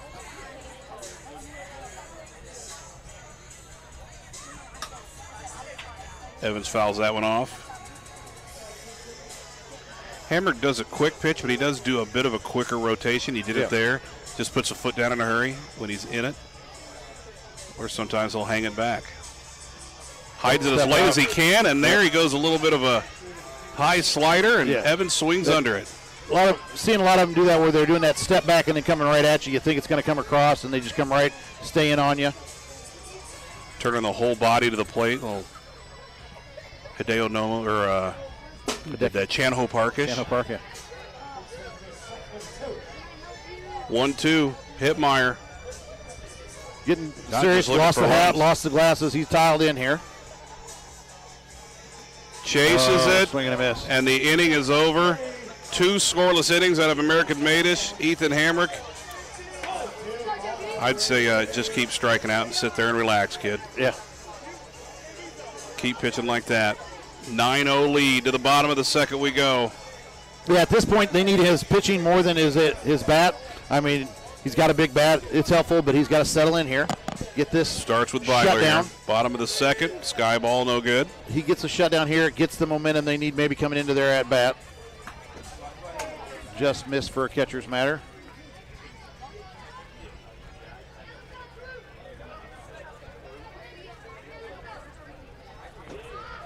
Fall guys showing why they had a lot of people picking him as a favorite so far, but this is far from over.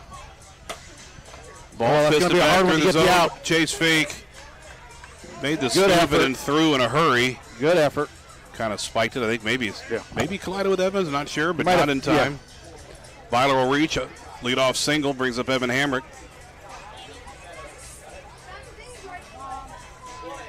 Evan looking for his first big blow of this game. 2 homers out of Byler, 2 out of B.J. Rotz, and 1 from Montgomery in the first. Foul tip. Neither Hamrick. Caught There's a by the foul ball catcher. back. Nice job by Spangler. Those are the outs you got to get. You take those when you get them. So big. That brings up Montgomery. Skies it over the zone ball, 2-1 count. Hitmeyer. Put it out in Outside right for center. ball His 3. last at bat for, I believe, a 3-run, wasn't it? Montgomery's just not going to chase. Yeah, that fisted home run. I think it was 3. In there. Yep. Big strike out of Hitmeyer. He's Montgomery willing to taking watch all it. away. Yeah, willing to watch it. I'll put runners on. I got big hitters behind me.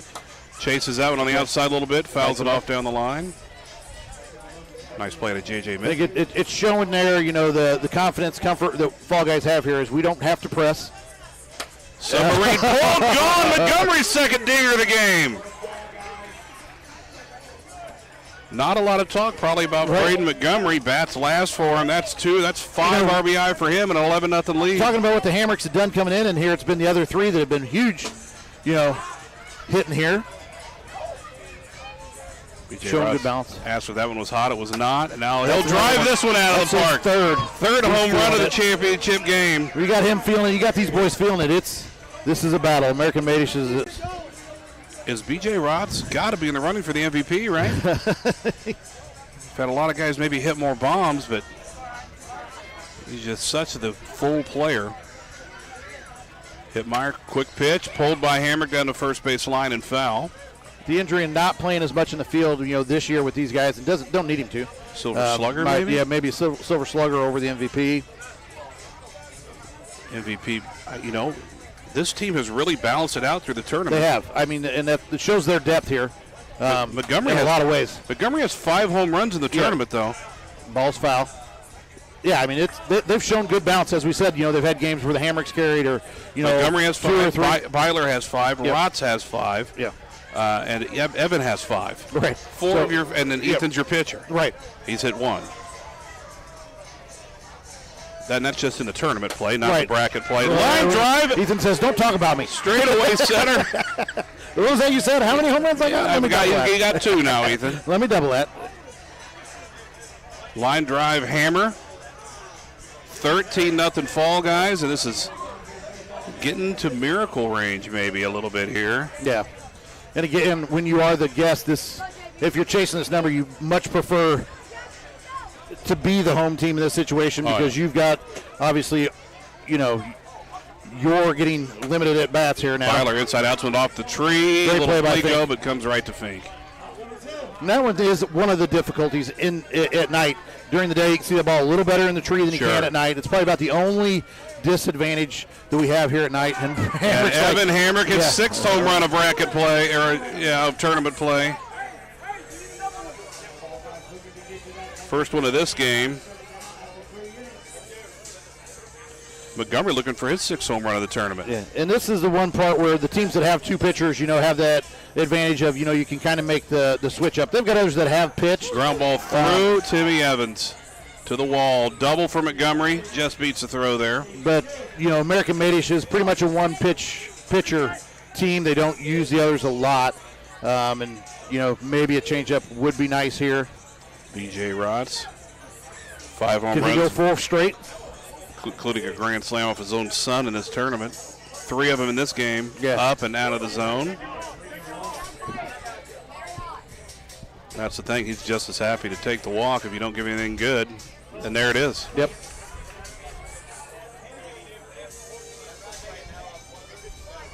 First and Really, second. whatever he was feeling, he's feeling better too. He's going to stay out and run. He's moving better. Maybe just tweak something and a little break here.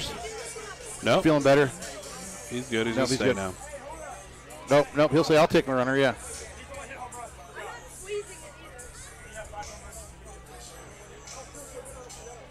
Now Ethan Hamrick again. Yeah, he can definitely Late help for being himself home run out. last time up. Build that cushion here. Went out last time.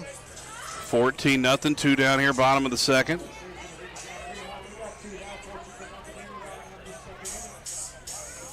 Off the zone, and he walks Hamrick for Byler, and they're loaded. Yeah, and it's a nice thing to be able to do when you can take a walk to the guy that's hit 5 home runs, in the last 3 games. Well, that should be an out at third. Evans, nice field. It goes to third, gets the out. Inning over. 14-0 through 2. Madish going to need a big crooked number here. Yep. You know, you just look at Fall Guys. Do they even look like they're winning? Right, they don't. They are so locked in. Yeah. You'd think it's a 4-3 game or something. I mean, other than being animated when they hit bombs, that Yeah. is the emotion they've got. They are just locked in. There's no looking like they've got it under control. Looks like JJ just told, I think he told American Madish, we are going 4, so we're here in the top of 3. That's And what they're they on the need. That's what board. they need. Chase Fink, inside outs one, straightaway center. Yeah. Just get something going. Yep. What can we do? Can we get something going? Could it spark the rest of the club? Spangler up in the zone. Ball 2 or no? Says he did not swing and it did not catch. Okay. 2-1 pitch from Hamrick now to Spangler.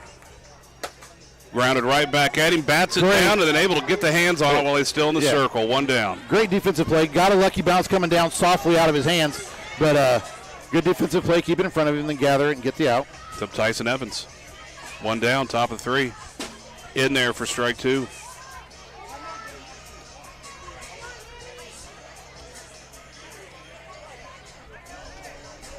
One-two pitch from Hamrick. Up, went knuckleball that time, and it hit Evans. 2-2 count. 14-1 the score. Madish need to put a dent in this. The Tarp Soft Boys trying to help get behind him.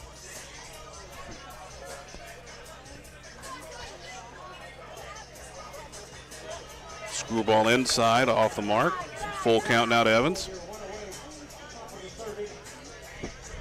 Getting top of 3 here, 14-1. Up, pounded into the ground. 2 hoppers, shoveled by Byler. 2 down. They're just doing the simple little things. That's what they got to do. They got to, when you got a 13-run inning lead, you don't got to do miraculous things. You just got to be sure you're making the safe, secure play. And here comes Hitmeyer. 2 down. In there. Up and in, off the 10. 1-2 count. Hammer to Hitmeyer. Screwball down, little sinker action. Ball 2. Tried to find that bottom corner and just missed. A tough place to pick on. 2-2 pitch. Up, popped up. Byler will catch it, and that's it for the top of the 3rd. 14-1 is the Fall Guys lead, a commanding lead. One more set of swings before Madish gets what we believe is the last. Is that official we're going for? JJ, did you say we're going 4?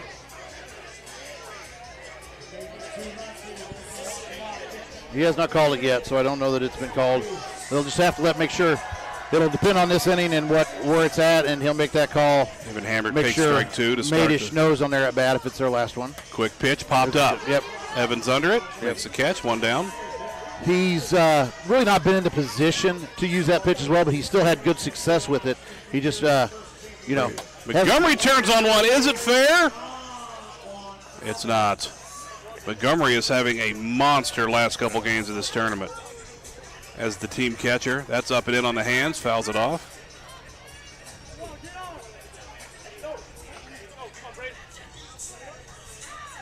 Stays out. Pitch outside. Well, we've seen that with this group. They've been willing to take those pitches outside, willing to make him bring it to them.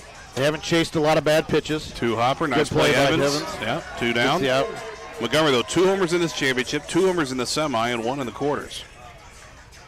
I think clearly Rotz is the one that's got the momentum going for him in this game. I mean, they've done it, and he had a lot of help with it, but he provided a lot of the energy and the momentum, early, and 2 big bombs that really just broke it open and got it rolling. And he goes ball driven, and he did it again. B.J. Rotz, age 8, nothing but a number. 4th home run of this championship, plus the grand slam. And he's the point where I want to put this out of reach. I don't want to quit this. I want to force, we put another 3, 4, something on here. We're only going to give them 1 more at bat. We don't want it to go to 5. Can we get this cut to 4? We only got to get 3 more outs. We got to put it on still here. Ethan Hamrick fouls this one off. 15-1. Because as dangerous it is, if you can limit if you can limit them to one less inning, that's a huge advantage. They just kept up the momentum and the steam. Yeah. Came out tournament-wise, rolled the Village, did what they needed to do against Average Joe's, got the lead, kept them at an arm's length, plowed X71 17-5, and they just have not looked back. Yeah. Floater ball 4 to Hamrick. Opposite side of where you said, is it nice for, American Made to go sit and relax, but Fall Guys clearly took that momentum from X71 and they've just carried it. I mean, they've been on a roll for about the last hour hitting. Similar to the Blazers, they played the second minor league semi, won in dramatic fashion, not dominating fashion like this one, but they just kept the momentum going over at Pitches Be Wild, who had been a wrecking ball the whole tournament. They just could not keep up. The Blazers, the 3 seed of the minor league tournament, and now Fall Guys, the 3 seed of the majors tournament. 3 outs away, we believe, of winning this thing. Year number 12. Ground ball up the middle, scoop Fink, throw through the wickets of Hittmeyer. That's going to get one runner moving up to third. Again, it's not anything that costs them anything there, but it's just, not making the plays they feel they're making and just down a little bit. 15-1, 2 down, runners at the corners. Overhand outside. I was going to say curveball. I think he just went straight ball there and just sailed it. Screwball action back. Evans scoop, one hopper. He bobbled it. Well, 15 run. They're going to call 15. Call it the ball game. They're going to call it at 15. Yep. That run scored on the bobble. On the third. 16-1. And the Fall Guys are your 2026 12th year 217 ALZ Backyard World Bowl champions. I want to say thank you to Eric Lee and Dickie Trump for running the commentary. Hey, Spike pretty much just kissed me. It was nice. It's 11. This is our 11th year. Last year was 10? Yeah. Year 11. Yeah, you're 11th annual champs. What was that score? 16-1. 16-1. All right. We're keeping you here. Awards about to get passed out. Well, American Made-ish. This is a stepladder kind of thing sometimes. Yeah. They had never been, into the Final Four. Right. Got to the championship. And they get to the championship this year, and so now they've got this to spring off of. Yeah. Fall Guys, so have the Fall Guys existed for a while? They just added Hamrick and BJ? Yeah, they had been, I think this was their 3rd year. They just added Hamrick in this year and added BJ in. And the old guy that just hit 4 home runs in the championship game. 2 big advantages there. Mikey and Timmy Evans too. BJ Rotz. How old are the Evans boys? Do you know? The Evans boys? Yeah, Tim and Mikey. I'm not sure where they're at. In their 40s. I didn't know if they were older than BJ or not. I'm not sure. Catcher's Matters goes to Carter Spangler, American Made-ish. He was all over the place. Yep. Saw him flying through the screen here a few times. Here comes the Gold Glove Award.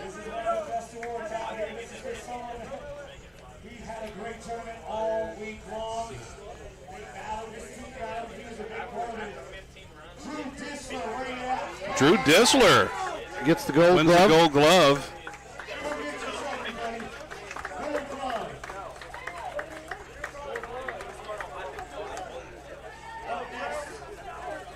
Drew, I believe from the Village, right? Drew Disler, yeah.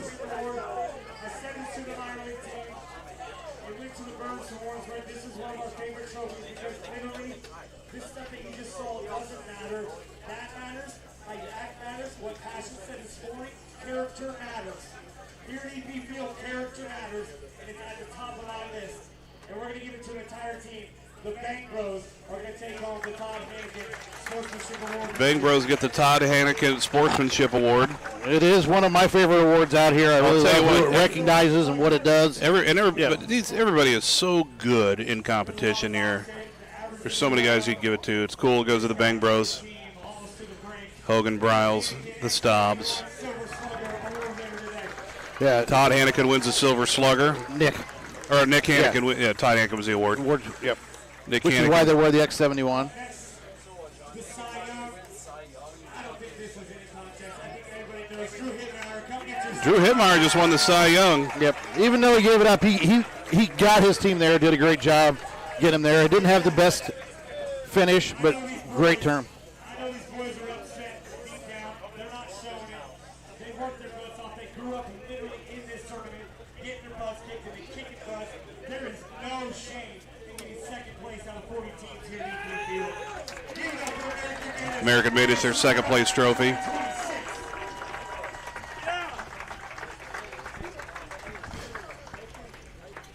Before I give the trophy here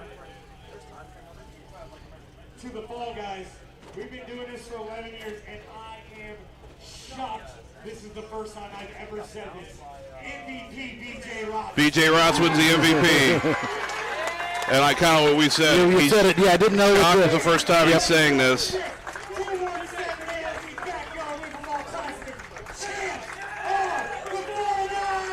And the Fall Guys get their championship trophy. And that is the second championship there for BJ Rotz. Third for Ethan Hamrick. Ethan Hamrick. You know, and then the first for the rest of these boys on the Fall Guys. 6 days in the books. Somewhere in that $10,000 range for Sebastian. Yeah. Not to mention all the other money that came in. Well, it's been a pleasure. Thank you for letting me hang on with you here. Oh, it's fun. Yep. I knew somebody'd come up here. Yep. Know who it'd be. So, get out of the picture here. We don't want to get in these Fall Guys. Yeah, good call. Especially when I'm about to eat this chicken leg on the way to the car. All right, we'll be signing off. Hey, thanks to everybody for joining this year. Year 12, you want to get involved in this thing, just reach out. They're always looking for volunteers. And if you're a sponsor, please reach out to the 217 Facebook page. They're looking for you. Thanks to all the sponsors. Thanks to everybody that participates and whatever bit, even if you just share the link once in a while. It's a big step in helping a lot of people. More than just in ALZ, they're helping a lot of people in the community. So thanks for listening. We'll join you next year. Fall Guys, 2026 champs. BJ Rotz, his first MVP. Have a great weekend. We'll see you in a year.